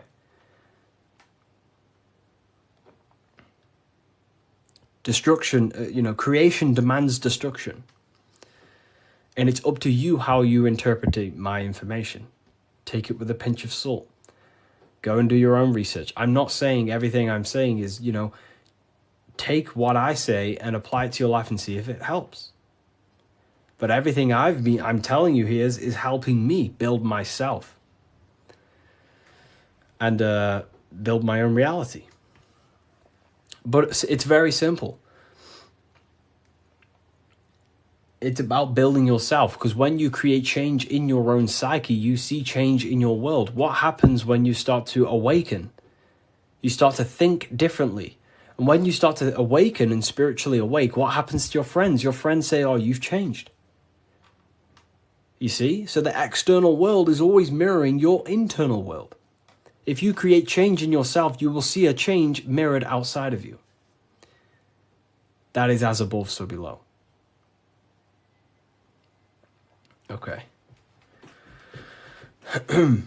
So, Freemasonry is very simple. It's about yourself. It's about the Temple of Solomon. You're rebuilding the Temple of Solomon. And the Temple of Solomon is an allegory for you. Your mind is the Temple of Solomon. Your body is the Temple of Solomon.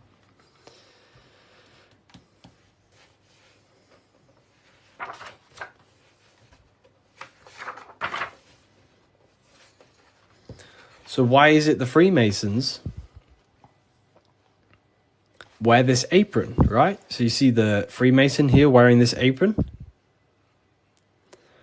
Well, this apron originates from stone masonry. Stonemasons. What are stonemasons? Stonemasons chip away stone, and then they use the stone to put on a building or, wherever. But Freemasonry teaches in metaphors. So this stone, this apron, was worn by the stonemasons to protect themselves from flying chips of stone hitting their genital area. So this is symbolic of doing the Masonic work, perfecting the stone, perfecting your mind. Every day you are either building your mind or building your mind's prison. Every day. You wake up, you're either destroying your mind or either help freeing your mind. You have the option, right? And they also wear this apron on the lower half in the genital areas because you think with every chakra. The chakras are basically spinning energy vortexes. This is what you see here, right? These chakras.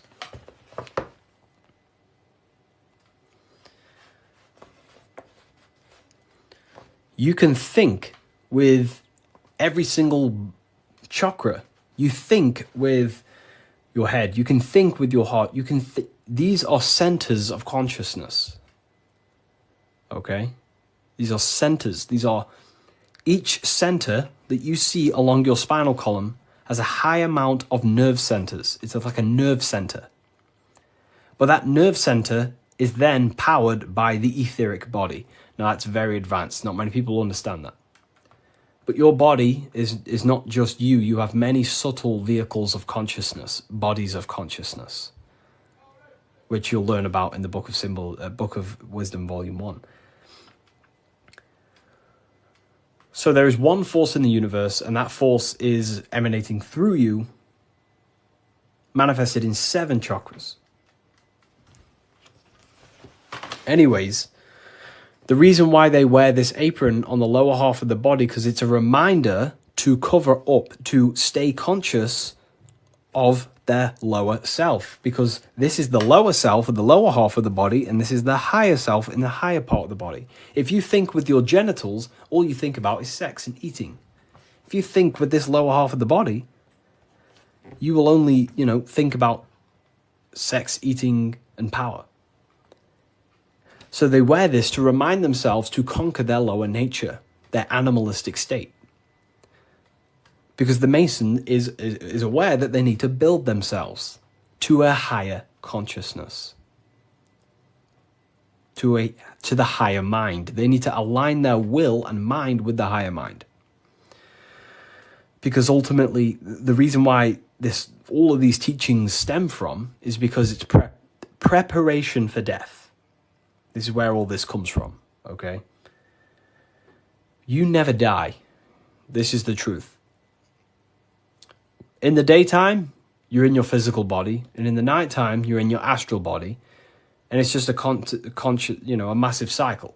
So daytime is life, nighttime is death. Wintertime is life. Wintertime is death. Summertime is life. As above, so below. It's just bigger and smaller, right? So, with that being said, you never truly die. You are not the physical body. You are the internal being in your mind who thinks. You are not the thought. You are the one who hears the thought. The thinker. The knower. You are the being inside your mind, not the being outside your mind, which is this physical body. So Masonry is about working with that internal self. Mastering that internal voice, because that is the architect of your reality. The internal dialogue. That is the stone that they're working with. They're chipping away at, they're perfecting, they're smoothing. The inner dialogue. No one pays attention to this. The inner thinker, the being who is thinking in your mind. Who is that being? Who is the person in your head? It's not your body. Your body is acting out the commands of the internal being.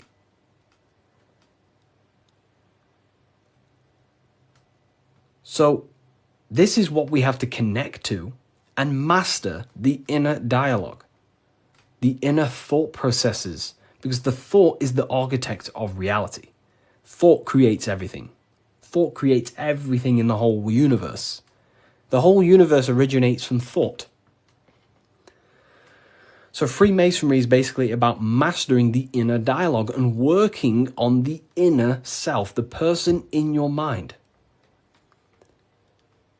And the deeper you get to know that inner voice, you start to realize that there are many different vehicles of consciousness.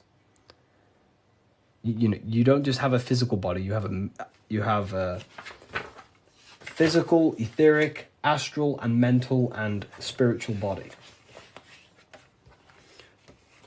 The physical body is just the lowest dimension there is. The physical plane is the lowest dimension there is. Your mind operates above all of them. A thought is just a thought. It has no true form. That thought takes on the body. That thought wraps itself in imagination. So the thought alone is just a thought. But then that thought then wraps itself in something we call astral matter, which is your imagination. The light, the screen in your mind that allows you to vision a specific object. The thought wraps itself in astral forms. That astral form becomes like an emotion in your heart because you want to then take action to generate that mental image you created.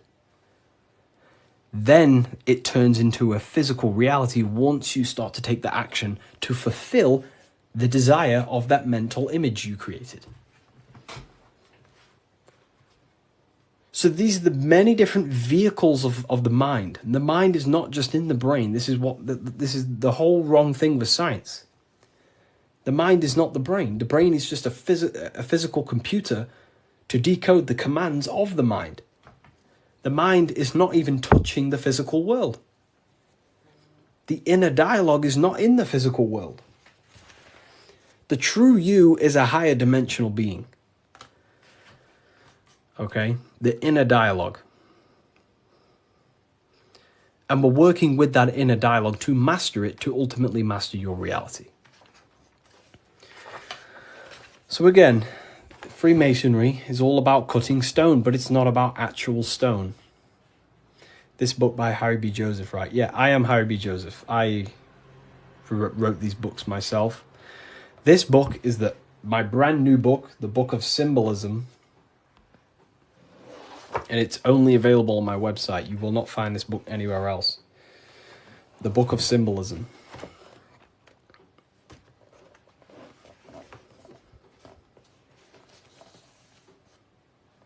So, nice to meet you. welcome. Okay, so again, what does this represent?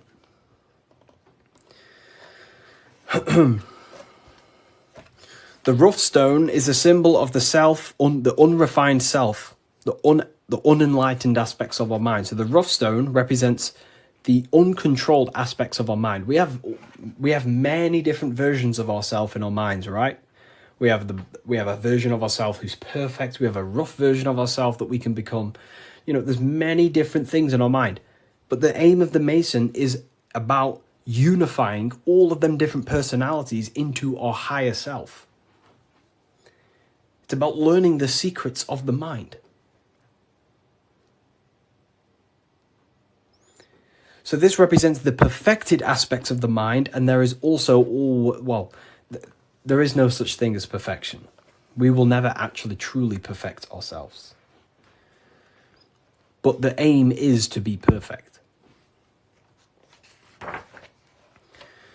So the Freemasons show you the checkered board. I'm ordering all your books this week. Oh, wow, thank you. You know, you will look, your whole life will change. Your whole life will change.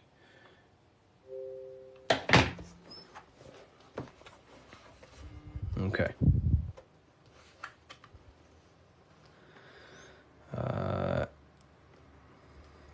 The checkered board floor. This is symbolizing on a base level. So symbols have many different interpretations. So on a very basic level, this checkered board floor represents duality, how everything is dual, positive, negative, day and night, hot and cold. But the deeper you go into the layers of the symbol reveals the secrets about the human mind. So this is all showing you the mind. Different states of mind. Because that's what the universe is. The universe is one singular consciousness expressed in many different forms, in many different clothes, what we like to call people. Me and you are cut of the same fabric, which is the universal mind experiencing itself. So the mind is the very architect of reality.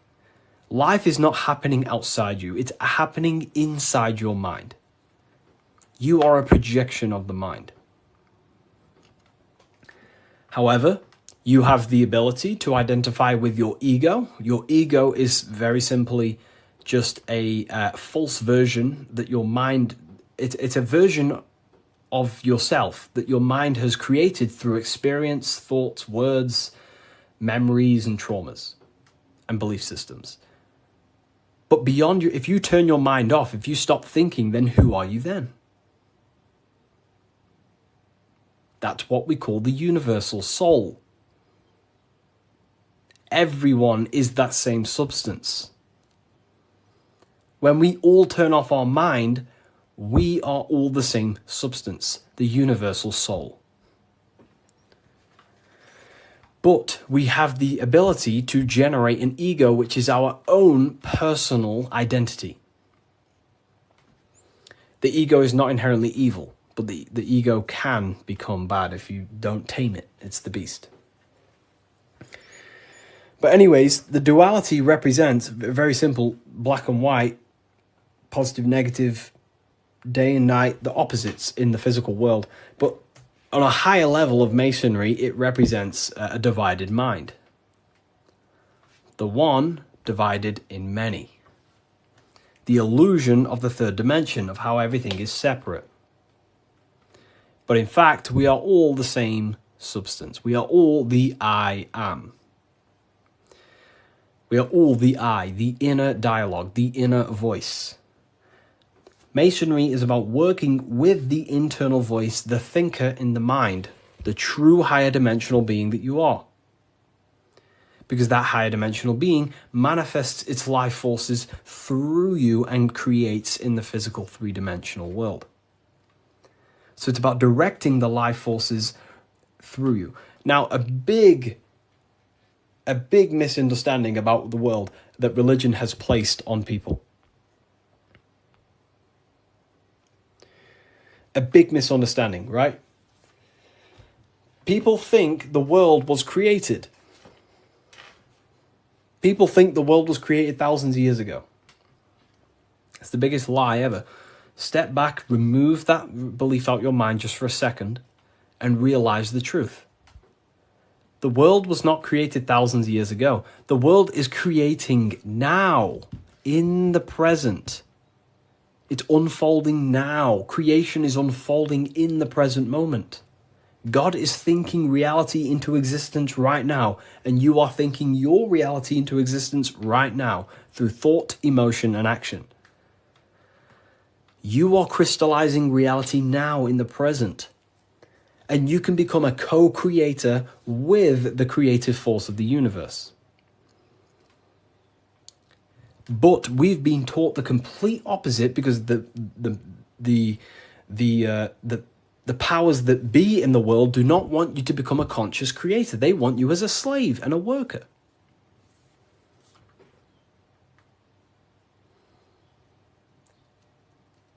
You see, so we have to understand that we are all co-creators of this world. We're all contributing towards the building project of Earth right now. But the elites make you think that the world was created thousands of years ago, and now you're just experiencing it. Now you become an experiencer. You're not an experiencer. You're an experiencer and creator. You mold it. And when you do not understand this, someone else who does understand this will use you to create their agenda. Because they understand this. And look what's happening in the world today. We are creating the agenda of a government. Why? Because we believe their lies. We don't have to, but we choose to. We all have free will. Everything else is just an illusion. Money is an illusion. It's a belief in the mind. Harry, are you a part of Freemasons? I am not. And if I ever do, I will be transparent about that.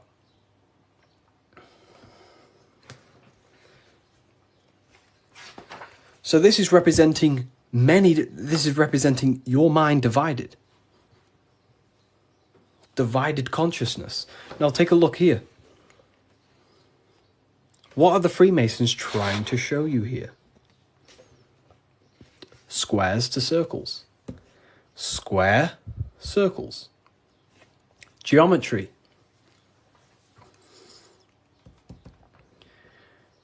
Geometry. Harry, my book came, thanks. It's a pleasure. It's an absolute pleasure. Enjoy the book. Take your time, read through it, enjoy it, read it over and over. You know, I can't wait for you to read this. Was it the third book you got? The three represent alignment, the black and white represents conscious and subconscious. It can represent that, yeah, that's one layer of symbolism. But you got to remember that the symbols don't represent one thing. There are many different layers to the symbols. Many different layers. So it's going from squares to circles. So you have to understand geometry for this. There's different codes to this.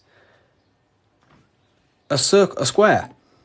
Can you measure the surface area of a square? Of course. Very easy. You just measure this side and that side and times it. Right? Very simple. Then you have the surface area of a circle, of a square. But can you do that with a square? No. You can't find the surface area of a circle. It is impossible. You can get very close by using pi and different, different mathematical equations, but you will never exactly find the exact surface area of a circle. So what are the Freemasons trying to show you? Measurable and immeasurable. What you can physically touch and measure down here, the squares, and what you cannot touch and what you cannot measure. And there is a ladder going from what you can measure, the physical world, the squares, up to what you cannot measure, the circles. So this is about the upliftment of the mind. This is about the mind raising from only a physical state of awareness, raising the mind so it can function as a spiritual mind and use the higher dimensions of consciousness, such as imagination, thought, Most people's minds are stuck in the measurable, the squares, limited. They think inside the box. You have to raise your mind and think outside the box. This is what it's about. Raising your mind and using the higher dimensions, which is imagination. You cannot measure imagination. It does not exist in the physical plane. You cannot measure thought. It does not exist in the physical plane. So it's about raising consciousness to actually use the cognitions of the mind. Most people are not using the mind. Climbing in consciousness. We're going from squares to circles, measurable to the immeasurable. Okay? And that's the key. Look at the key. How do you go from the circle, the squares to the circles? You got to go through the woman, the green woman. Who's the green woman? Who is the green woman? The feminine. The feminine aspect of consciousness. You cannot just go from low consciousness to high consciousness. It is impossible. It takes a lot of work. Doing work on your mind is way harder than any labor or work you could possibly imagine. The work on yourself is not easy. And I never will say it's easy. It is very, very, very difficult to change your mind because it is literally programmed. Very difficult. So you have to go through the woman. And what's the woman? The care, the desire. You have to have a desire to climb the ladder. You have to have the love and the care to do so. If you do not have the care, you will not climb the ladder. If you do not have the care to watch this live, you will continue scrolling. You have to come into contact with the feminine, the heart. You have to care to reach the higher consciousness, to take the actions that are necessary to generate that consciousness. That's the key to open the door to the upper room Jesus mentions. Jesus is always talking about the upper room, the kingdom of heaven. This is what it is. It is a higher state of understanding. A higher state of self-mastery. That is what it's all about. So in order to climb the ladder from the immaterial to the material to the spiritual, you have to care. If you do not care, you will not reach that higher level of consciousness. Because why? It takes a lot of self-work. A lot of work. A lot of reprogramming the self. A lot of meditations to gain control over the inner dialogue. A lot of reflection. A lot of sacrifice. Yes, very well said. Very well said, Timon. It takes a lot. It's not easy. Constructing, working on your mind. It's very difficult. And you don't see the benefits for a very long time. But when you do start to see the benefits, the benefits are massive. So this is what it's about. It's you. This is all you. And what are we chasing? We're chasing the I. What's the I? The I is the eye is open. It sees. That's the inner observation, the inner being who observes everything, observes the thoughts, observes everything. But we're chasing a higher I, a higher perception of ourselves by raising consciousness, a higher understanding of what you truly are beyond your human form, which is a higher dimensional being. We're chasing the I. The I is a higher perception of ourself. Yes, very well said. You see? So this is what this is why if you read symbols, you become very powerful. That's why I wrote a whole book on this, so you can learn this too. Everything I've said and more, you can learn. The Book of Symbolism, the only place it's available is on my bio. revivalofwisdom.com. I just released this November 17th. But it breaks down everything about Freemasonry, of how you can learn this knowledge and gain a higher consciousness. But anyways, if we get this to 50k, I will drop some coupon codes for you all, and we'll carry on. I'll drop some coupon codes so you can save some, some money. And we have worldwide. We have, this is powerful knowledge. Powerful knowledge. What do you think about the Golden Dawn? I have a friend, well, not a friend, but I know him he's an Instagram creator, and he went through the Golden Dawn system, and he is a very famous author now. You've probably heard of his stuff. It's called The Serpent Rising. He went through the order of the Golden Dawn, learned about Kundalini and stuff like that. Golden Dawn Society, yeah. How can I buy your book? There's no link in your bio. There should be. There's a link in my bio. Revivalofwisdom.com is the only place you get the Book of Symbolism in English, French, German, Italian, Spanish. Okay, so let's carry on, right? So we've broke this down. You now understand that we're going from squares to circles, which is going from the measurable to the immeasurable, changing the mind from a state of reaction, because this is, okay, the circle cannot be measured, but the square can be measured. So this is the material, this is the spiritual, this is the seen and the unseen. This is the cause, this is the effect.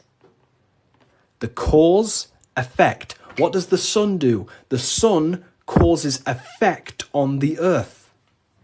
This is why there's a sun here. It's showing cause, effect. The sun produces changes in the plants and the nature on the earth, which means as above, so below. The cause is above, the effect is below. So this is talking how to change the inner dialogue of yourself, the inner voice, from a reaction mind to a demanding causal mind. Most people live in reaction mind, the square. They're reacting to the world outside of them, when the world outside of them is simply the effect. You cannot change it. It's already affected. It's already manifested.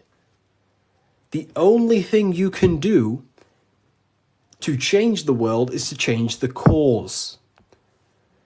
The inner world is the cause, the mind is the cause, the external world's the effect. The inner world is the cause, the external world is the effect. Most people have something bad outside them. I'm not perfect. I'm not saying I've reached the highest level of consciousness. I'm still working on myself, and I'll always say that.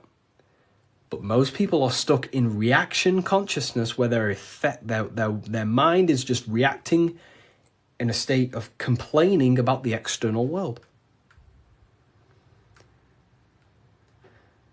When the mind is the cause. The cause, the mind needs to be a cause and a demand and a command. But that's fine. I was in that state. And I still catch myself now and then being in that state. But we have to train our minds to understand that the outside world is the effect and the internal world is the cause. And we need to raise that ladder towards the causes. Make the mind a powerhouse of control. A powerhouse of control. Okay? Awareness, yeah. Okay. Symbolism. The winding staircase. You can't see the room. Where is it taking you? This is talking about the upper room, climbing to a higher state of mind. But when you're down here, you can't see that room. You don't know what a higher consciousness is. You don't know, like right now, maybe there's some people in here, they don't even understand what even is a higher consciousness. You will never understand until you start to do the work on yourself, until you start to see what it's like to understand yourself. When you understand how you work, you know what to do in every situation. You have the tools to use in life. So this is about climbing the staircase of higher consciousness into the inner room that you can't see. Beyond the curtain. The curtain is the veil. This is about entering in yourself. Walking past these two pillars is about walking into the internal self. It's a journey inward. You have a self outside the mind, this body, and you have a self inside the mind, the inner being, the material and spiritual. That's why you're an individual. You have a dual nature, inner and outer. So when you're walking in between these pillars, you're walking, it's symbolic of walking in your mind, walking in a journey into the self. And we're working with the inner self. This is what Freemasonry is about. But it's a winding staircase, which means you can't see where this staircase is taking you. You don't know what a higher consciousness is, what it's like to be in a higher consciousness or a higher understanding of reality in the self. So you must have faith. Faith, not faith in a God, but faith that the staircase or this journey, this work you're doing on yourself is going to lead you somewhere. You must have willpower. It takes willpower to walk the stairs. You must have care. Faith, will, and care are the three forces that help expand the mind into higher levels of consciousness. So it takes faith, will, and care to walk this staircase, to walk this path, to do the work on the self, to master the self. And a spiral staircase also represents time. It takes time. Time moves in a spiral. Yesterday there was 12 o'clock, but today there's also 12 o'clock. But today is higher than yesterday. So it's just a continuous spiral upwards. Yesterday was 12 o'clock, today there's 12 o'clock, and we're just going to continue this spiral. This is time. It takes time to walk this staircase. It takes time to reach a higher consciousness. It takes faith, will, care, and time. It's not an overnight process. Okay? So I hope this understands, hopefully you people are taking this on. Darkness to light. This is a massive phrase in Freemasonry, from darkness to light. But what is the darkness? Darkness, you can't see. When the room is dark, your eyes can't see. Symbolizing ignorance. There are parts of yourself that are in darkness. You are not aware of these parts of yourself. Most people are not aware of their imagination and the powers of the imagination. That means it's in darkness. Darkness to light is about becoming conscious of the things inside you, the aspects of yourself that you may not be aware of. Exposing a light. If I turn on a light on something, you expose it. You see it clearly. So Freemasonry is about going within the self and finding the things that you are unaware of and becoming conscious and using them as tools to help you in life.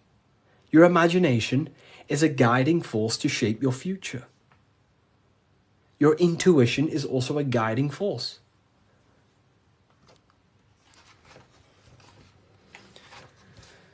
This is the hammer, the Freemasonic hammer.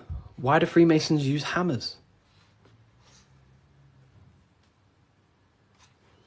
The hammer, the force. What is your hammer? What is the force that drives you? What is the force? What is the desire in you that makes you go through life? We all have a hammer. My hammer is to help as many people understand themselves as possible. That makes me take my actions. That's the force inside of me that takes action. The reason why I'm on this live is to take action to help people. That's my force. That's my hammer. You have to have a hammer in life. This is a tool. You have to have the hammer. Here's some more secrets. Force, form, very powerful.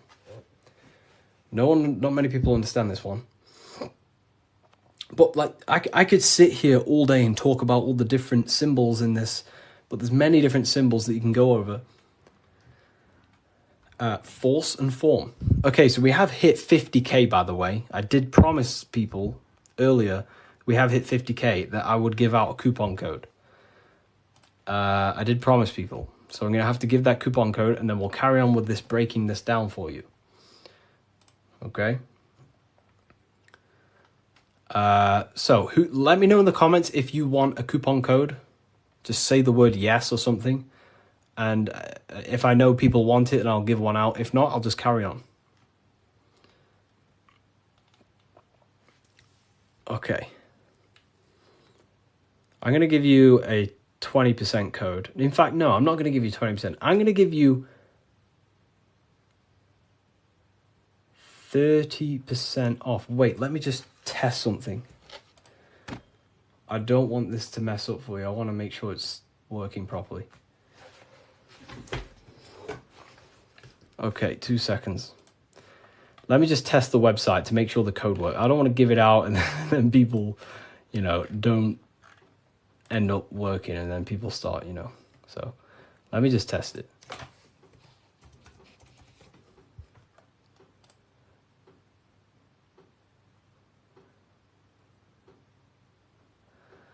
Okay.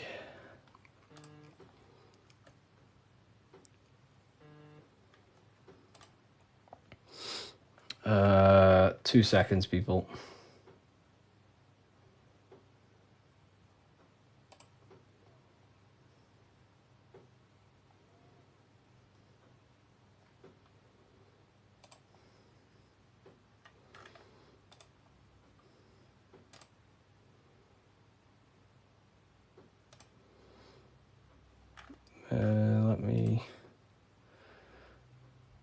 You said 50%. I didn't say 50%. I said if we hit 50k likes, I will give a coupon code. And that's what we've hit, 50k likes.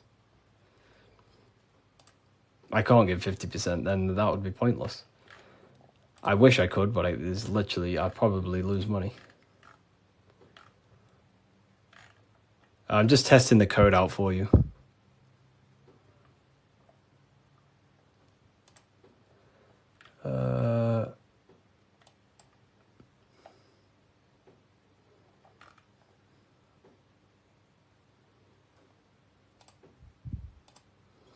We worship you. I don't want to be worshipped. Please don't worship me.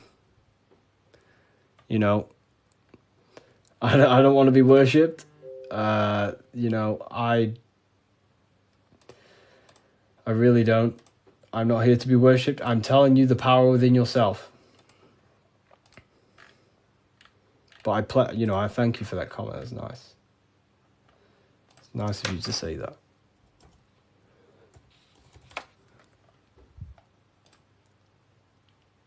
Okay, so it is working. Okay, nice. So the code is working, and the code is, I'm not giving you 20%, I'm going to give you 30%.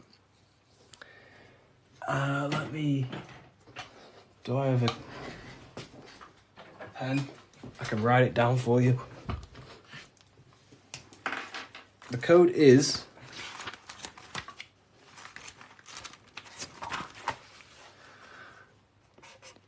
light. All caps. That's the code. All caps, capital letters. And you'll save yourself 30%. This is the brand new book of symbolism. You're going to save yourself 30% on the brand new book of symbolism. Is this where 607 Onk gets it from? I don't know. I've been around for a long time talking about this stuff.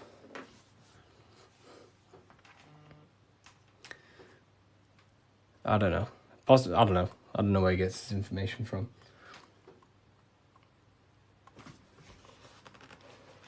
Force and Form. Here it is. Website name, revivalofwisdom.com. Revivalofwisdom.com, or the link in the bio.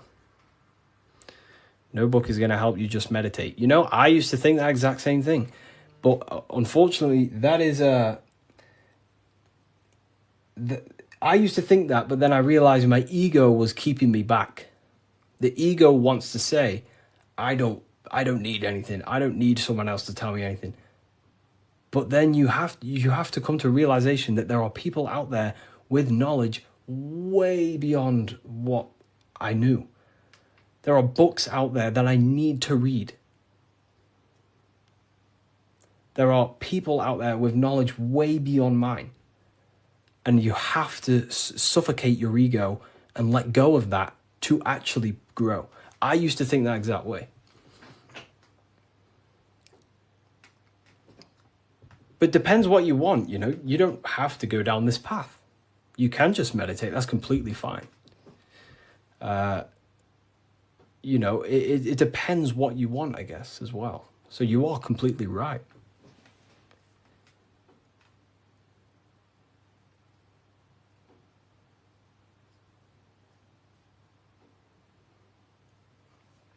You are completely right. Is there a PDF? No PDF. Physical books only. You know, we ship worldwide. What's your fave part of the book? Oh, yeah, no one's ever asked me that, you know. That's a very good question. What is my favorite part of the book?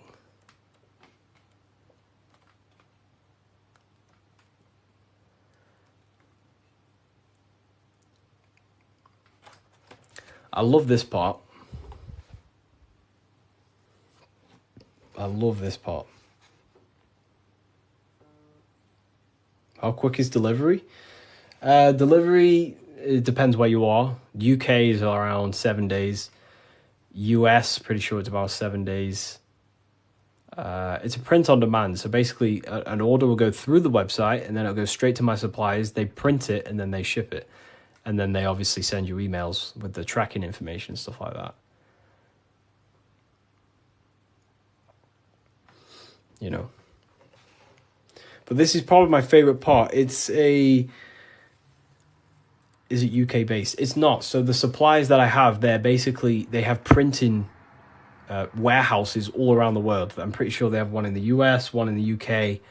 So wherever you are in the world, wherever the order is going to, it goes to the correct warehouse, so it gets shipped in time. That's basically how everything's set up. Because I don't actually stock them all. I mean, I do have quite a lot here. I'll show you. I have quite a lot of them here. These are all Book of Symbolisms. This is what they look like. Explain everything about Freemasonry, pretty much. Everything you can imagine about Freemasonry. That's the first book. That's the second book.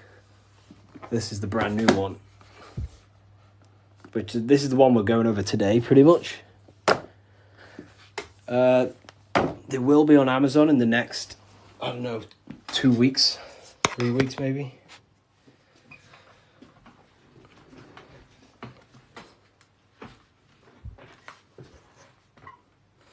How can we use the book to live a fulfilling life? That's pretty much, the book teaches you, it's a guide to higher consciousness. It helps you understand and unlock aspects of yourself that you never knew was there.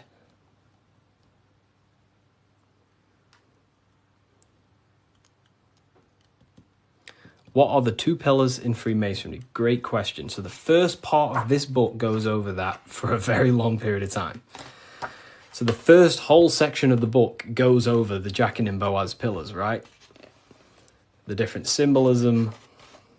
So it basically represents the masculine and feminine forces of consciousness. But it ultimately represents division as well. The number 11 is a dividing number. It's left and right, right? It's left and right. So Have you experienced spiritual psychosis? No. If you met me in person, you would never even realize, because I don't talk about anything to anyone. People who know me don't even understand what I do. I don't talk about, I'm just a normal person. They probably think I'm asleep. Well, just a regular person who's not aware. But, I only talk about this stuff to people who ask me. To my family members, I'm just a regular person. But then obviously if they ask me about this, then I can tell them things. So yeah, in person you would never even know. I'm just a regular guy. I work throughout the day. I make videos. I work on my YouTube. I help my affiliates. I come on live. I help people. I speak to my university students. And then I go to the gym, see some family members, and, I'm just a regular person.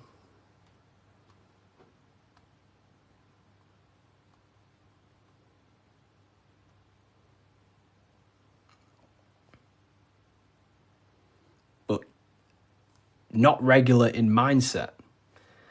Me personally, I don't agree with, making everything your whole person. That's fine if you do that. That's completely fine. We all have different ways of living and expressing ourselves. But, I don't find I don't want to make this my whole personality.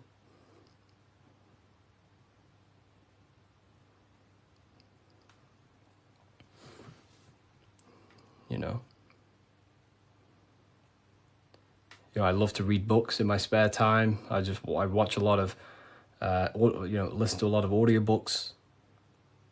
I don't really listen to much music. Whenever I'm in the car, I put on an audiobook. And just by doing that alone, you'll gain a lot of information. Just type in Masonic books or esoteric books. You will find so much on YouTube. Just listen to everything, and over a period of time, you'll start to develop a pattern recognition, and you'll start to decipher your own truth. The Bully Slayer was cloned. I see some of his videos today. I don't know. I don't think he's being cloned. I think I don't know. He stayed off the internet for a while. He might have changed and stuff like that. But I love his stuff.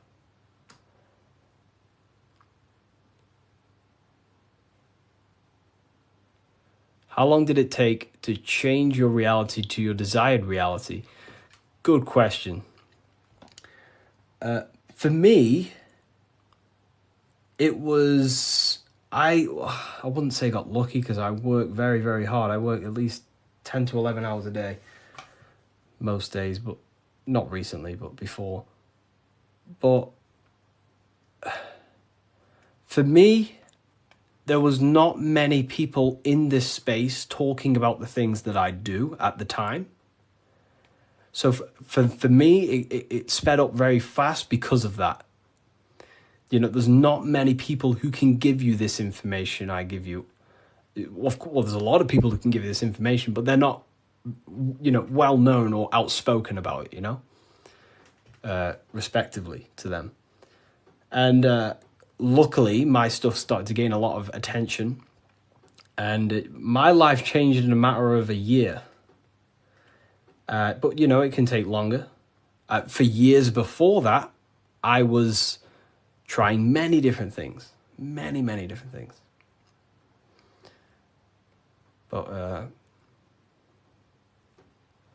whenever you preach about mind control, I realize I'm in a prison of my own thoughts.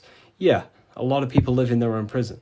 Like I say, every day you wake up, you're either building your mind, you're either building your freedom of your mind, or building the prison of your mind. Every day. You're either building your prison or your freedom. How long have you been on this path, Harry? Since way before 2020. Way before 2020. I was talking about, I can't say the thing on here, but the virus. you know, I was talking about the virus way before 2020. And there may be some people in this live who watched my very first lives. I used to go live all the time. But I was looking into conspiracy theories when I was year 7, year 8. And then I got really deep into like conspiracies 6 years ago. And then after about a year of that, I started to switch into like esotericism. And then for like the past 5 years, since 2020, it's been all esoteric stuff, pretty much. You know, like Masonic, the psyche, human psyche, human consciousness, metaphysics, symbolism. So the last 2 years, it's mainly been symbolism, because I'm obsessed with symbolism at the moment. But yeah. Do you believe in God, Harry? I believe in a form of energy that gives rise to all things, yes. And we are a part of that energy source, that conscious energy. We are an emanation of that. We are cut of the same fabric of that. It is one consciousness clothed in different beings. Harry, you said faith, will, and care and time. Didn't you say time doesn't exist? Can you explain this? You know, time is the present moment. It's an eternal now. But, you know, that's what we call time, the movement of that.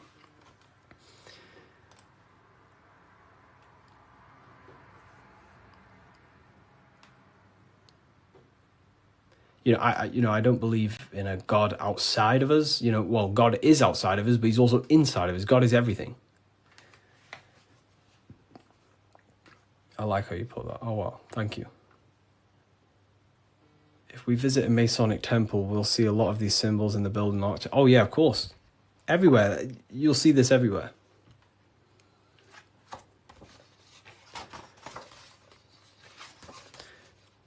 And look here. This is the gate of Europe. 2 pillars. The gate of Europe, 2 pillars, middle pillar. Here's the gate of Europe again, 2 pillars, middle pillar, with the person in the middle. Here's George Washington, 2 pillars and the middle pillar. You are the middle pillar. You are the middle pillar.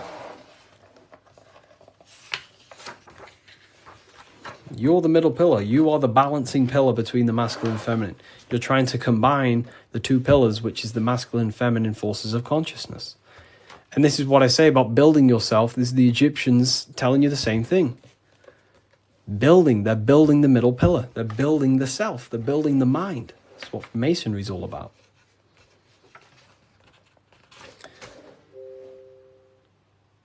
You know? So look.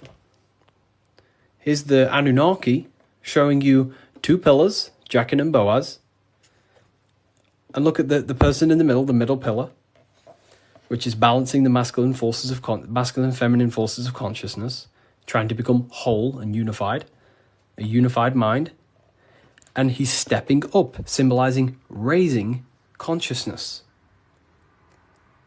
stepping up to a higher level of understanding. Here's Buddha, same thing. Buddha, Vishnu, Sumerians, Egyptians. Wait on, we still got more. Jesus with the 2 pillars. Egyptians again, they're building the self. This is what it's about. It's about building the mind.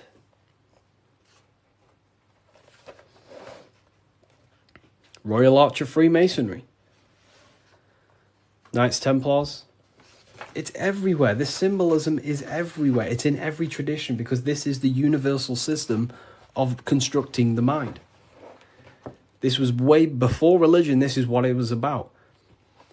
It was the religion of the serpent. The serpent used to symbolize this knowledge about the serpent can shed its skin and transform. So it's about transforming the mind. The serpent was the universal symbol of this spiritual journey. What does the G mean? So here, you see the G. It wasn't a religion of the serpent. I wouldn't say religion, but I in my conclusion, you can take this as a pinch of salt. In my conclusion, I think the serpent, found in every religion. It's the Vatican. It was in the Garden of Eden. It's in every religion you can possibly imagine. There's a serpent, and there's serpent symbolism all around the world. I personally think the serpent was the symbol for gnosis, for the well, I don't like calling it religion, but a spiritual system that was universal before religion. It was the wisdom of Kundalini. It was the wisdom of awakening. It was the knowledge of the self.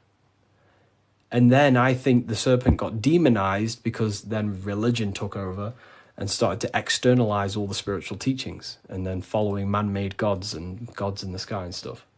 But before all of that, I believe that me personally, I believe the serpent was a symbol for the universal spiritual system of knowledge that was before all the religion.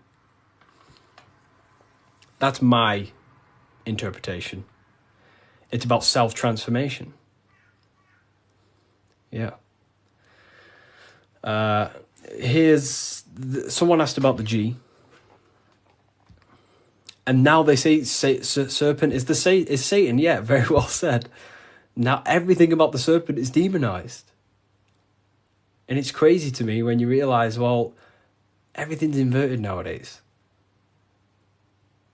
So, I guess we'll never know, but based on my symbolism studies, that's what I think it is. I could be wrong, but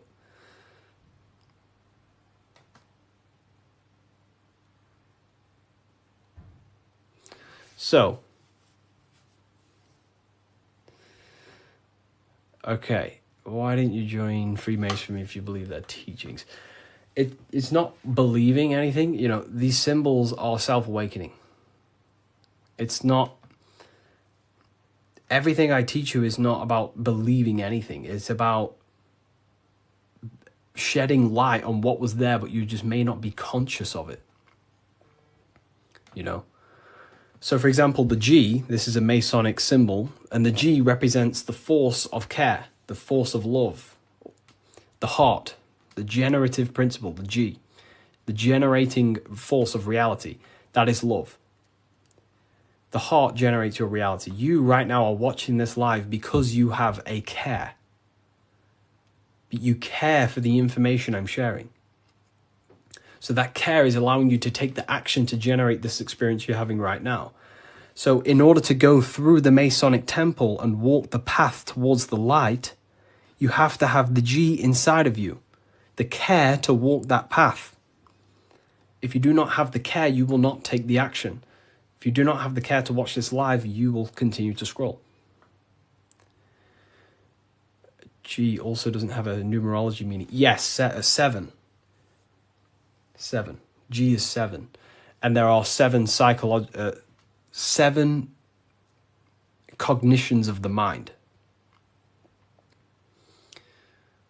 So the G is also gnosis. Gnosis about, knowing, gnosis. Gnosis is knowledge gained through direct experience.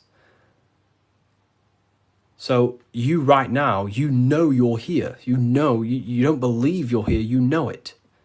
Instead of believing God, you can get to know God by gnosis, by studying the self, by entering trance-like states of meditations and understanding the self.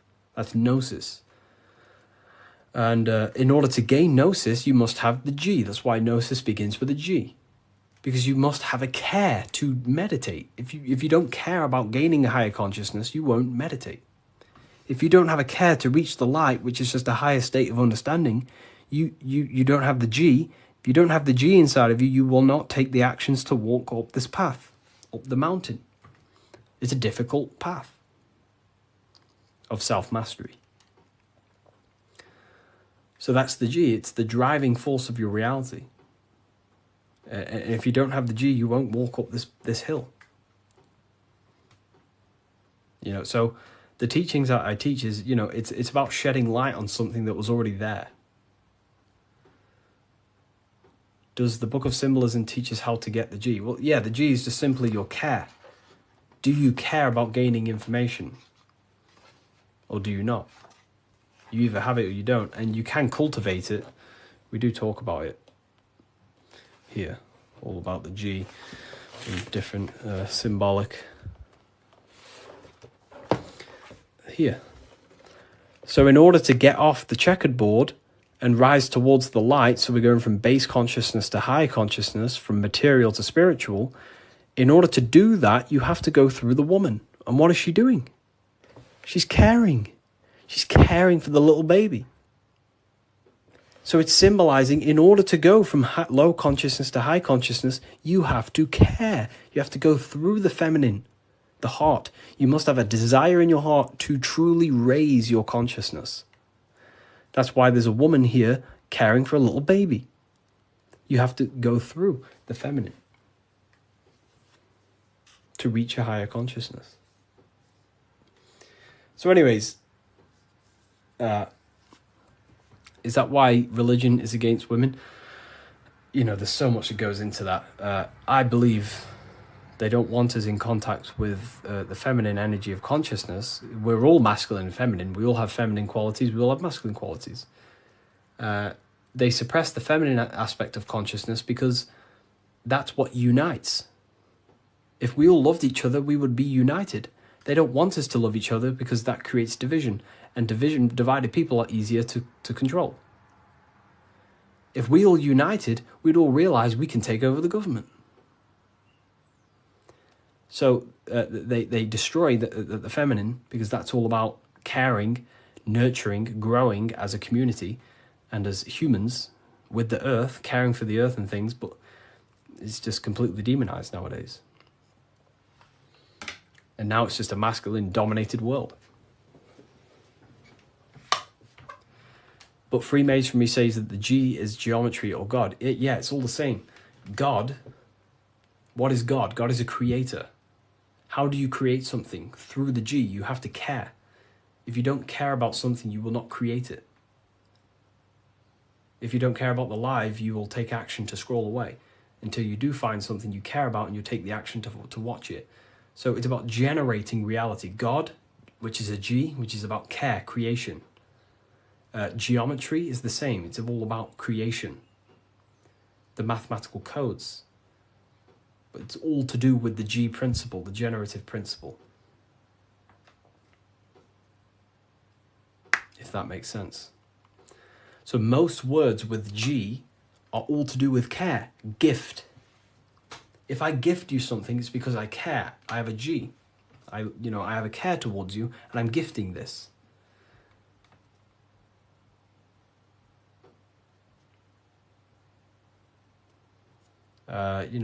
Geometry, God, generation, Genesis, all about creation and care. The whole world is built on love, and when you see it, you can never unsee it. The whole world is built on love. All creation is built upon the principle of love. That's why the earth is called heart.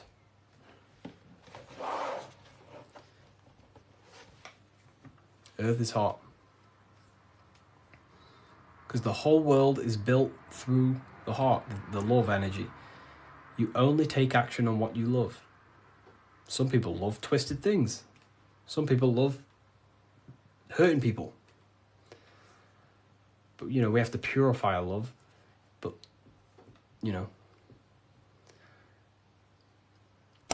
The Book of Wisdom by Harry B. Joseph has really piqued my interest. It's 119 pages of curated spiritual insight. This book has really piqued my curiosity, And regardless if I believe in everything I read out of here or not, I am just so mesmerized by a lot of these topics. It's all, some of them are controversial, some of them are based in Christianity, some are not, but it's just a really insightful book, and I'm super excited to check it all out. If you want to check it out too, I'll link it for you. Get your copy. Visit bookofwisdom.com. What if I told you that the Egyptians were trying to give you instructions on how to not reincarnate and come back to this material world and ascend your consciousness, your soul, to a higher plane that exists in the various dimensions of consciousness? This is Anubis, and this is his scales. You can find this image in the famous Book of the Dead, which is a famous Egyptian book and text talking about death, reincarnation, and the different things that go into death and how to prepare our mind, our souls for death. The Egyptians saw this as a massive thing in life. We must prepare our consciousness for the transition from a physical reality to a non-physical, tangible reality. The first thing we must understand in order to understand death is the term as above, so below. We die every single night. Consciousness goes to sleep, which is the withdrawal of consciousness from the material body into the inner realms of the mind. At nighttime becomes the darkness, and consciousness goes within itself. When the daytime comes around and the sun becomes more powerful, the rays of the sun increase the brain waves, and the body becomes active again, and consciousness manifests things externally. So the nighttime is the internal world, death or sleep, and the daytime is life, the external world. When we die, it's just a bigger version of sleep. We enter into our inner realms of consciousness. However, this transition needs some preparation. In order to understand the universe, understand what happens after we die, we have to understand that life is mental and the mind is not the brain. The brain is just a physical computer for the mind to operate the physical technology of the physical body. What you are seeing right now in your eyes is a simulation produced by your brain. Light waves entering in your eyes and the visual cortex at the back of the brain producing an image of what you call reality. Therefore, reality is not outside of you, it's a simulation produced by the body. The five senses are just electrical threads of light, all sending information back to your brain, and your brain is interpreting these electrical signals as senses: touch, taste, smell, and hear, and see. So everything you're experiencing right now is a simulation produced by the brain and the nervous system, but you are the observer of that reality, of that simulation produced by the technology of the body. So when you die, the technology,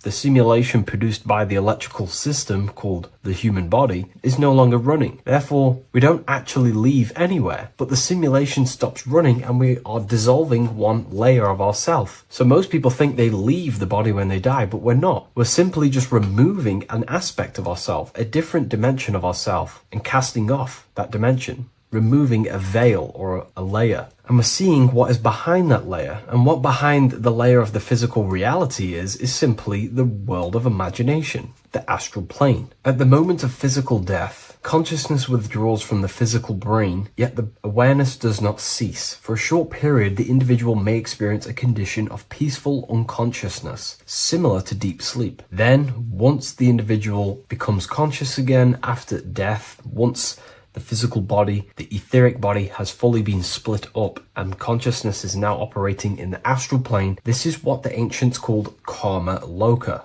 Arthur E. Powell mentions this. C.W. Ledbetter mentions this place as well. Karma Loka is a place in the astral plane. The astral plane is the realm of imagination. It is where the forces of the mind manifest desires as imagination. All of your desires, your desired realities, the screen that you have in your mind, that screen you manifest a visualization on, exists in the dimension of the astral plane. It is a realm made of thoughts. It is an object made of thoughts. If you think of a chair, for example, and imagine that chair in your mind's eye, that screen you are seeing in your mind's eye is a thought animated. That thought is an animated desire, and that exists in the realm of the astral plane, a realm of subtle thought forms. Therefore, the physical world has an exact copy of this world, however in the astral plane. Just like how if you remember the house that you grew up in as a child, if you could sit down right now wherever you are and you can imagine, walk around that house in your mind. You can imagine the layout of the street of the house. So in our minds, we have our own layout and map of our house, but then now connect all of the collective consciousness's minds and memories of places on the earth come together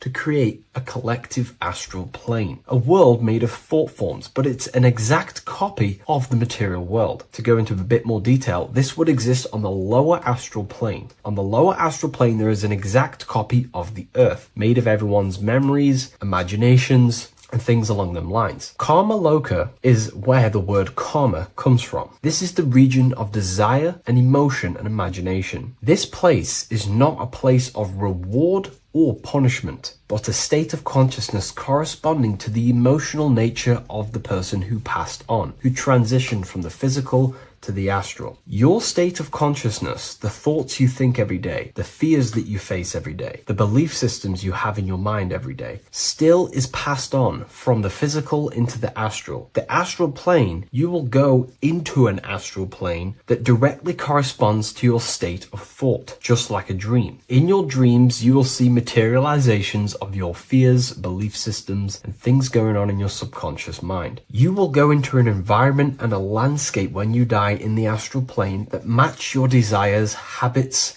and your state of mind. If you believe in Jesus, you will go to a place where then thought forms manifest in the astral plane. If you believe in Buddha, you will go to a place where then thought forms manifest. That is the environment. It's mental. Reality is your level of realization. You are seeing through the lens of your mind, of your beliefs, and you see the world tinged with your belief systems. Karma Loka is a place where you balance out your desires, sensual cravings, ambitions, jealousies, fears, emotional fixations continue to assert themselves in your mind when you die. Yet because there is no physical instrument through which they may be gratified, they gradually burn themselves out. These desires start to be balanced out again, and your mind becomes more balanced. The more refined the individual in physical life, the shorter and gentler this stage becomes. The more desires you have in material things, sex, whatever it is, the longer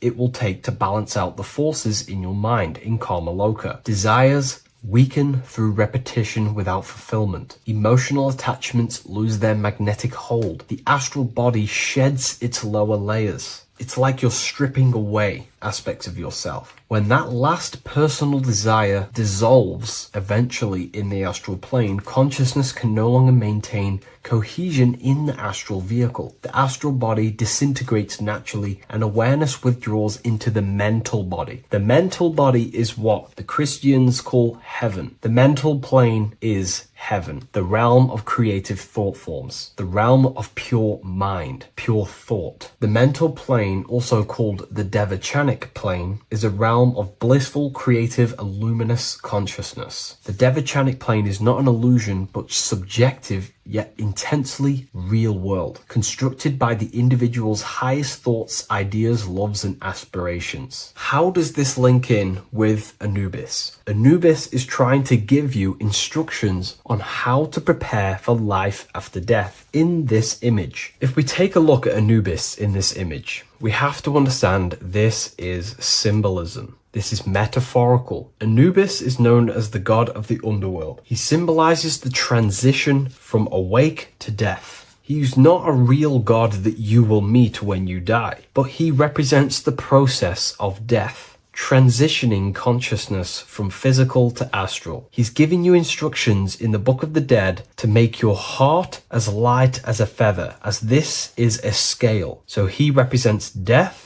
Your heart needs to be as light and balanced as a feather. The heart is the emotional vehicle of consciousness, as I just explained that emotions are subjective to the astral plane or Karma Loka. We do not want a heavy heart before we die. We do not want addictions to smoking, addictions to pornography, addictions to status, the ego, material gain. If we die with these things, this means we have a heavy heart, and this will manifest in the astral plane when you die. and take longer to balance out them emotions and desires. So this is telling you to remove any addictions, any emotional attachments, mental attachments you have to the material plane. This does not mean go full monk mode and don't have anything physical, don't chase after anything material. We should definitely have material things as we are spiritual and material. However, do not place your heart on it. We should all aspire to have the best possible life, have the most possible resources as possible in our lives, have an abundance in everything. That's completely fine. But placing our soul on it, your desires on the material world, will only pull you down in life after death, take you longer to balance out them forces and desires. This is why transformation during physical life is essential. We need to release attachments to master our thoughts and emotions and align with truth. We don't want to die with false identifications that thinking and believing that we are the physical body. We need to balance out our heart. Yes, have material things. Yes, chase the best possible life for ourselves, but also have connection with the divine and practice detaching from the material world, maybe even fasting from any addictions that you have, the phone and things along them lines. When this is achieved, when you are fully balanced and have no more addictions and attachments to your mind and consciousness, the scales are balanced. The soul becomes free and rises beyond the lower planes of existence when you die. It transcends the physical body and more than likely enters the mental body. We can't take anything physical after this life. The only thing we can take is spiritual things such as wisdom, understanding, and connection. We can only take internal things. So we have to master our internal world before we pass on to a world where we cannot fulfill our physical desires. Now, this is kind of what heaven and hell is. There is a hell realm in the astral plane. If you desire horrible things, you desire to kill people, or you desire to do horrible things, then you will manifest in a place where that is taking place, with people, with entities that assimilate with that vibration. You might have to watch this video a few times to gain a full understanding of this, but Anubis is trying to teach you, make your desires as light as a feather, purify your heart, purify your soul, and place your heart on the spiritual things, knowledge, information, connection, thought. Because if you desire material things, then you will more than likely desire to manifest yourself back into the material world and reincarnate. If you've read the Book of Symbolism, you already know this information. You can now find this book in the description of this video. Please leave a like, comment, and subscribe to the channel if you like this information. And we also have the Book of Symbolism available on Amazon.com now. Take care, everyone. I'll see you in the next video. So this is known as the Bag of the Gods. This symbolism is widely known, but no one knows what it truly symbolizes. We see this in ancient Sumerian artwork. We see this in the Mayans' artwork. We always see this bag with the gods. What does this actually represent? Okay, so the bag itself represents carrying. Carrying what? It represents information. It represents knowledge. Your mind is the carrier of the information. So this is why in his left hand, he carries the bag. And the right hand has the pine cone. This represents carrying of information. Why is it a bag? A bag can be passed on to someone else. The information can be taught to someone else. This is the information of activation of the pineal gland or higher consciousness of humans. Because as humans, we all possess an animal nature, the nature that tells us to eat, to steal, to gain material wealth, to survive, to hate. This is our animal self. This is our animal behavior. But we also have a divine nature of consciousness, which we have access to, the higher planes of consciousness, the planes that manipulate this material world and create all things in this material world. The human mind has access to. The animal does not. The animal has no idea he exists. The animal has no inner dialogue, but humans have the inner dialogue. Humans can create infinitely. We can expand our minds infinitely into new realms of thought. So we have this higher divine nature and a lower nature. This bag of the gods is basically just representing the knowledge they possess of higher consciousness, of the higher aspect of life, okay, which is the activation of the pineal. The pine cone. The pine cone is in his right hand. The right represents wisdom. The left represents intellect, knowledge. Knowledge and wisdom are two separate things. Wisdom is applied knowledge. It's a feminine aspect. Knowledge is just gained information that you know, which is masculine. So in his right hand, he holds the pine cone. The pine cone can be opened and shut. The shut pine cone represents the asleep human being, the human being that exists in his lower nature, that just basically survives, lives on eating, consumption, material lust, living in chaos with his emotions, living in a place of hell. This is the animal nature. Then we have the awakened human, the one who has consciousness of himself, the one who looks within himself, the one who knows there is more to him when he looks in the mirror. He is far more than just the physical body.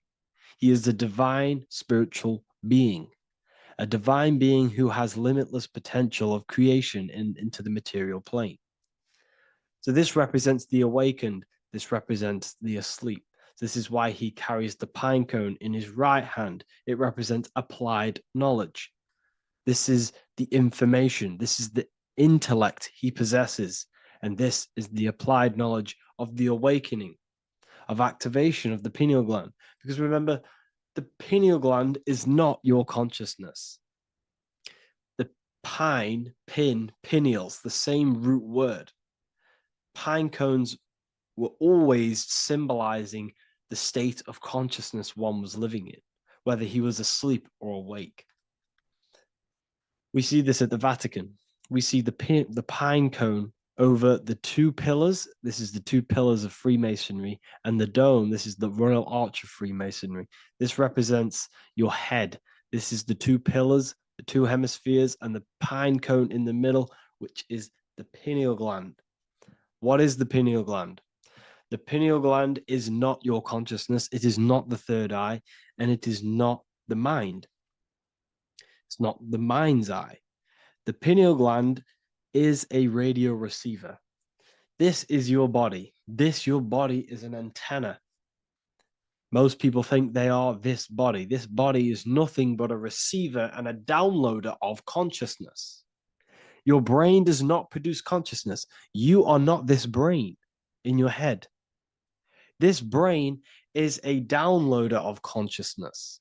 Consciousness comes from a way higher divine plane, which is what this image is showing here with the clouds.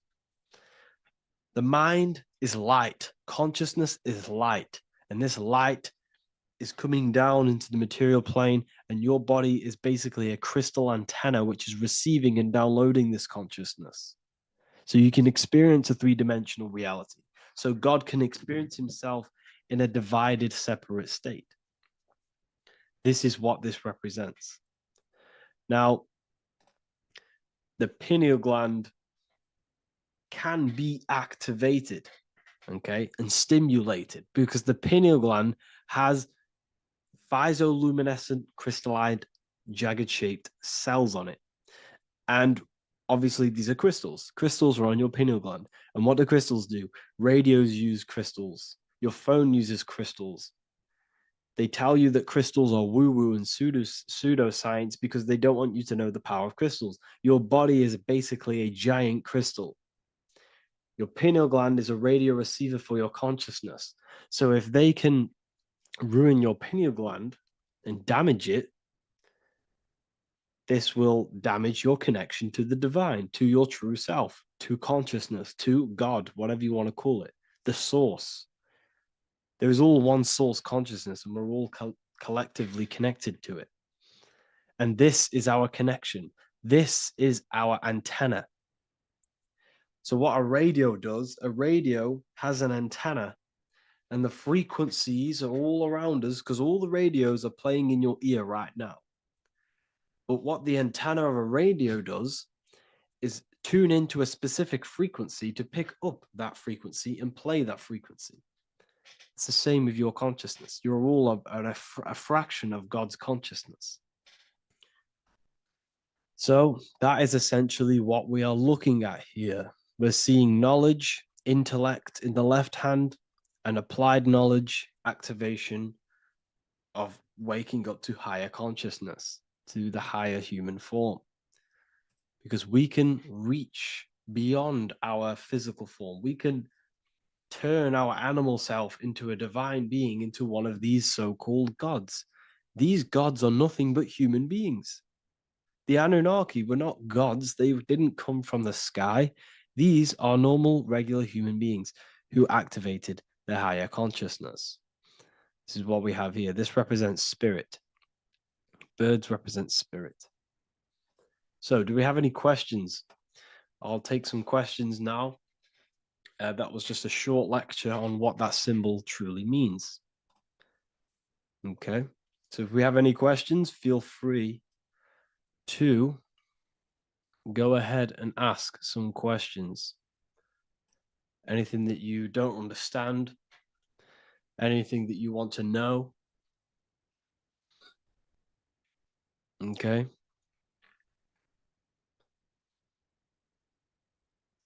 So base reality would be where source resides. Yes, the base reality is your consciousness. Are these lectures available in the university? There's a whole section, basically inside the university, there's a whole section with like over 30 long form lectures like this. So the base reality is where the source resides. Yes, the base reality is your inner world, your consciousness. That is the only thing that exists. Your outer world is just an effect of your consciousness. Your consciousness, everything that has gone on within the mind and emotion is pushed outwards into your reality. You have thought and felt your way into your external circumstances. Your life is a direct correlation of every thought you thought in the past. Therefore, your inner world of consciousness is creating and molding your outer world.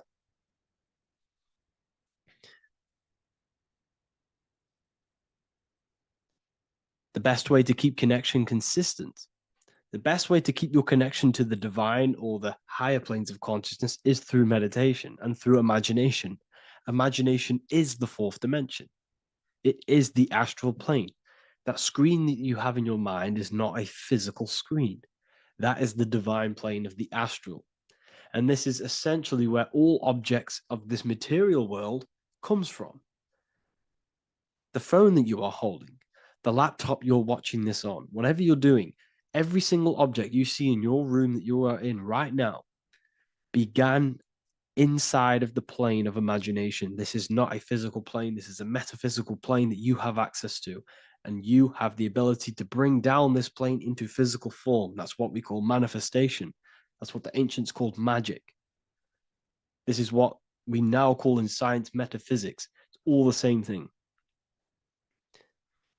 So yes, you all have access to the divine planes. Unlike animals, this is why humans are so advanced.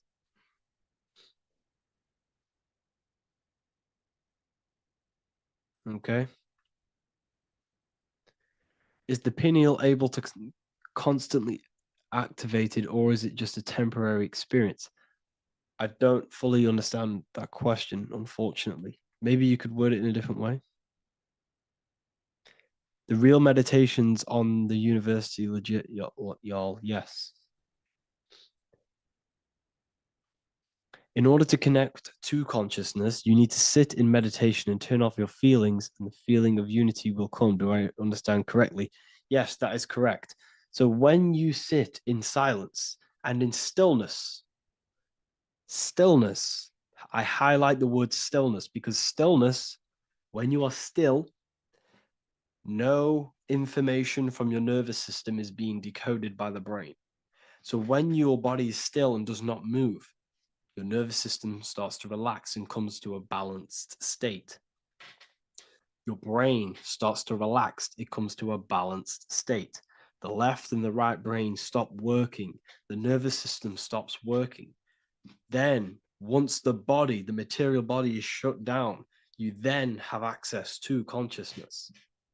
You can't access consciousness if the body's in such a busy state. If electricity is being fired every 2 seconds, your whole body's electrical. When you move your foot, that's electricity being fired from the brain to the foot instantly through the nervous system. Your brain, your whole body is a technological machine. So you must shut down the technological machine to access the divine that exists beyond the technological machine. Do you understand that? Did we create ourselves from the higher plane? When you say yes, you created yourself, you manifested yourself in this material form for a reason in this specific time and place.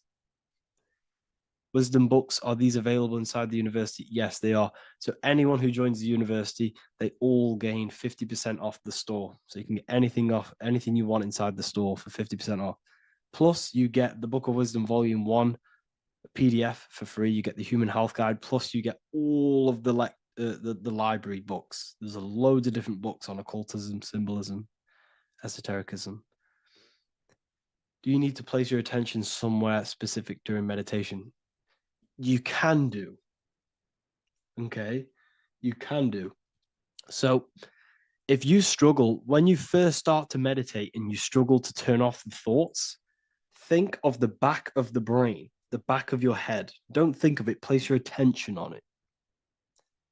Okay, so when you place your attention on the back of the brain, this now shuts off thought because the back of the brain doesn't have any activation to do with thought. The front brain does, the neocortex. That's all to do with activation of thinking. So place your attention on either the back of the brain or your breath. What's more important, creating yourself or finding yourself? It's balance of both.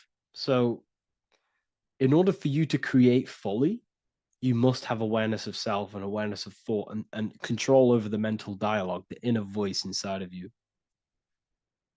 Okay? When you control that inner voice, that is when you gain power. That inner voice is what brings commands into physical reality. Before you kick a football, there is a change in consciousness. There's a decision made in consciousness before the body takes the action. Therefore, every physical manifestation is a change of inner consciousness before it's a physical reality. You can have the reality you want through consciousness before physically having it. That's the secret to creating. But you must believe it like you know the sun is going to rise in the morning. That's how much you should know that you have that reality in consciousness through feeling and thought and imagination. And that's how you can truly create in your reality. Shrooms help with consciousness or ego. I can't really talk about that because I'm maybe uploading this to YouTube, unfortunately. But we need to clean our pineal gland first from calcification. Yes, definitely. You should go on a detox the body. Because you can't really connect with consciousness if your body is in such a dirty state.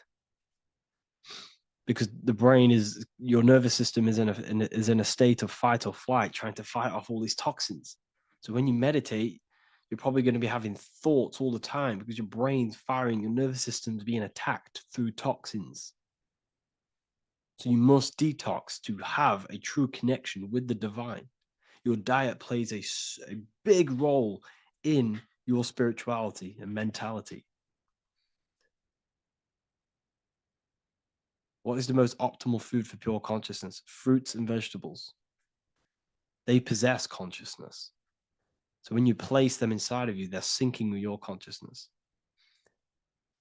How to check the cleanliness of your body, your skin, your teeth, your tongue, your mouth.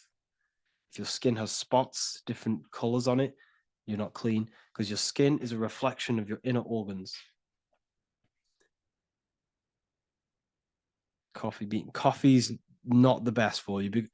Coffee gives you fake energy. Okay.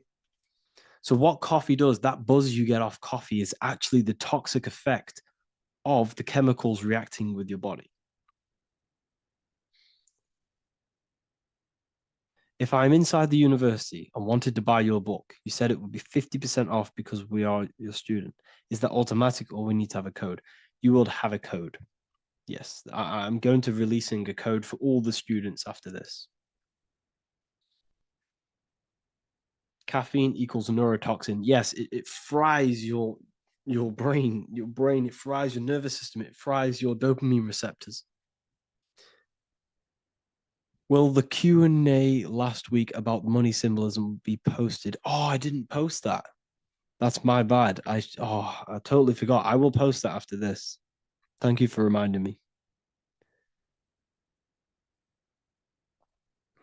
How to detox the body. The best way to detox the body is going through a week cleanse of fruit. So only consume fruit, sea moss, and cayenne pepper, and lots of freshly pressed juice. Do that for a week or 2 weeks, depending on how you feel, and then start to fast. You will lose weight, but you're not losing weight. You're losing impurities.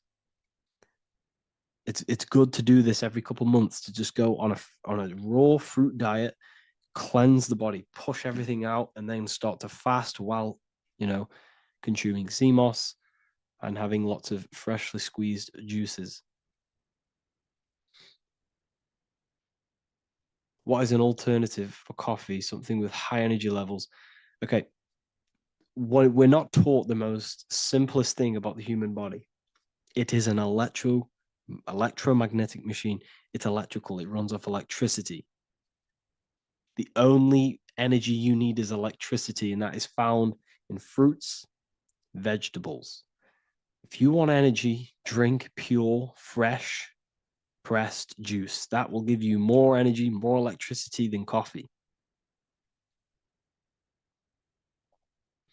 Can we cleanse ourselves through oil pulling? Do you recommend it? I do oil pulling every day with coconut oil in my mouth. Celery juice is a good one, very good one. Yes, celery juice.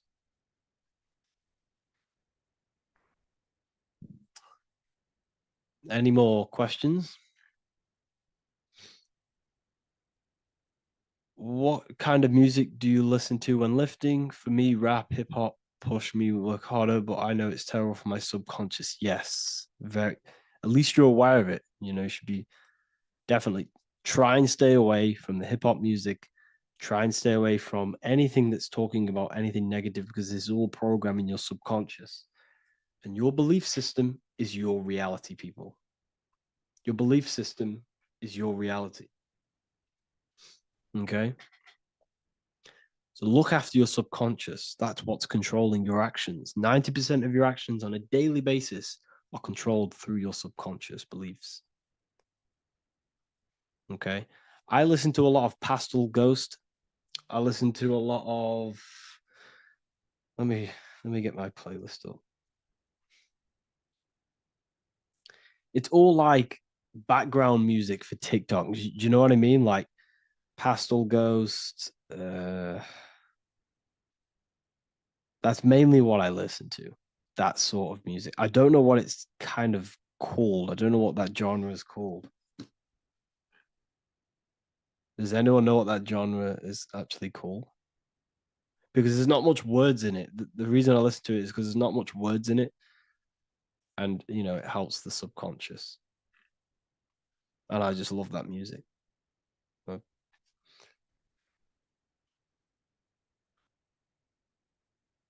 Like lo-fi, yeah, a bit of lo-fi.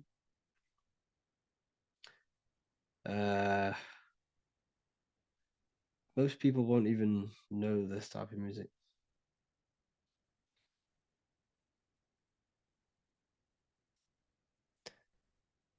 Can you tell us how you use cayenne pepper?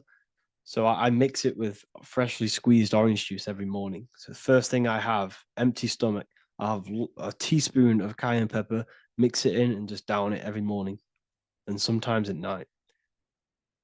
the feeling you get in your stomach after putting cayenne pepper on an empty stomach is absolutely amazing. It tingles in your stomach. It kills parasites. It kills all horrible organisms.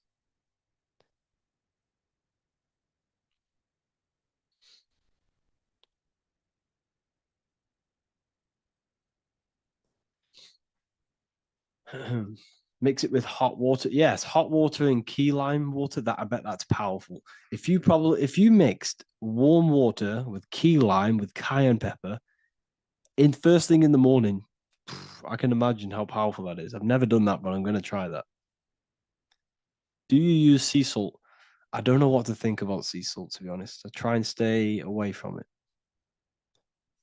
I don't know whether it's good, don't know whether it's bad. I'm kind of mixed on it. Mixed information. I've heard people have benefits. I've heard other people say stay away from it. So I don't know. I just stay away from it. I'm not too sure on it.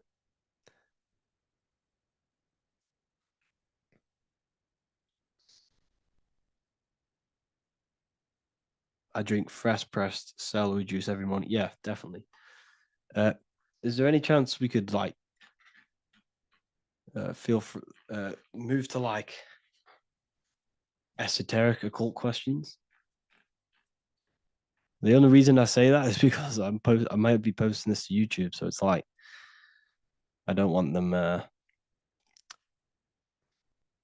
don't want them thinking I'm giving health advice because I'm not. This is what I do. I'm not giving anyone medical advice. This is what I would do to myself. Because I can probably get in trouble for that.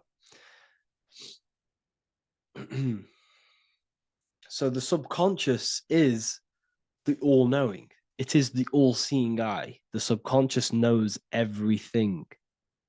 Your conscious mind does not. Your subconscious knows every single cell in your body. Your subconscious is making your heart beat. It's talking to your heart.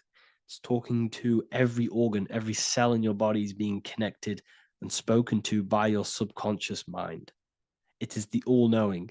The subconscious has access to the astral plane, imagination, the fourth dimension. It has access to the mental plane, thoughts. It has access to the ethereal plane, energy. And has access to your physical body. It's the door. It's the portal. The subconscious is the portal to the divine. You must go through the subconscious in order to access the divine. Any coupon codes for book 2? Yes, inside the university, there will be a 50% off coupon code. Speaking of ancient civilizations, why did they use symbols to give us true knowledge? This is a very, very good question. Very good question indeed. The reason they use symbols is because symbols are their keys. They hide meanings. They hide things. For example, if it was written down, if all of this sacred knowledge that I'm speaking now was written down, it can be easily taken. It can be easily misused. Someone can take it, read it, and steal it and misuse it and abuse the world and create horrible things. The reason they use symbols is because they're hidden. They hide the teachings. Only the ones who possess the key, that possess the knowledge, can read the symbol. So the symbols act as a guard towards this higher wisdom, this higher knowledge, which gives you power. All of the knowledge I teach you gives you power. And you can misuse it. You can misuse your imagination. You have no clue, unless you've put this into action, how powerful your inner consciousness is. You can become a Okay, listen. If you hate your job, it's not the job that you hate. Think about it. It's not the job that you hate. The hate is coming from your inner consciousness. It's the state of consciousness that you hate. So what does that tell you? you can change that inner consciousness to another reality, the feeling of another reality. You can become that consciousness within before you actually externally have it. And by becoming and knowing that reality, that's what produces effect on shaping your outer world. When you really truly know that reality inside of you, of being free, of being wealthy, of having abundance, your outer world has no other choice but to rearrange itself to your new inner state of consciousness. That's what magic is. It's manipulating your inner state of consciousness. It's convincing yourself that you already have it, not believing it, knowing it. Okay? Knowing is different than believing. Believing is a lie. You should know thyself. Okay? So we can say that human overpopulation is intentional. There is no human overpopulation. We're all cramped in these cities. We're all cramped into one little place. We're not supposed to live like that. We're not supposed to live so cramped. This is why there's so many weirdos out in public. So many weird people doing weird things. This is when things start to go weird, and we shouldn't be living in this state, in this condensed state. We should be spread out. Okay. There is no overpopulation. It's just an illusion because we all lived in such. Have you ever been on a plane? Have you seen how much land there is? It's crazy. There's no overpopulation. And how many people do they say there's in the world? There's not that many people in the world that they say. I think it's like 8 billion. I think they say there's 8 billion people. There's not 8 billion people. There's probably more like 2 billion. And the reason I say that is because I have a friend who only has like 300K followers. That's a lot of followers, okay? And he gets recognized everywhere he goes. And he's into all this stuff. And he says, listen, the population is definitely not 8 billion or whatever they say. I think it's like a couple billion. It's probably more like a billion. How to properly manifest intentions. Thought, emotion, and imagination are the key. You must know that you have that reality. Don't believe it. Become that reality within your consciousness. All day long, as much as possible. Feel it. Imagine it. Say it. And have zero doubt. How to have zero doubt. You can't, well, okay, so the doubt, that little voice that will seep into your mind saying, you can't do that. You can't do this. That's your old voice of your subconscious program.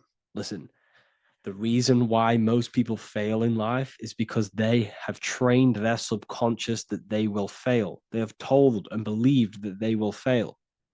The reason I will succeed for the rest of my life is because I have trained my subconscious to say, I will win, I will succeed, I will solve any problem.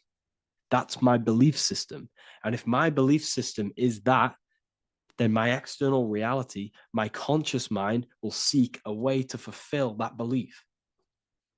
It will seek to control and create that belief in my external world. It will seek to solve any problem. I've trained my subconscious mind to know that I already have the reality, to know that I'm abundant, to know that I have everything that I already need. Therefore, if any problem comes, I can sort it straight away. But most people have a different belief. It's not your fault. We've been kind of manipulated and told this, that they will fail, that they can't do anything, that it's too hard. And that basically casts a spell on the conscious mind, where your conscious mind is just like, no, I can't do that, because of this subconscious belief that you hold. So you must reprogram your subconscious that you can do it, that you will solve any problem, and that you are abundant. That's the reason why successful people succeed? It's because they have a complete different mind state, a complete different belief system in their subconscious.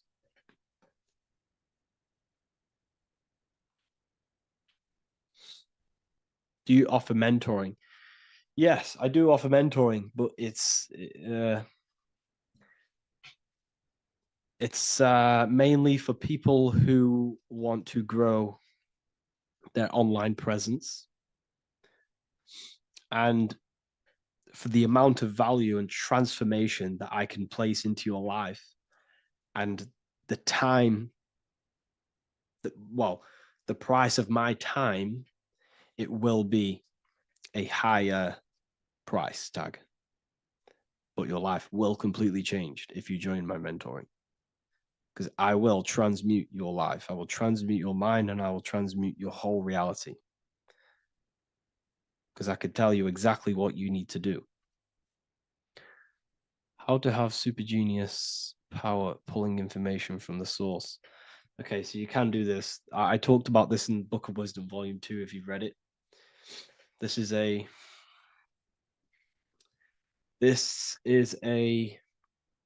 technique that Albert Einstein used. This is a technique that Thomas Edison used.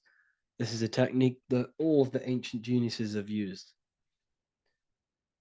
So you get on a chair, you place metal below you or plates, and you hold a metal ball in your hand, and you fall asleep. And every time you fall asleep on the chair, you're going to drop the ball because your body will become unconscious. And you will basically drop the ball, and it will wake you up because it's going to hit and make a loud bang on the plate. And every time you go to sleep, basically what this is actually doing is shifting your consciousness from conscious into the subconscious. So from physical into the astral. Your consciousness is shifting between these two planes. And as you do this, you can bring down great ideas from these higher planes. So when you fall asleep, have an intention. And when you fall asleep, you'll drop the ball. And when you wake back up, you'll have an idea, and you just got to write it down.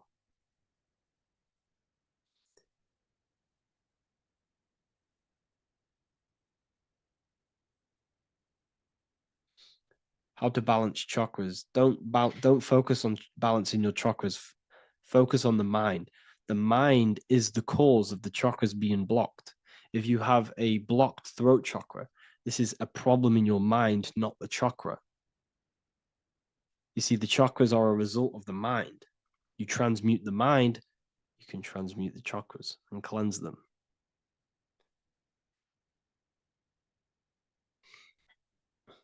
So was Jesus a real man that walked?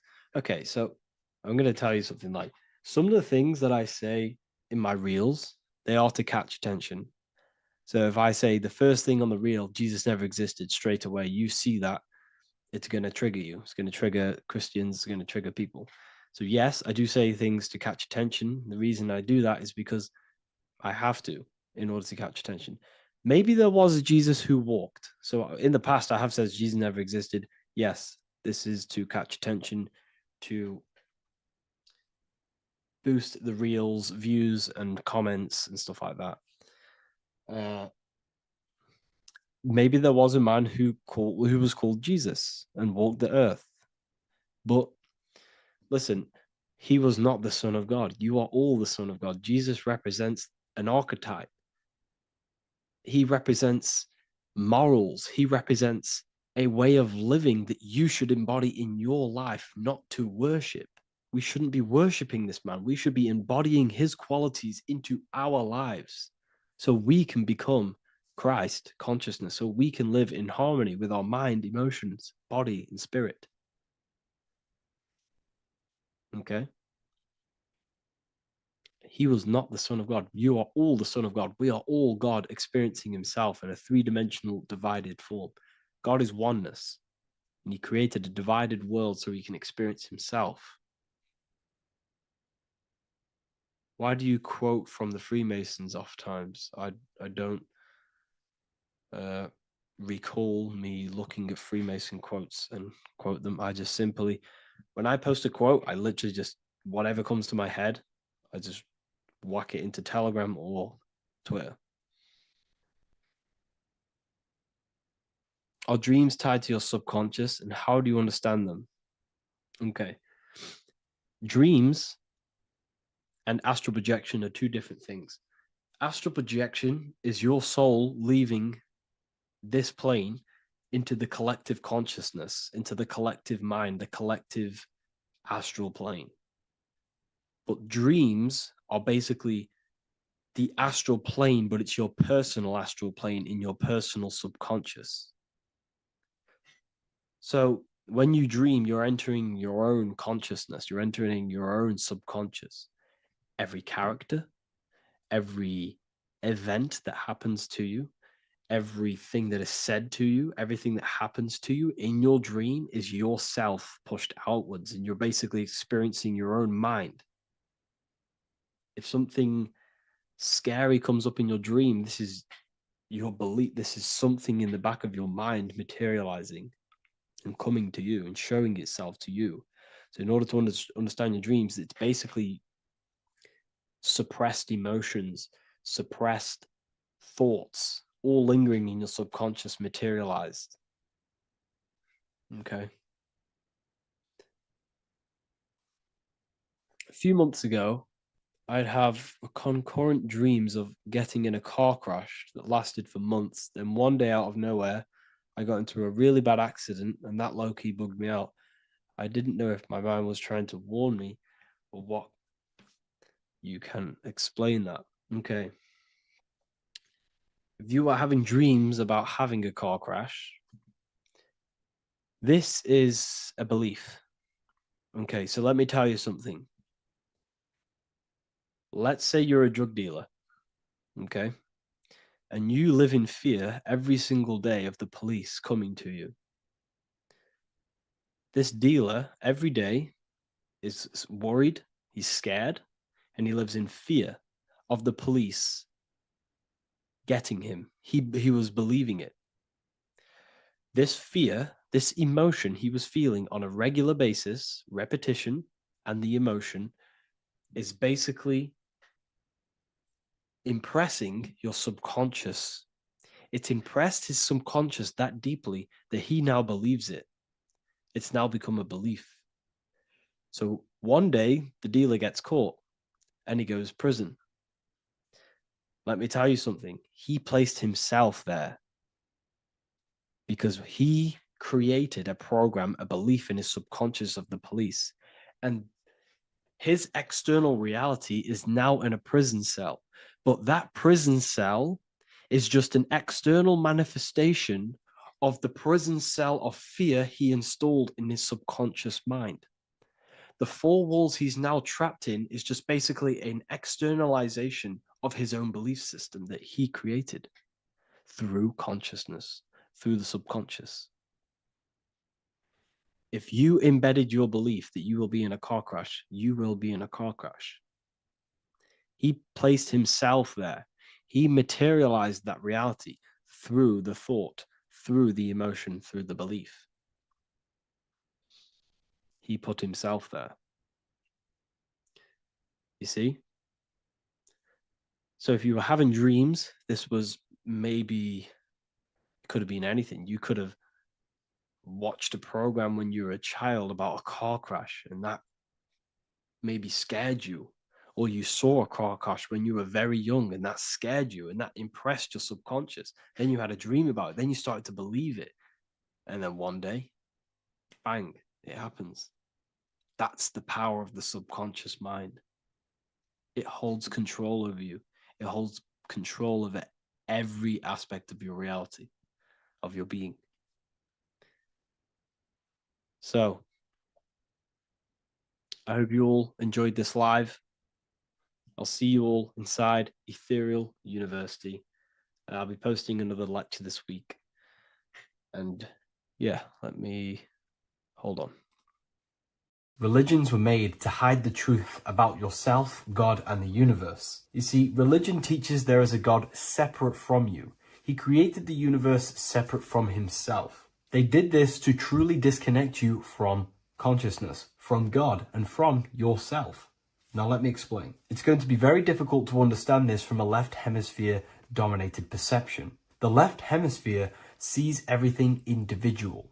The right hemisphere sees the whole. For example, if you're walking through a woods, the left hemisphere sees individual trees, leaves, twigs, and branches. The right hemisphere sees the interconnectedness of the whole woods. We've been trained our whole life to be trapped in the left hemisphere, to think logically, scientifically, with evidence. This way of thinking traps you in illusion, division, and separateness from everything. Plus, in science, they teach you the universe exists outside of you. You exist in a universe, and the universe exists whether you exist or not. This is completely false. You are the universe experiencing itself. There is only one person in the universe. There is only one awareness in the universe, and that is God. That is your consciousness. Not your name, your job, your reputation, your thoughts, your beliefs. That is not God. God is the infinite awareness that you are, the alertness, the essence of life. You are an individual. You have a dual nature, an inner world, consciousness, and an outer world, this physical body. The inner world is the immortal, consciousness, awareness. This physical reality is for the immortal within us to experience and enjoy. And the immortal consciousness, the immortal self, the individualized expression of the only thing that is truly real, which is God, consciousness, is seeking a way to understand itself through infinite vantage points. The same consciousness inside of you, inside of the dog, the squirrel, the plants, the stars, the same awareness is in absolutely everything. Only the right hemisphere can see this connection. The universe is one mind separated into the infinite bodies and life forms. This is why scientists tell you that the universe is forever expanding. It's truth in plain sight, because the universe is the mind, and the mind is always seeking more vantage points to understand itself. And the mind is always expanding into new realms of thought. The mind cannot be filled up. It does not exist in space. However, human awareness, human consciousness is very sacred. And the reason why I say that is because humans possess a two-way consciousness, unlike a dog, an animal, or a squirrel, for example. The dog looks in the mirror. It is not aware of itself. It doesn't look in the mirror and see that it needs to improve something. However, humans, we can look in the mirror and say, who am I? Where do I come from? And I need to change this aspect of me. I'm lacking in this area. Dogs do not have this awareness. They function only on their immediate surroundings, on survival and instinct. Human awareness is special because we have the ability to reflect on the self. We can question our consciousness. We can question, who am I? Where do I come from? And where am I going after this? The human mind has no limitation. We can surpass our animal nature and rise to a godly nature. This is the whole purpose of reaching Christ consciousness, which is just an ideal consciousness where we have control over self and we know who we truly are. Humans have been given the tools to awaken. Our five senses are locked only to perceive the physical world, but the mind holds the gateway to understand the unseen aspects of reality. The mind holds the secrets to the universe and consciousness. We just have to study ourselves to understand God. We are all individualized aspects of consciousness. There is only one pure consciousness in the universe, but we're fractaled into infinite life forms, experiencing this consciousness in a different form, molding this consciousness into individual egos and individualized consciousness. Me and you are made of the same fabric. However, I have thought different things, believed different things, experienced different things, which has conditioned my consciousness to be my own individualized aspect of God. And that's what makes me, me, and you, you. God is the creative power within us to turn thoughts into physical reality, to create things. We are a creator. Each one of us is a miniature earth, creating and building in this physical 3D reality. Our consciousness holds power over the 3D reality. We can mold it and create anything we wish. However, we have been conditioned to live like an animal, living in our animal nature, eating, surviving, lusting, and these low-level desires keep us trapped from figuring out our creative power. This is why the ancients always depicted God inside of the brain. Even in ancient Christian artwork, William Blake, Anton Raphael, all depict God inside of the brain. Why is this? Because God is our creative power. The spinal column acts as a type of ladder of consciousness. If you just think about sex and act on sex, eating, consuming, and living in a survival animalistic state, then your consciousness is functioning on the lower end of the spinal column, where your reproductive organs are and your gut organs are to consume food. In order to activate the God within us and to us to truly know God, we have to be aligned with the God consciousness. We have to unlock the God within us so we can truly actually experience God and understand it. However, God exists beyond our personal consciousness, beyond our human identity. In secret societies, satanic rituals and satanic societies, they are seeking a way to escape the human identity through ritual work, meditation, and trance-like states. A trance-like state is like the state that you enter just before you fall asleep, where there is no thought present in your mind, because you are not the mind, you are the observer, you experience the thoughts. And when we escape the human identity through rituals, meditation, or trance-like states, we can actually experience beyond the veil of this material world. However, satanic rituals do this in a negative way. Satanic rituals include ways to make the human mind tap out by pushing the human minds to the limit through pain, suffering, and even torture, to allow the mind to pass out so you can temporarily pass on the veil of the physical world and escape the limitations of the human identity and the human thinking mind. Now, you do not have to do it this way.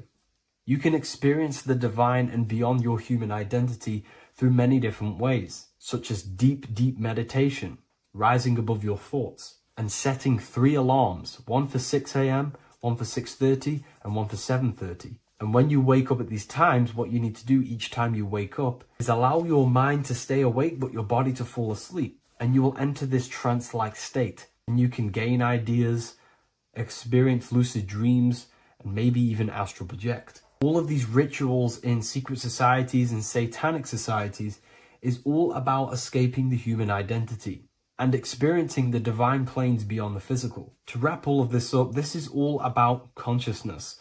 Consciousness is the infinite awareness of the universe, just fractaled into separate bodies. And this consciousness is seeking a way to understand itself in infinite angles and vantage points. And religion was made to cut off your connection to the divine planes beyond this world and beyond your self-identity. Therefore, if you want to know God, you have to study the attributes and qualities of God, such as geometry, numbers, consciousness, the mind, the subconscious, human anatomy. All of these things are aspects of God. We have to study ourselves and study nature so we can see God. God is the infinite awareness of the universe. If you love this video, please leave a like and share it with a friend. I'll leave a link in the description for the Book of Wisdom, Volume 2. What if I told you that the pentagram can unlock the secrets of creation and make you manifest any reality you want? Hence why the pentagram is used heavily in magic and witchcraft. We have to understand that the pentagram has been heavily demonized. Religions, churches claim that this symbol is associated with Satanism and witchcraft. I personally believe this was intentionally done so that people do not gain their personal power over reality and their life. The pentagram reveals so much about you, and it is one of the most important symbols to understand inside the occult studies. It is one of the most common symbols that you will see across all occult esoteric orders and different occult traditions, such as Freemasonry, Kabbalah, Rosicrucianism, alchemy. You will see this symbol everywhere. And in fact, you even see this symbol, the pentagram, on old church buildings, statues of Jesus next to church buildings. You will see this symbol used by Christianity itself, which is very contradicting about the church. But I'm not here to tell you to think anything. You can simply take this information with a pinch of salt and see if it benefits you. The pentagram used by the early Christians was said to symbolize the 5 wounds of Jesus on the cross. But this goes much deeper in an esoteric explanation. The pentagram ultimately represents the 5 elements of creation. All creation falls within these 5 elements. We have spirit on the very top, then you have air, water, earth, fire. This is the correct placement and order of the elements. Air is always on the left, water is always on the top right, earth very bottom left, fire bottom right, and spirit placed on the tip point of the pentagram. It's a 5-pointed star drawn with one continuous line. But this actually reveals much deeper things, and we're going to be going into how to use this symbol for magic and creating your reality towards the end of this video. But now we're going to give you a basic understanding of the pentagram. It's showing you the 4 physical elements symbolized as triangles and spirit symbolized as a circle. The 4 physical elements are made out of the base element, spirit, or what the ancients call ether. Ether is the underlying base of all physical matter. This is the substance that animates physical matter with life force. All physical matter has its origin in the etheric substance, or spirit, what we want to call it. It is simply the life force that animates the physical thing. However, if we go deeper onto this symbol, it also represents something personal to the individual who wears this symbol. If you wear this symbol, you're basically saying you're putting your divine nature over your material nature. Your divine self is in control of your material self. You put your spiritual needs before your physical desires and needs. Hence why the spirit is on top, looking down over the 4 physical elements. The circle is continuous, one line, eternal, no beginning, no end. The triangle has beginning and end and points. You can see the beginning and the end when you draw it. On a deeper level, this is pretty much showing the process that symbolizes the structure of the macrocosm, the universe itself, showing how the invisible spiritual planes condense and crystallize into the visible physical world, spirit turning into physical reality. But if you wear this symbol, you're basically saying, I put my divine nature over my material nature, showing that your spiritual nature rules over your earthly existence. You put your spiritual needs first. If you see this inverted, it is now the opposite, placing spirit on the bottom, basically saying, I desire the physical things over the spiritual. But what exactly is your spiritual nature?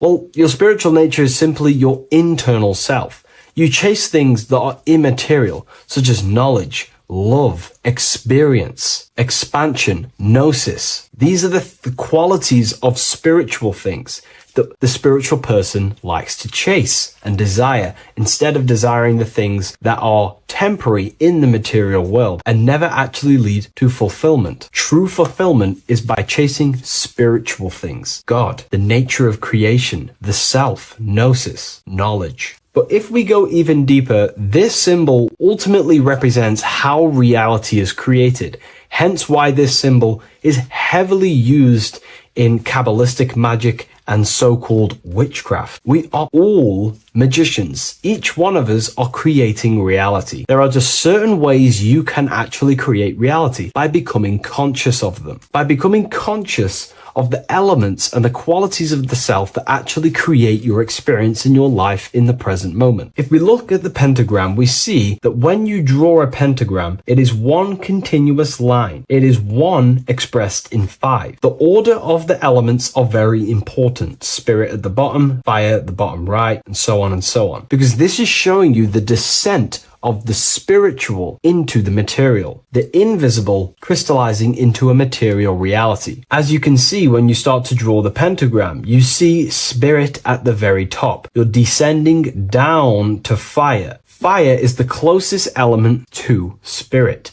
Hence why in magic and witchcraft, people like to use candles. So you're descending first into fire, then into air, then into water, then into earth, then back into spirit. Because of course, The cycle of creation unfolds itself. When you die, you return back to spirit, and then you reincarnate yourself back into physical reality if you wish and desire to. Everything is under this process of matter spiritual. In the daytime you wake up, you're in your material body. When you go to sleep, you enter your astral spiritual body. Everything's in this continual process, renewing itself in spiritual, then material. But the reason why this is associated with magic so heavily is because each one of these elements corresponds to a different body of consciousness, a different vehicle of consciousness. Consciousness has many different vehicles it uses to create the tangible self, the physical reality. For example, consciousness has a spiritual nature. The spirit element in this case symbolizes the emanation, the descent of the one power, the one force that we are all using. Each one of us is using this one power, the power of the source consciousness,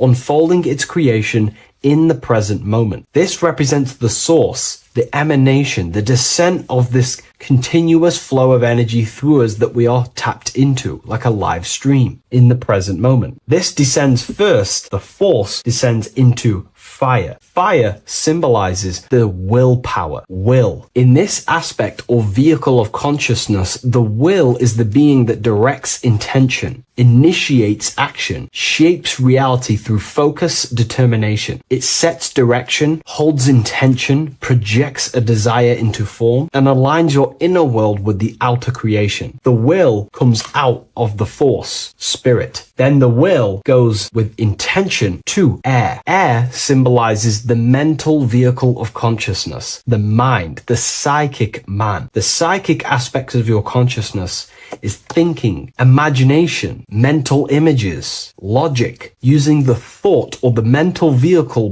body of consciousness. Then that thought has an emotion, which is then water. So it goes from the force to the will to the intellect to the water, the emotional body of consciousness. The emotional vehicle of consciousness amplifies the thought into an emotional desire that you want to take action on. No one takes random actions, and if we do, we say we're very bored and we don't care. The water is the energy, the emotion you have to fulfill something. And that emotion then descends into earth, which is the physical body to take the physical action in the present moment, to fulfill that desire, to fulfill that will, that thought, that desire. And that is how reality is created all the time. Now, there is much more that you can go into with the pentagram, because true magic is about changing consciousness at will, not casting random spells. It's the ability to change the direction of consciousness using the power of the will to direct these forces to create change in the internal world so it can project outwardly in the external world. Because consciousness creates the external reality. What happens within us, we see change outside of us. So true magic is about manipulating the forces and the vehicles of consciousness that exist within our own mind to produce a change in the material world. There are other ways you can use magic, by purifying each body of consciousness or banishing each body of consciousness. Other forms of magic, you can dissect each body of consciousness and work with that specific body. If you think you're using your mind too much, you can start using banishing rituals to banish the power of the mind, to stop overthinking, for example. Or if you have lack of emotional connection with your emotional vehicle of consciousness, we can dissect this body, tap into this body, and invoke this body and strengthen it. We're dissecting each body and vehicle of consciousness so we can work with it to create a specific change inside ourselves, then to be mirrored outside of us. So pretty much this pentagram represents the descent of the spiritual turning into a material reality. Hence why sometimes we see a human figure standing in the point of a pentagram, because it ultimately represents the microcosm. You are the microcosm. You represent the entire process of spirit into matter, the invisible into the visible, the formless into form. The pentagram, drawn in one unbroken motion, captures this divine act of creation, showing how consciousness flows downward through the elements or the vehicles of consciousness to bring forth the material reality. The Book of Symbolism will teach you all about this. It was released November 17th. A lot of people have taken advantage of this. You also gain a free ebook with this copy. Every order comes with a free ebook. And if you wish to get your copy of the brand new Book of Symbolism, you can find it in the description or revivalofwisdom.com. Thank you, everyone. I'll see you in the next video.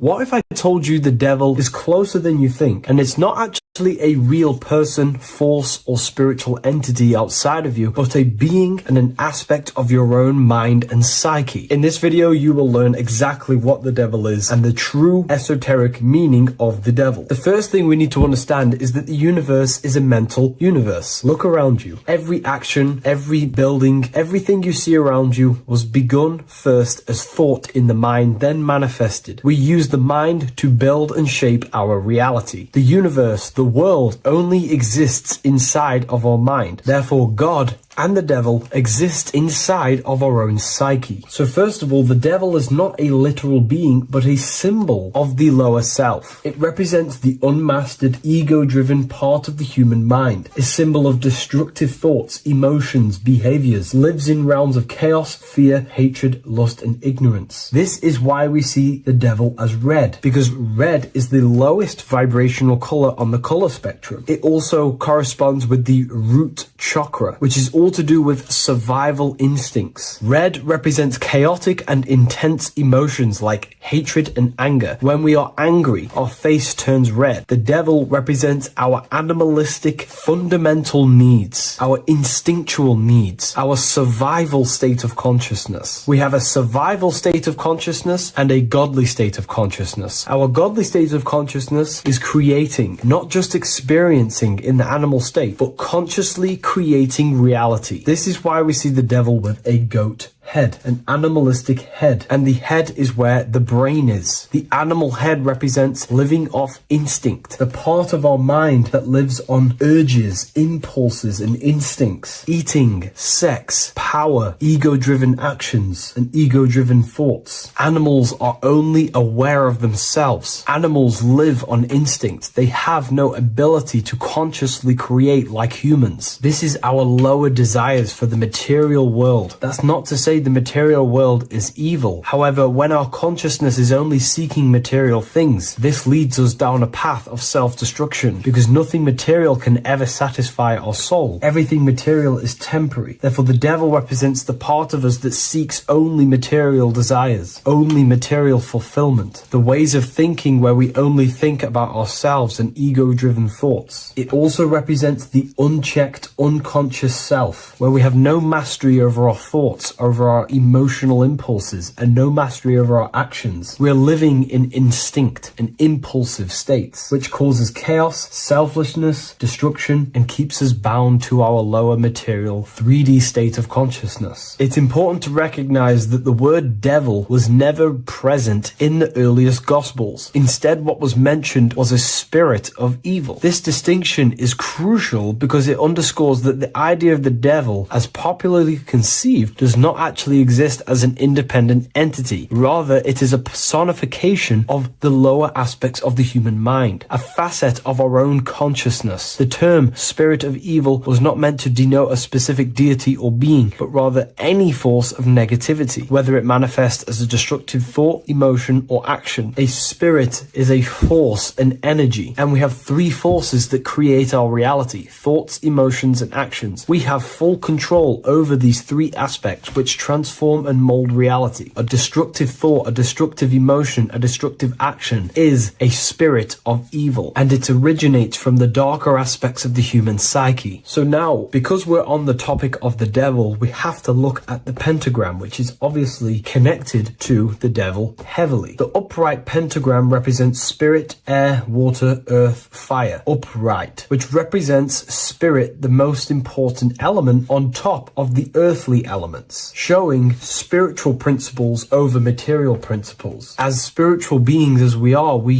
have to put our spirit first, our higher self first, and material things second. Why? Because material things never satisfy us long term. Seeking material fulfillment will leave us feeling unfulfilled in the long run and very unhappy, and we can lose ourselves in illusions. We have to put our spiritual principles first. Seeking wisdom, knowledge, connection to the divine, and connection to our higher self is what gives us true fulfillment in our hearts and souls. But when we see this pentagram inverted, we now have spirit on the very bottom, which now represents earthly principles on top of the spiritual principles. We're putting our earthly elements on top of our spiritual element, which this inverted pentagram represents no longer caring about spirit, no longer caring about our invisible internal world, and only caring about this external body, food, sex, material things, cars, money, and all the things outside of us, the world outside of our mind. This is what true Satanism is. Satanism is not worshipping an external deity, but it is worshipping the self, only fulfilling the ego's desires. This is what true Satanism is, and we have all been conditioned to live in this state. Satanists want us to believe that there is an external deity called Satan or the devil, and the reason they do this is because they trick us, making us believe that we are not Satanists, while they are actually conditioning us to be self-seeking, ego-driven people, where we only care about sex, food, material things, and money, which is actually conditioning us to be Satanists. 80% of the population today are unknowingly involving themselves in Satanism, which is ego-driven thoughts, actions, and emotions, dwelling and living in this state, where we only care about ourselves. When we are spiritual, we realize we are all one. We are all one consciousness family, and we need to do things that help and contribute towards our collective experience, helping others, instead of seeking to serve only the self. The angel is depicted with wings, which represents elevation, higher self. The devil is represented with an animal horns, which is on the ground. A goat is on the ground, which represents the lower self. This is the elevated mind and the lower material mind. Horus, the bird, higher self. Set, the ground animal, lower self. Jesus and Satan. These are two forces, two characters that exist within the human psyche, not real entities. They are forces of our minds, and there is a battle between our higher self and lower self all the time within our own minds. There's always a part of us that's telling to do one thing and another thing, to do something bad and to do something good. There is this battle inside of our own consciousness. Here we have the human spinal column. The human spinal column is showing you the higher and the lower self. The higher self represents the head. The head is where the mind is. This is the creative essence of the universe. This is where all material things begin as a thought in the mind. We create with the skull, with the brain. This is our higher self, the heavens, connected to the heavens, the sky. And the lower end of the spinal column is where our reproductive organs are, where our gut is. Our reproductive organs and our gut is all to do with survival. The lower end of the spinal column, lower instinctual 3D based consciousness. The lower end of the spinal column is where our lower self dwells. Eating, consumption, power, and sex, lust. These are all emotional forces and instinctual based organs that are not inherently evil, but when we dwell and live off this lower end of the spinal cord, it keeps us in low states of consciousness. Our goal to raise to our higher mind is to balance this, not to overeat, not to abuse power, not to abuse sex and lust, but to master these organs and gain the ability to say no to these organs so that we can raise to our creative side of consciousness. Instead of dwelling in our instinctual nature, we can turn to our creative nature and consciously become a builder and constructor of reality. This is the true way of raising consciousness. This is the stairway to heaven, out of the animal consciousness to the higher consciousness. To wrap all of this up, it's all about gaining control over our instinctual lower nature and allowing our spirit to rule over our body and not our body ruling over our spirit or mind. The moment you let a thought become instantly an action is the moment you are an impulsive person. We are all trained to be this way. It is okay if you are in this state. The moment you let a thought turn straight into an action without questioning, that is the mind mind controlling you and you not controlling the mind. We need to gain control over the mind, and we do this through many different ways, through meditations,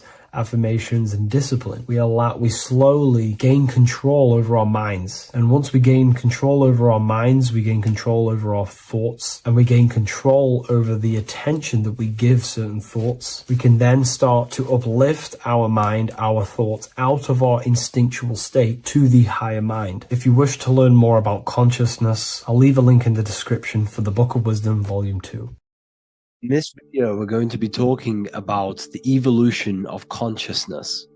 You are born human, however, you possess consciousness, which is the awareness behind your being, the awareness behind your thoughts, the experiencer behind your five senses, the experiencer, the observer behind your thought, emotions, and senses. You are an eye, an invisible consciousness looking through a lens, which is your body. Your body produces this physical world that you experience. Your brain produces this world. Your brain and body is a technological computer.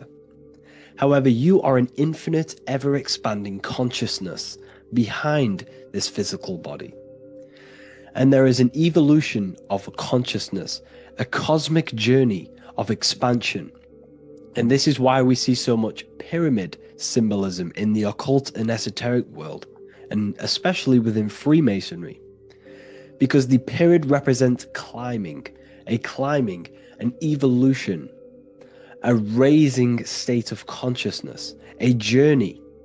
Steps symbolize a journey upwards. This is the raising and the evolution of consciousness, our inner world. The transmutation of our inner selves, of our souls and consciousness and our minds. So when we see this pyramid, we're seeing a evolution, a way up to source consciousness. And the eye in the pyramid represents your source consciousness. It represents illumination. It represents divine guidance through this evolution of consciousness. This is why we see the ladder. Consciousness is ever expanding on an infinite journey of evolution. Each individual is a part of this cosmic process, contributing towards the ongoing expansion of both mind and awareness. As we evolve, we collectively explore deeper levels of existence, expanding the boundaries of thought and consciousness. The mind has the ability to expand infinitely into new realms of thought, into new dimensions of mind. The mind cannot be filled up. It is not a physical substance. The body can be filled up because it is a physical thing, but you cannot fill the mind. Therefore, the mind is constantly expanding, ever expanding into new fields of thought. So what we see in Freemasonry, the ladder, is again a journey, an elevation of consciousness. When we are born with an infant consciousness, and as we gain older, we gain an adult consciousness. Our inner world, our inner mind, and our emotional intellect changes and evolves. We are significantly different from when we were very young as an infant. It's because our consciousness evolutes, it changes, it alters like water. So just like this evolution of your own consciousness as growing up, there is consciousness of beings existing in cycles beyond our own. And their consciousness is unimaginably different from ours. They operate on a higher level of understanding and knowing, experiencing reality in ways that transcend our current comprehension. Our minds right now cannot comprehend the highest states of consciousness. There are entities, there are beings beyond our own, existing in higher dimensions of consciousness that we cannot comprehend because they have expanded. They are on a further way up the ladder of consciousness. However, we are all on the same journey. None of us can take the same journey.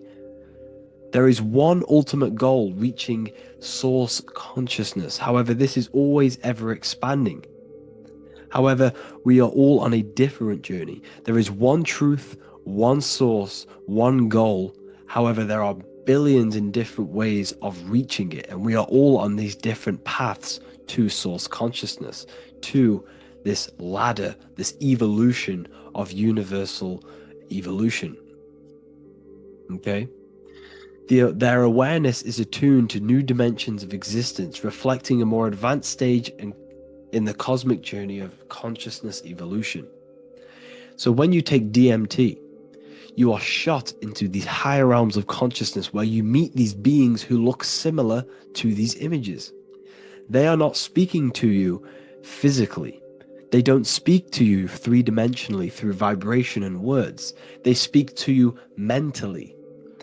If you have done DMT, then you know this.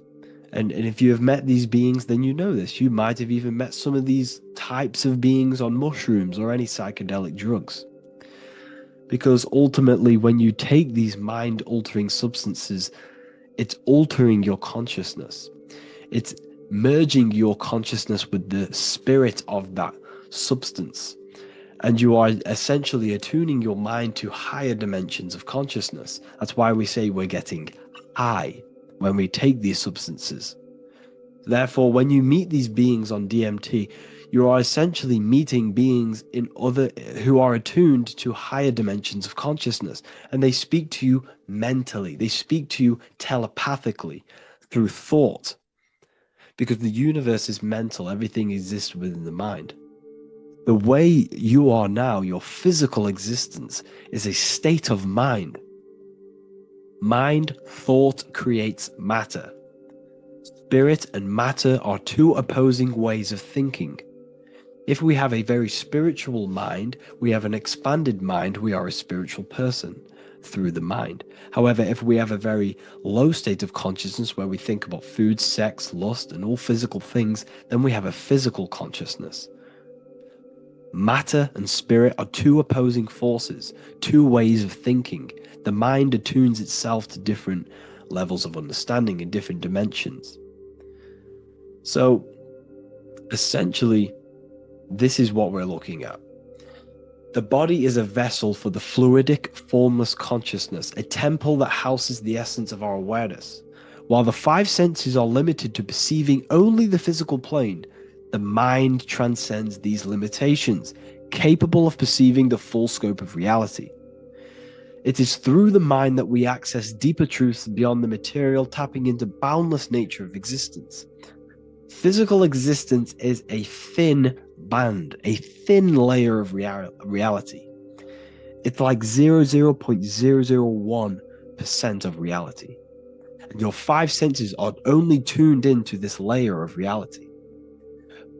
But the five senses are, by design, only allowed to perceive physicality. But the mind has the power to expand beyond this physical five-sense state. The mind has the power to expand and evolute.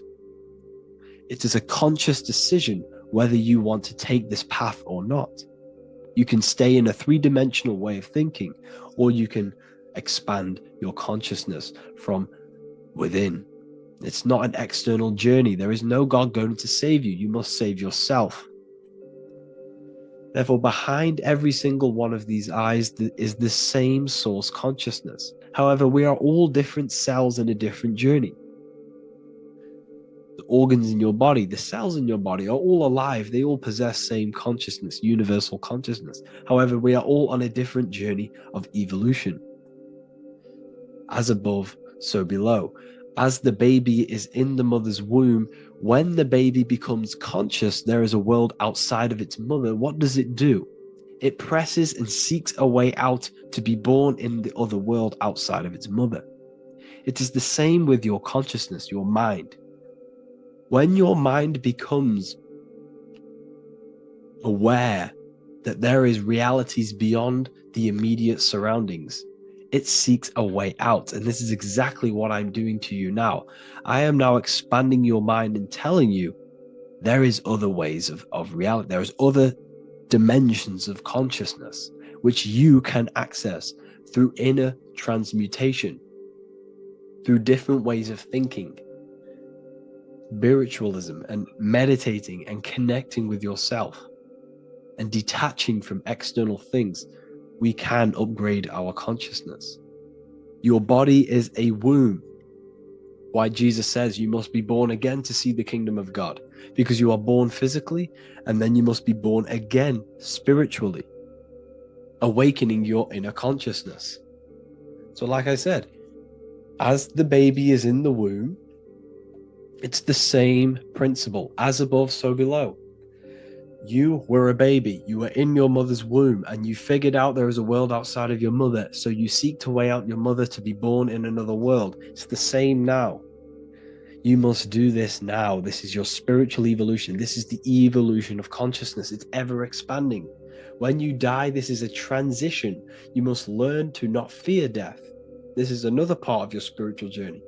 You must master death.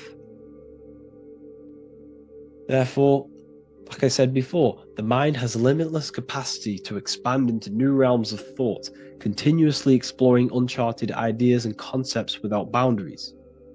The mind can ever expand. It can never be filled. It can never ever know everything. There is infinite fields of knowledge, infinite fields of thought.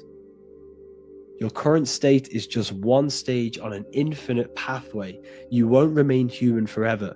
The human experience is a crucial phase where we learn to balance polarities, master the fundamental laws of the cosmos. It is a period of growth and transformation, preparing us for the next stages in our cosmic evolution. The goal is to strive for perfection, yet the true perfection is unattainable. It's like a tunnel, and there is a light at the end of the tunnel. And as you walk through this tunnel, the light is ever moving backwards. You should forever seek to meet that light, but you will never meet that light because consciousness is ever expanding. You should strive for perfection, yet knowing that perfection is forever unattainable. The journey is endless, with each step revealing deeper layers of understanding and experience. The pursuit of growth and expansion is itself the essence of our evolution. You can find all of this knowledge in the amazing book that I have read for years. I have read this book, The Emerald Tablets of Thoth, the Atlantean, by M. Dorial, translated by M. Dorial. I'm telling you now, this book, now that I've told you this, you have some context on the book. The whole book is about evolution of consciousness. He's talking about higher dimensions beings. He's talking about how you can transcend this physical plane. It is truly the most amazing book you will probably read. One of the best spiritual texts you'll see. It's hard to understand, so you must read it over and over again. And the more your mind progresses, like for me, I read this every couple months. And the more I learn about consciousness, the more I expand my own consciousness. And every time I read this book, I pick out something new that just completely blows my mind, because you can only understand this book to your level of consciousness, to your level of understanding. So now that I've told you all this information, go and read this book and it will absolutely blow your mind. And so will the Book of Wisdom Volume 2, which is now available. I released it the other day. I'm just going to read a page out now. This page is called Spirit and Matter. The Earth is not merely a dense, lifeless rock drifting through space. It possesses spirit, a living essence that animates its form. But what do we mean by spirit? Spirit in esoteric terms refers to the energy, the life force, animating the principles infused in matter. So essentially, what this page is talking about is how everything has spirit, consciousness within it. You are the middle, you are spirit and matter. You have the ability to expand your mind to the God self and raise above our animal instinct, our material self, and know the divine and expand. Animals cannot do this. Animals are not self-aware. Humans possess self-awareness. We can observe our consciousness. We can say, why do I exist?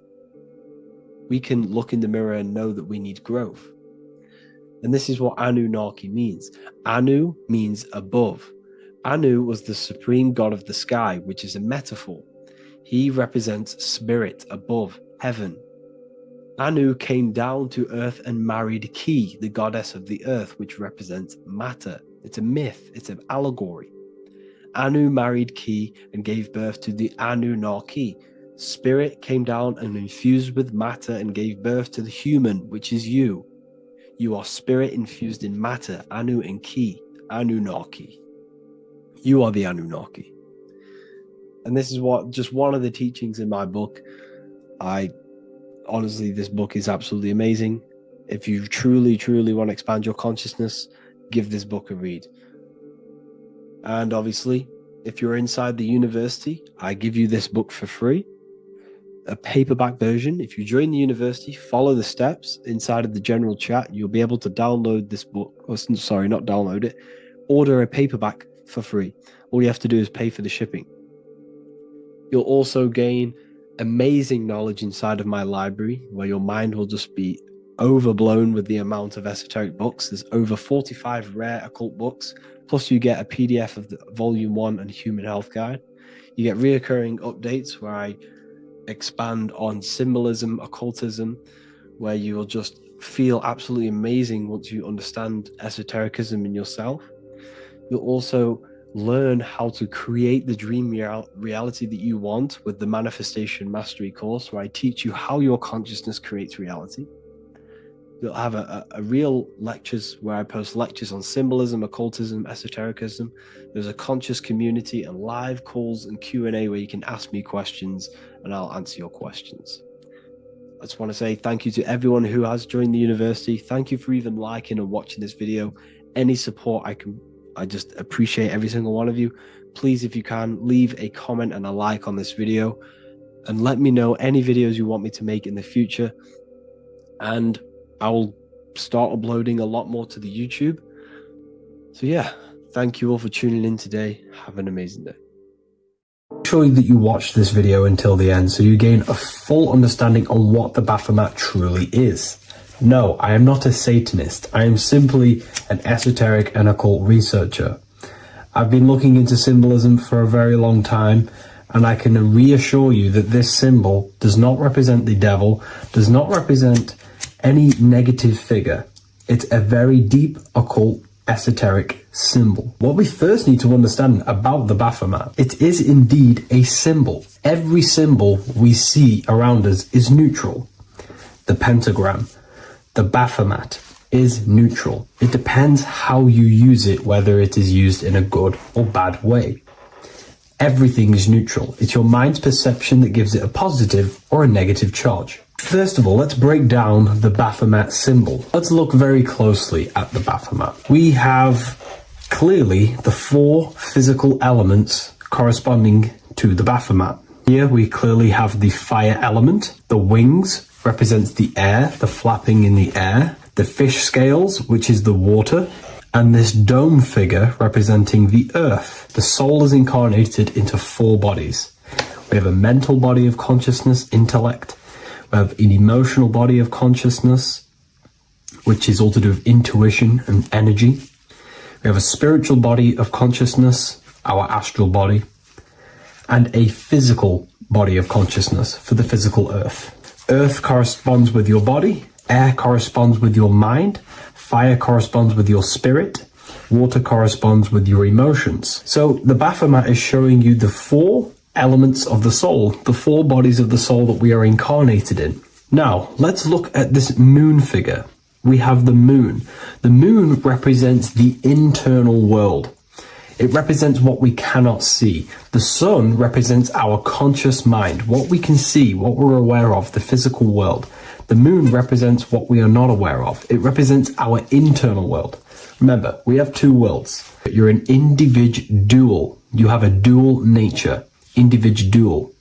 You have an internal world. When you close your eyes, you have an internal voice, an internal world of thought and emotion, and an external world of this material body. The moon represents the internal. The moon on top represents the moon controlling the mind, represents the inner world controlling you. Now this is very, symbolic in the occult world. If the inner world is controlling you, then you have no control over reality. This is the devil horns. You know the devil horns? The moon crescent? This represents you are the devil. You're being controlled by your thoughts, by your emotions, by your psyche. Then we have the moon below, which represents control over the inner world. We have control over our thoughts, our emotions, our impulses.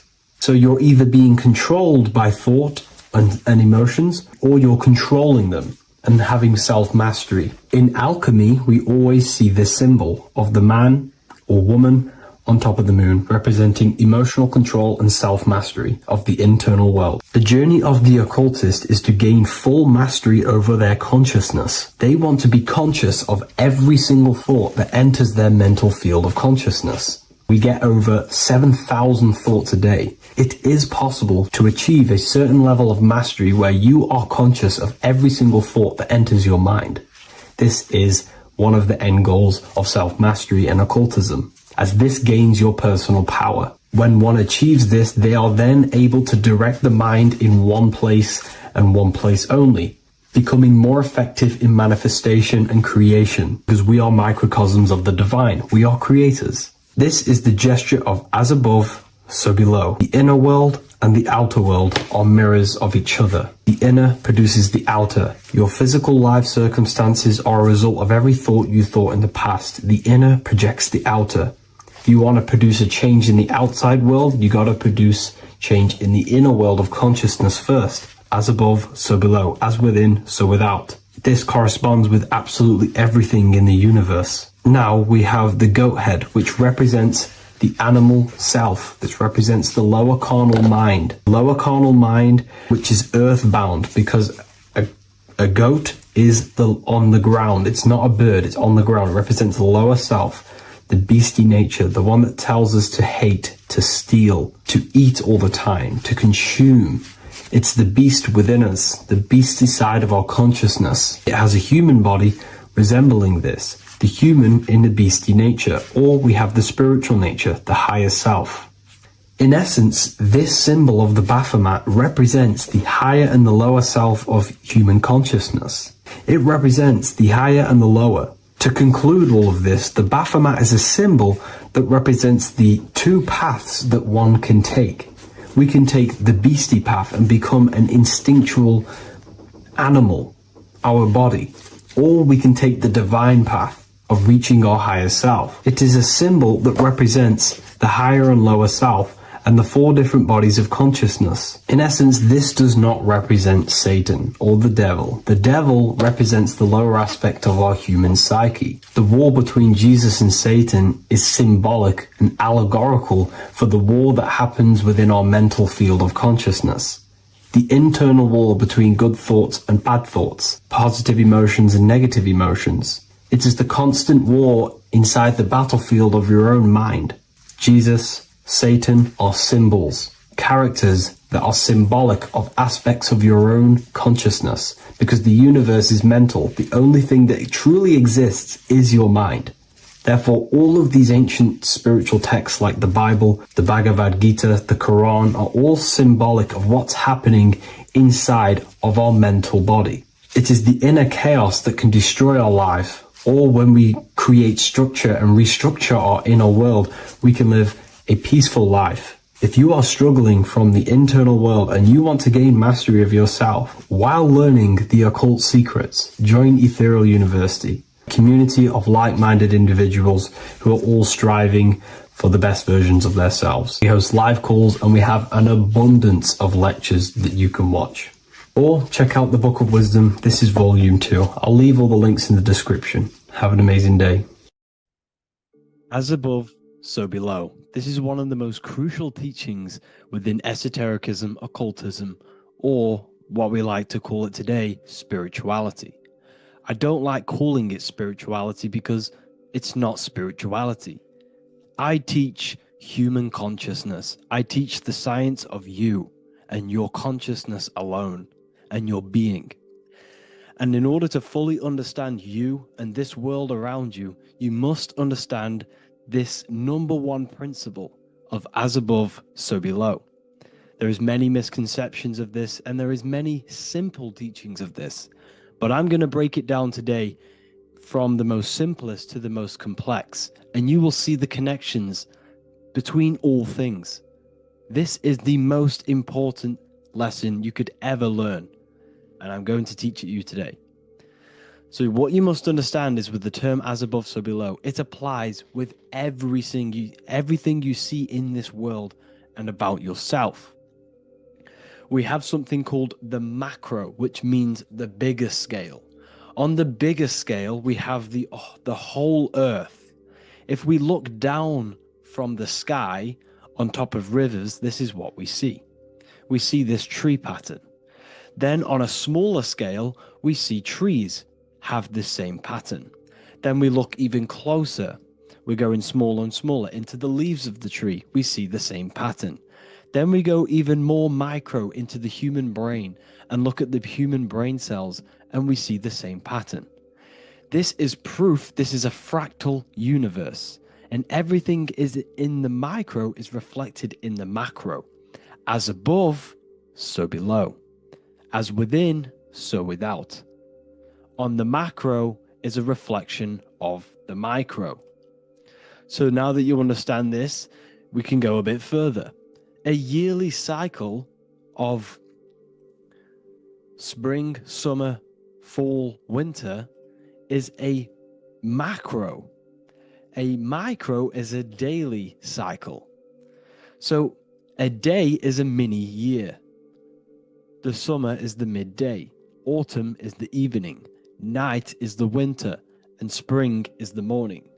This is a macro, a reflection. We have a miniature cycle of the zodiac every single day. And this cycle is also reflecting the cycle of life and death. We live, we are born, which is the spring. We live, which is the summer. We then age, which is the autumn. And then we die, which is the winter. And then we are reborn again. This is the cycle of life and death. And you do this every single day. You see, death is a macrocosm of sleep. This is why we say sleep is the cousin of death. Because you die every single night. You do this process of life and death every single day. As above, so below. What's in the micro is in the macro. So when you go to sleep, you are essentially dying. And then in the morning when you wake up, you are then born again. This is a fractal cycle that we live in. Everything in this whole world is fractal. Everything applies to as above, so below. We have the sun, we have the moon, we have the day, we have the night. We have the life, we have the death. We have the conscious, we have sleep. As above, so below. We have the conscious mind, because now we're diving into as within, so without. As above, so below more refers to the external world. As within, so without is referring to your inner world and the outer world. What you must understand is about yourself. You exist in two realms. You're an individual. The dual nature of you exist in two realms at once. You have an inner world of your thought, emotion. This is the inner world that no one else can see but yourself. And you have an outer world with a physical body which everyone can see. So you exist in two worlds. You have the inner voice, you have the outer physical voice, which I'm speaking to you with now. But I also have an inner voice, which no one can hear, only but me. So you exist in the light and you exist in the darkness. The sun represents your external self, your physical, conscious mind. The moon represents your shadow self, the inner self, the psyche self, the spirit self.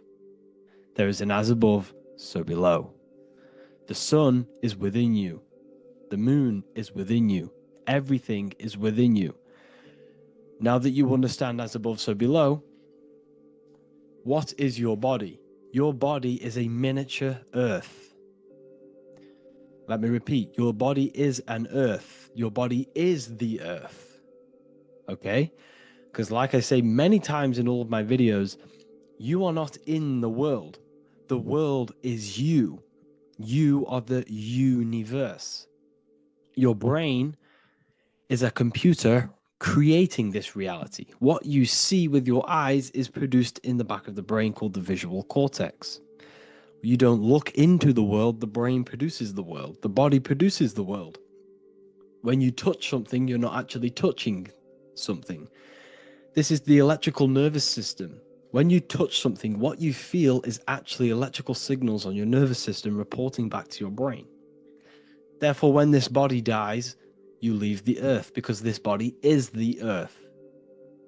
Okay? As above, so below. You have the mental plane, the astral plane, the etheric plane, and the physical plane. This is essential for understanding reality and the teaching of as above, so below. Everything in this material plane began in the thinking mind. For example, the microphone I'm speaking into, the phone you're watching this video off, or the laptop or iPad. Where did this begin? It didn't begin in the factory. The first ever place this item begun was in the mind of an individual. The invisible realms of mind is where all physical things and physical items begun. Essentially, this physical plane is the effect of the thinking mind. This world is the world of effect. It's the world of outcomes. When you see something, it is already manifest. It is already being manifested. It is an effect. And in the effect of the cause, which is the thinking mind. Therefore, the mind creates thoughts, which is the mental plane. Then after thoughts creates imagination, which is the astral plane. These two are spiritual. They are non-physical. So spirit kind of means non-physical. Then you have the physical planes, the etheric and the physical plane. As above, so below. What happens in the mind is manifest on the physical plane. Like I said, the phone that you are holding, it was a thought, and then it brought down into a physical reality. As above, so below. You change the mind, you change your reality. Your environment. The word environment has ment in it because your environment is mental. So now that you understand this, so what is the world around you? The world around you was created by the mind of God. It was manifested through God's thought. So you are living in the mind of God. You are a thought in the mind of God. God thought you into existence. But like I said, we are all fractals. Everything is fractal. If God exists, this means that you are God, as above, so below. God created you through the thinking mind, and he gave you a thinking mind. So God created the macrocosm. God created the macro, the whole world. He designed the whole world, the sun, the stars, the moving. He designed this. But then he gave you the thinking mind to design your own life and create your own life in his world. You are a microcosm of God's macrocosm. Just like God thought you into existence and the whole world into existence, you are a microcosm thinking your world, your reality into existence. You see this now? Everything is a reflection. Everything is a mirror. Everything is fractal.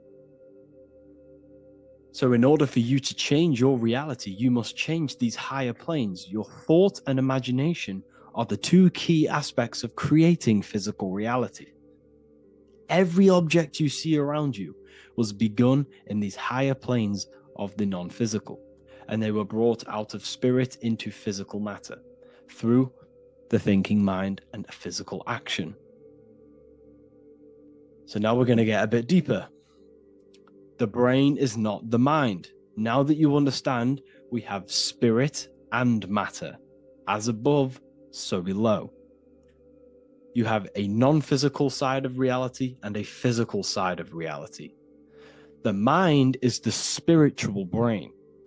The brain is a physical manifestation, a physical effect of the mind.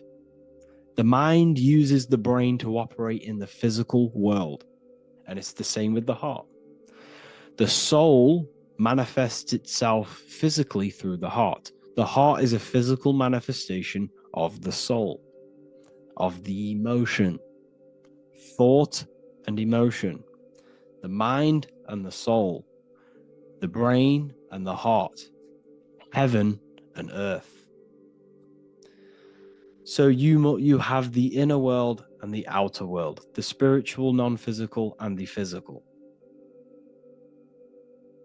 So we are all on this process of awakening, an expansion of our minds into new fields of thought, into new fields of awakening ourselves. Because essentially we are born into this world. But you are born many, many times. You can be born physically and you can be born spiritually. Like I said, everything is fractal. So just like when the baby finds out that there is a world outside of its mother, what does the baby do? The baby seeks a way out of its mother, and then the baby is now born into a new world, a world outside of its mother's womb. It's the same with you and your spiritual process. As your mind becomes aware that there are other realities beyond your physical body, it then seeks a way out. And this is why you are probably watching my YouTube, because you are now on the path. Something within you has guided you to this path of knowledge, truth, enlightenment, and expanding your consciousness. And it is your soul who brought you here. Your soul speaks through emotion, like guidance. Emotion is the language of the soul. When you feel very bad, this is your soul telling you you're not in the right place. You're doing the wrong things. Because the soul is always unfolding its purpose, which is expansion and learning. That is it. The mastery of the self and the learning of the mind is the only thing that counts in the end after this life. So you are on a journey of expansion, of learning, creating, and spiritual rebirth. As above, so below. What does this body tell you? When I see someone overweight, I don't see the overweight. I don't see the body. I see the mind. I see an undisciplined mind. I see a mind that lacks self-control. I see a mind that seeks external validation. That's what I see when I see an overweight person. I don't see his body. I see the result of his mind. Because what does the Bible tell you? You shall know them by their fruits. It's the same saying as above, so below. You shall know them by their fruit. The fruit is their manifestation. Your body is a direct correlation and manifestation of your mind.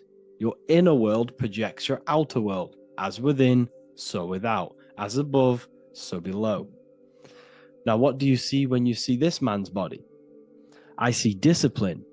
I see strength, mental strength, not physical strength. I see mental resilience of pain. Because all of this man's mental energy has been manifested physically within his muscle. This body is a direct manifestation of this man's mind's pain and suffering. And it shows discipline. This is why people instantly respect you if you are in shape. You walk into a room and you are in shape, people will instantly give you respect because they know that you are mentally disciplined. The body is a reflection of your inner world, and it's the same with your friends, your family, your connections with people. If you think about yourself very negatively all the time, and you don't have a good connection with yourself, You don't have a connection with your true self. This will manifest into every single relationship you have in your life. If you don't have a good relationship with your inner self, you don't have a good relationship with the people and the friends around you. Because as within, so without. If you think negative about yourself, you will only pick up the negative in other people. If I think very highly of myself and I think very happy and good things about myself, I will then see the good things in other people. Because it's as above, so below. As the inner world is, so is the outer world. It's the same with your life circumstances. Your life is a direct correlation of every thought you thought in the past. If you possess millions of pounds, millions of dollars, this is because you have thought this into physical reality. You live the life you are deserved. You live the life that you manifest through your thoughts. If you live a very poor life, this is a reflection of your mind. This is a reflection of what you have thought into physical existence. Because like I said, everything begins in the mind, as above, so below. And this is even present within the body. So where is the head? The head is at the very top of the body. And where does all manifestation begin? In the mind. That's where the mind is, in the head. And then the thoughts we think travel down the body into the heart, which is the emotion. Every thought we think is in the emotion. Every thought we think creates an emotion. This emotion then drives the action. Where does the action come from? The feet, because the feet move our body. We move with our feet to take action. Our hands. You see, so the body is even a micro reflection. I can't even say it. Reflection of the order of manifestation. This blew my mind when I figured this out. You see, the head, the thoughts begin here. This is the beginning of all manifestation. Then it comes down to the heart. This is the emotion. Then you take the action. The thought and emotion then sparks the action, which is taken with the hands and the feet. And where's the lowest point on the body? The feet, and that's touching the physical earth. So the head is where the thought is, the non-physical, and the lowest point on the body, which is touching the physical earth. So the head represents spirit, the feet represent matter, spirit and matter. Your room, if I walk into your room and I see a messy room, I don't see the room, I see a messy mind. The room is a reflection of the mind. If you have a messy room, this is your mind. It's an externalization of your unsorted mind, undisciplined mind. So like I said, we are all God, and we must find the God self within us. And I teach all of this inside the Book of Wisdom, Volume 2. This is not just a book, this is a revolution. This is the beginning of a new age with this book. If you have read it, I congratulate you. You should feel very proud of yourself if you have an open mind. You should feel proud of yourself for watching these videos, because not many people have an open mind. Remember this, people. You are special if you're watching these videos. You have the mind. You have the ability to see through the illusion. And I take my hat off to you. You want to take this to the next step? Read the book. Or if you want to take it to the serious levels, join the university. The university, you gain access to every piece of my material that I've ever done, all of my books, all of my lectures that are hidden from YouTube, that are hidden from everywhere else, the lectures that give you real power. And if you feel alone on this journey, we have a conscious community where you can connect with like-minded individuals, because I've been there. I've been there when you feel lonely, because you feel like no one else is thinking the way you are feeling. You can't talk to people about these things because people just think you're crazy. That's why I put together this, so we can connect, so we can unite, so you can connect with people, so you don't feel crazy about thinking about this stuff, learning about this stuff. And if you truly want to level up your life, people, and take your studies serious, this is for you. We do live calls, we do lectures. There's a whole library filled with books you can read. it's the perfect place for the truth seeker. I thank you all for joining. Please leave a like, a comment, a subscribe. Let me know any future videos you want me to make in the comments. Thank you all. Have an amazing day. What is good, YouTube? Today we're going to be talking about the astral plane and how the cosmology fits into the astral plane. Okay, so first let's go over the astral plane and go over the different layers of reality so that you can understand reality more. You are a multi-dimensional being. You are not in these, you are in all of these realities at the same time. They all interweave into one big reality. But there are different planes, they are different vibrational dimensions, there are different dimensions of reality. The mind is the root cause of reality. We're living in the mind of God. Everything is being thought into existence from the root cause, from the universal mind. This is why the ancient Egyptians said, all is mind. We're living in the mind of God.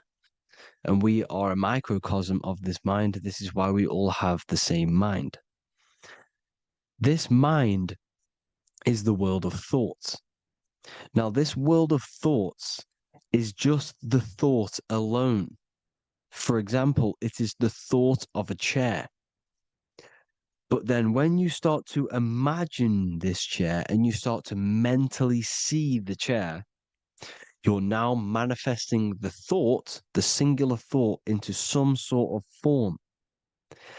So now you're imagining the chair. You're imagining the form of this chair, which is then manifesting into the astral plane. The astral plane is the world of thought forms manifesting.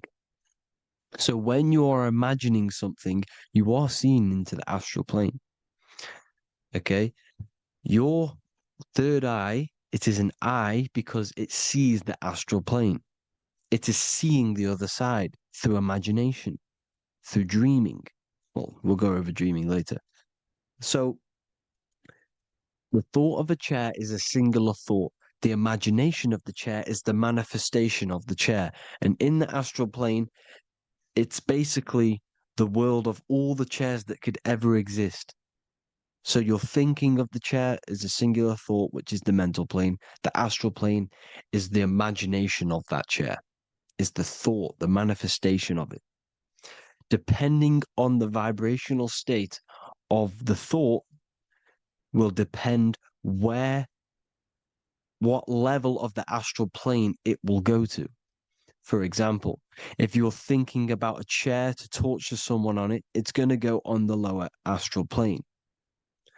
Or if you're thinking and imagining happy things, it's going to go to the higher astral plane.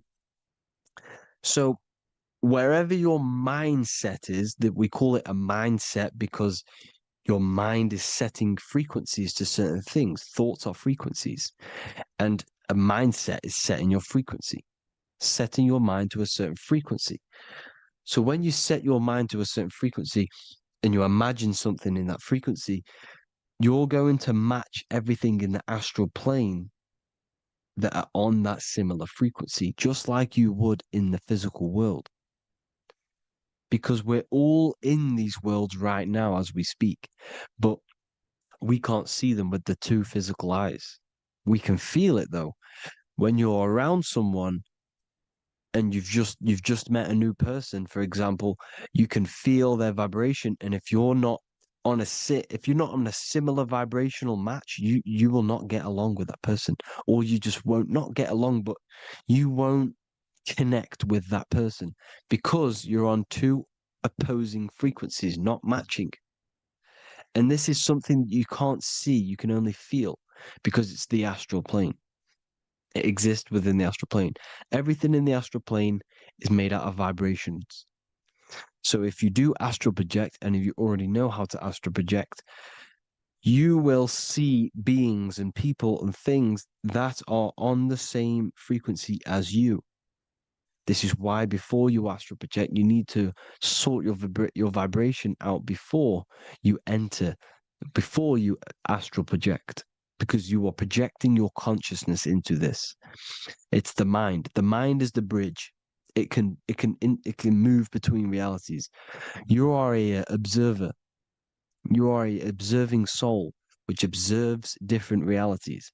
And the mind is the bridge between all of these different realities. The mind can choose. If you want to project into the astral, you set your mind to it, you can. Okay? So let's not get off track. The lower astral plane is where demons are. The higher astral plane is where heavenly beings are. Heaven and hell are kind of a real thing. The etheric plane is a powerful substance, the ether, the fifth element that they don't tell us about.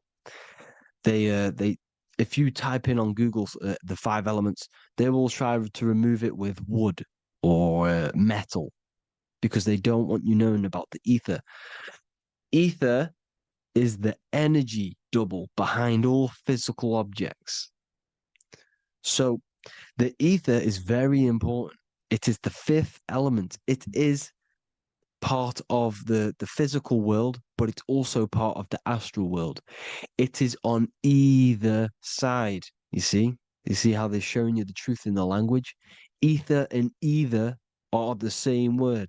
The ether has 1 foot in the astral and 1 foot in the physical world. It's a substance that connects the physical to the astral world. It is the either. It's on either side of reality. It's on the other side. Other, either, same word.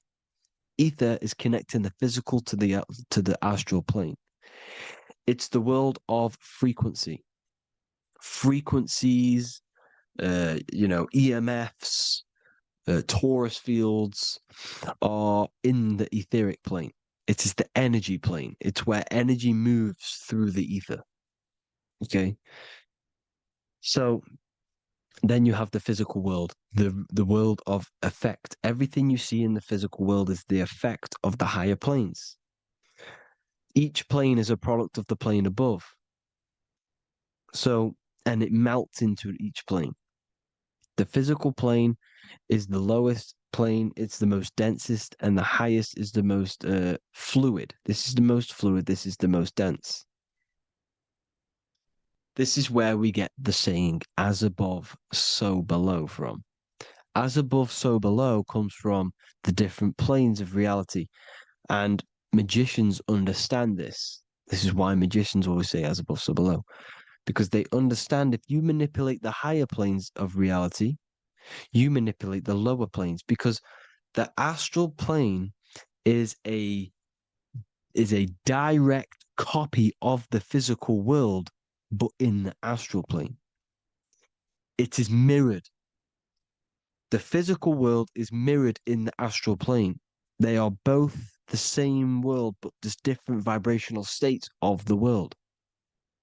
Kind of. It's hard to put this in words, people. So just try and understand. The astral plane is the double. It is whatever happens in the astral plane happens in the physical plane. This is why magic works. This is why demons work. This is why spirit communication works. Because if you manipulate the higher planes, you manipulate the lower planes. As above in the astral, so below. Leonardo da Vinci showing you to look up, pointing up. You got to look up. He's telling you to change the mind, you change the physical world. You change your emotions, you're on the astral plane, you change the physical world. You change your reality by changing the higher planes. This is the Masonic 11, the 2 pillars. This is the 11 also symbolizing the 2 hemispheres of the brain here. But the 11 symbolizes the 2 mirrors. 11. 11. 9, 11. 9, 11 adds to 11. 9 plus 1 plus 1 equals 11. The Twin Towers were in 11. Flight 11 was hijacked. Because it's a mass ritual within the astral plane. Now, we're going to go deep into that later, and I'll show you these rituals they do in order to manipulate the astral plane. So, this is what the 11 is. It's the mirroring of reality. if you contact spirits and conjure spirits, or sorry, you can either summon or attract demons and spirits. Summoning is creating a spirit. You create demons. Okay. Like I said here, the mind is the root cause of reality. If you think of if you think of a traumatic event that happened in your life over and over and over and over again for years and years and years, where attention goes, energy flows. The mind is the director of energy. If you are directing energy into the specific emotion, the specific thing that is torturing you in your mind, that will manifest as some sort of being in the astral plane, which is called an elemental. And this elemental being that you have created through your thought forms and emotions will latch onto you and feed off this energy. So it's important that you get your mind right. Okay, it's important you sort that you file the mind and you discipline the mind. Make sure it's only entertaining positive things, because you are quite literally creating your own demons. Creating the word demon has the word mon in it, and if you've watched my videos, to know mon means moon. The moon is your mind, the sun is your soul, the earth is your physical body. Demon is mon means mind, moon is mind. You create demons with your mind. Summoning. Now, this is where the rituals come in.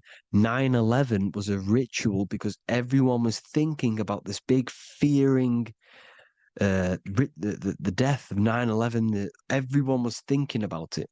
And all of their minds thinking about this horrific thing will manifest and summon a negative energy spirit elemental within the astral plane. That's how all of this works. This is why it was a mass ritual. Okay.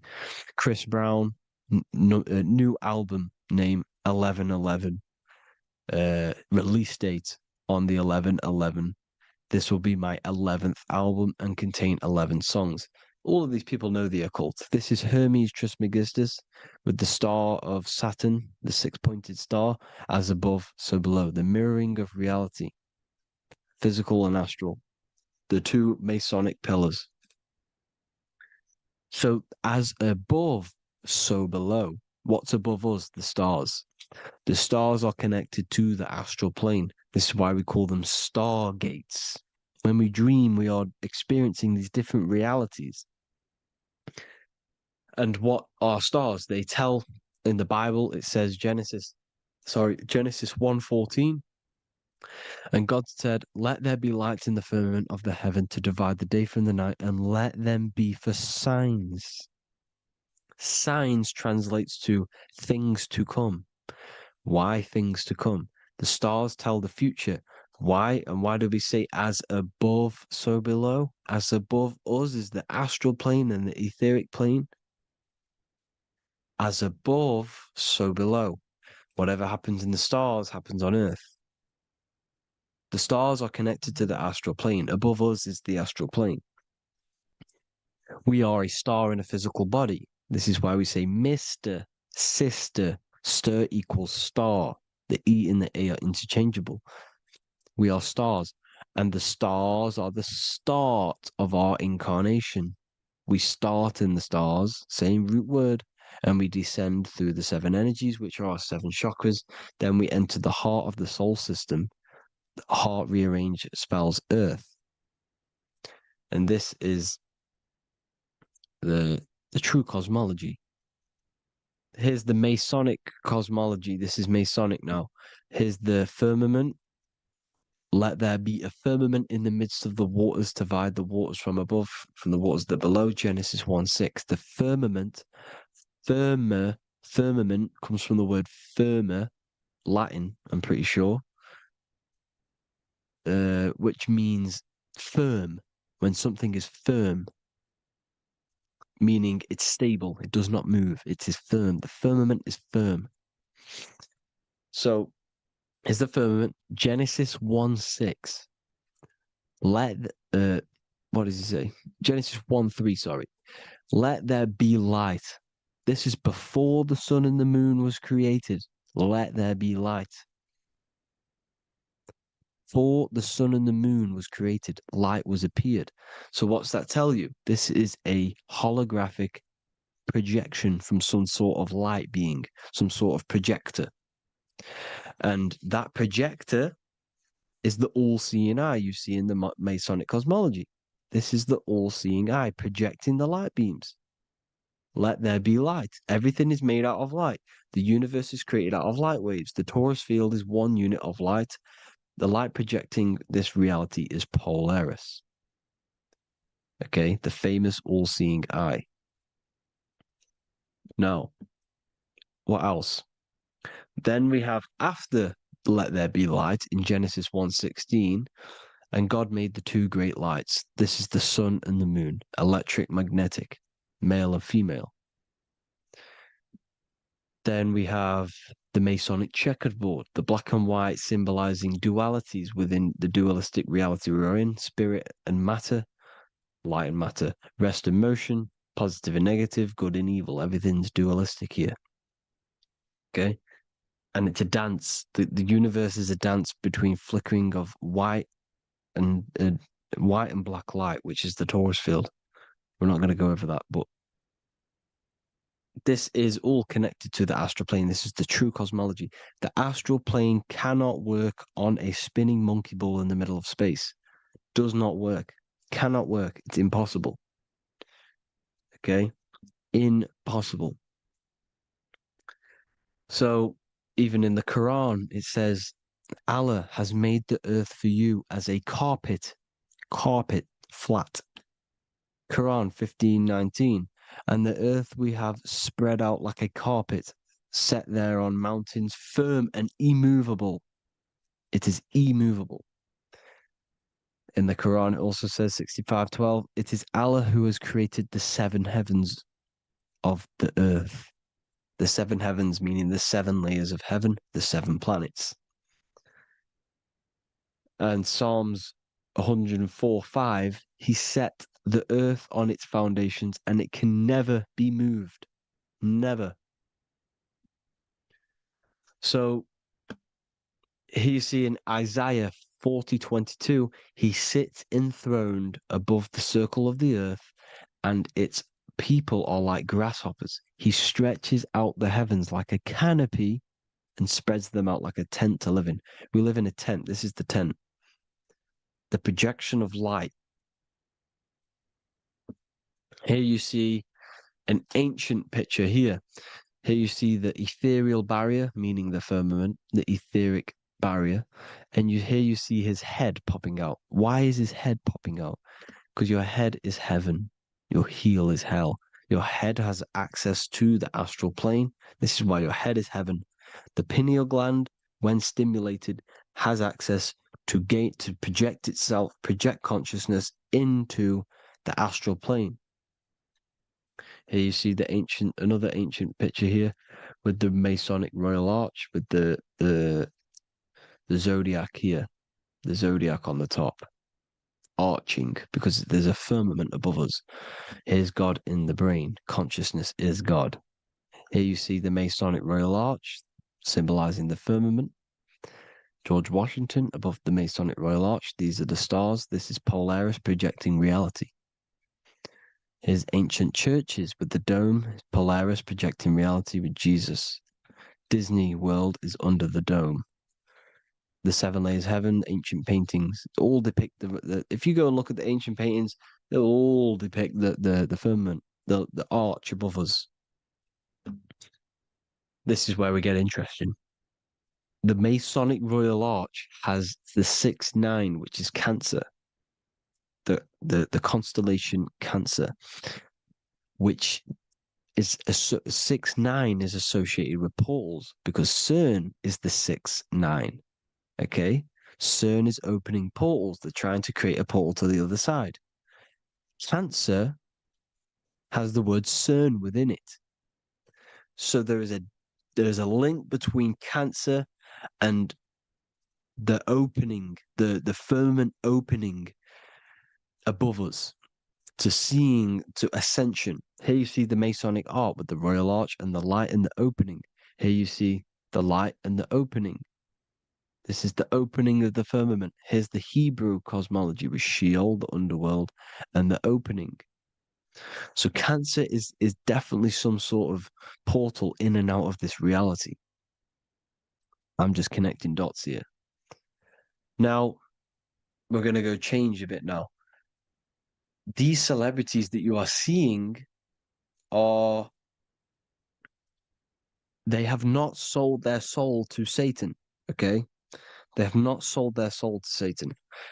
Satan is a demonic, low vibrational energy that has been summoned over the thousands and thousands and thousands of years of evil occult arts.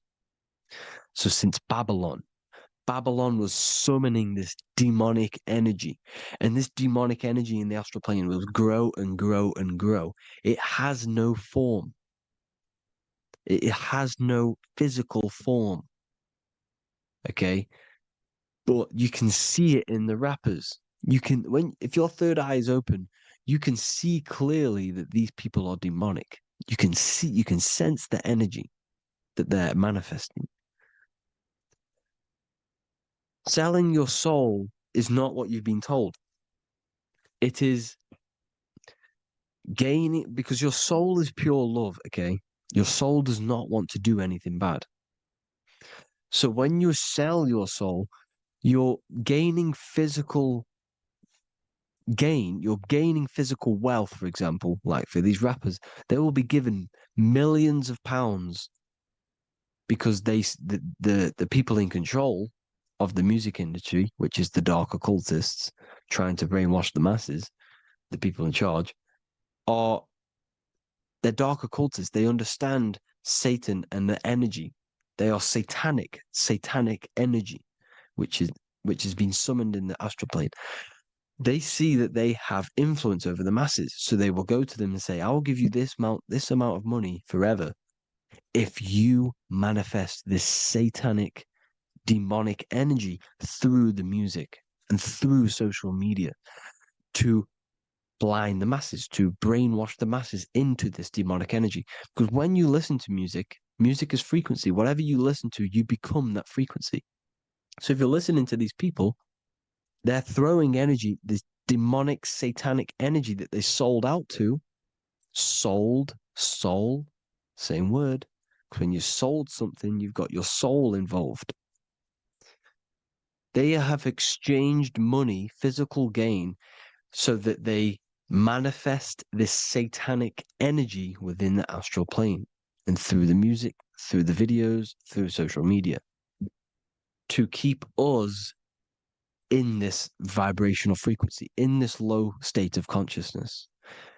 This is what it actually is. It's not, you're not selling your soul to some sort of devil. This satanic energy has no physical form it is formless in the astral plane. It's a summoned energy. Now, the root chakra is red. This is why the devil is red, because it symbolizes the animal nature of man. When you are operating off your root chakra, you will kill, you will fight, you will do anything to survive, because it's all about survival mode in the root chakra.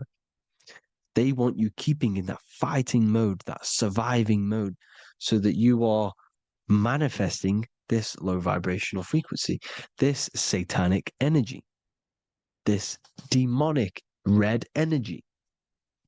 This is why the devil is red. And the devil has a tail with the red arrow pointing down because it symbolizes your light body. This is your Merkaba. Your Merkaba is your light body. Mer equals light, Ka equals spirit, Ba equals body. Merkaba, this is the devil's tail pointing down, the descension, your heel, up to your heel, hell. Ascension to heaven, head. You see, this is the all-seeing eye with the illumination coming off it, your head, when you're illuminated. The Merkaba is your celestial sphere to portray different planes of reality. It is the vehicle of ascension. It's your light body. It's in the word Kabbalah. Kabbalah. Ka, spirit. Ba, body. La, light. Same thing. Kabbalah. Merkaba. Same thing. It's all about the light body. This light body sees different realities. So when you see the goat in the music industry, it's this satanic summoned energy that's been summoning for thousands of years within the astral plane. When it becomes to the physical plane, it will manifest through different things. A goat, an owl, Satan, Moloch, Baal, same deity, same demonic energy that's been summoning in the astral plane. And this is why the Baphomet has a goat head. Drake's new album is the goat. The Polo G, the Masonic G, with the goat. And here's Ryla Rodriguez in the mirror with the goat in the mirror and him in his physical body. It symbolizes, the mirror symbolizes the astral plane because he's manifesting the goat, the demonic energy. He's sold out to the demonic energy. And in the physical plane, he's his physical body. The mirroring, the Masonic 11, the mirroring of reality, the astral and the physical. And what do you call them when they're an amazing rapper, the best rapper? You call them the GOAT. Because the GOAT, you're the GOAT because you're manifesting the GOAT energy, this satanic, demonic energy within the astral plane. So Baal, Moloch, all the same thing. Because in the astral plane, if you want to gain spirits to come to you and communicate you in the physical world, if you want to communicate with spirits, you have to gain their attention. You can either gain their attention or come together and agree to create some sort of being, which is Satan. Okay. You can, like I said earlier, you can create these beings, you can summon them or attract them. One way to attract them is sacrificing. In order for you to become God, man, to turn to God, you have to sacrifice your life. You have to sacrifice, not drinking, not doing things, not doing anything demonic, not doing anything bad, not eating meat. You have to sacrifice yourself to become the light. However, if you want quick, instant gains in the physical world, you can sacrifice something else to communicate with these spirits because these demonic energies feed off demonic energy, your demonic energy. So these dark occultists will give away babies, they'll sacrifice, torture babies so that they gain, so that they can communicate with these spirits for physical exchange. Yes, you can do this. These powerful spirits, these powerful demons can give you powers. They can give you certain things. And this is what they are doing. They're summoning and attracting these demonic energy. This is why, trafficking is one of the most, Balenciaga. Baal is the demonic energy in the astral plane, which requires child sacrifice for his presence. Balenciaga, and they were trafficking children. They were trafficking, killing them, and offering them to the spirits. This is what they are doing. Balenciaga. It's in the name.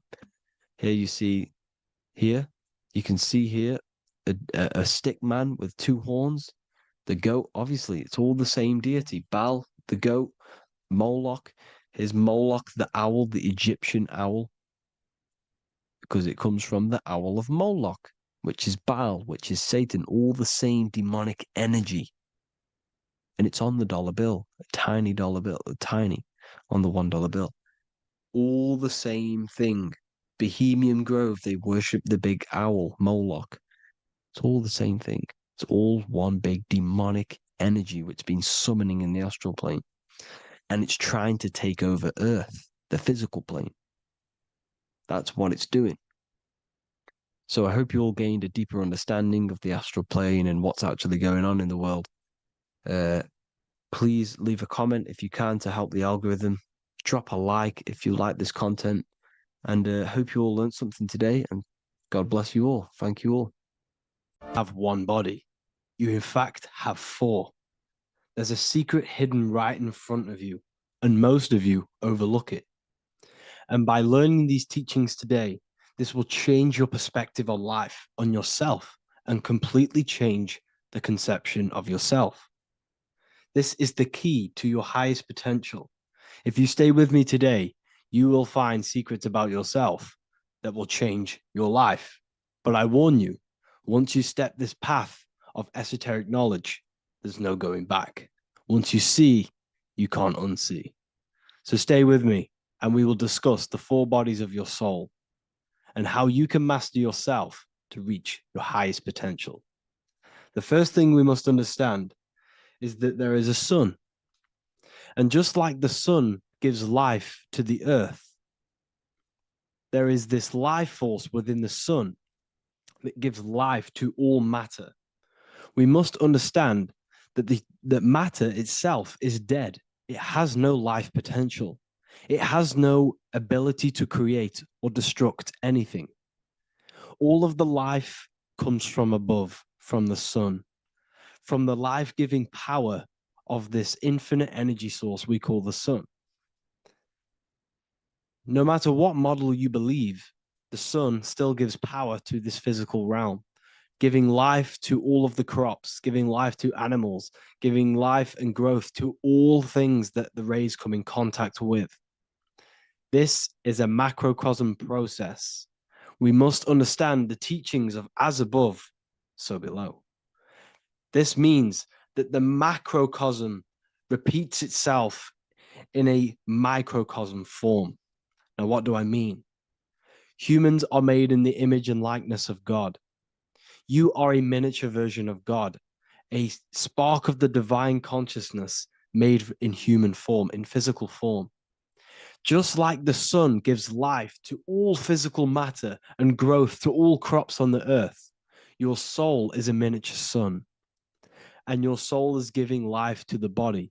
Your body is a miniature earth, which also goes through the cycles of the 4 seasons of the sun. We feel different in each one of these seasons. It's because our body does not only go through these cycles externally, but these cycles happen within ourselves, within consciousness. Your soul is the sun. The sun you see in the sky is an externalization of your soul. Your soul is the life force. You are the soul, not the body. And like the sun gives power to the earth, the soul gives power to your body. So first, let's look at the etymology of the word sun. The word sun comes from it's a Latin word solis or sol, which means the sun. Sol then became soul, sun, soul. And in fact, S-O-N and S-U-N in the old etymology dictionary mean the exact same thing. They are interchangeable. So when we look at the symbol of the sun, we look at a circle and a cross, which represent the 4 aspects of the sun, the 4 seasons of the sun: summer, winter, spring, and autumn. These are the 4 states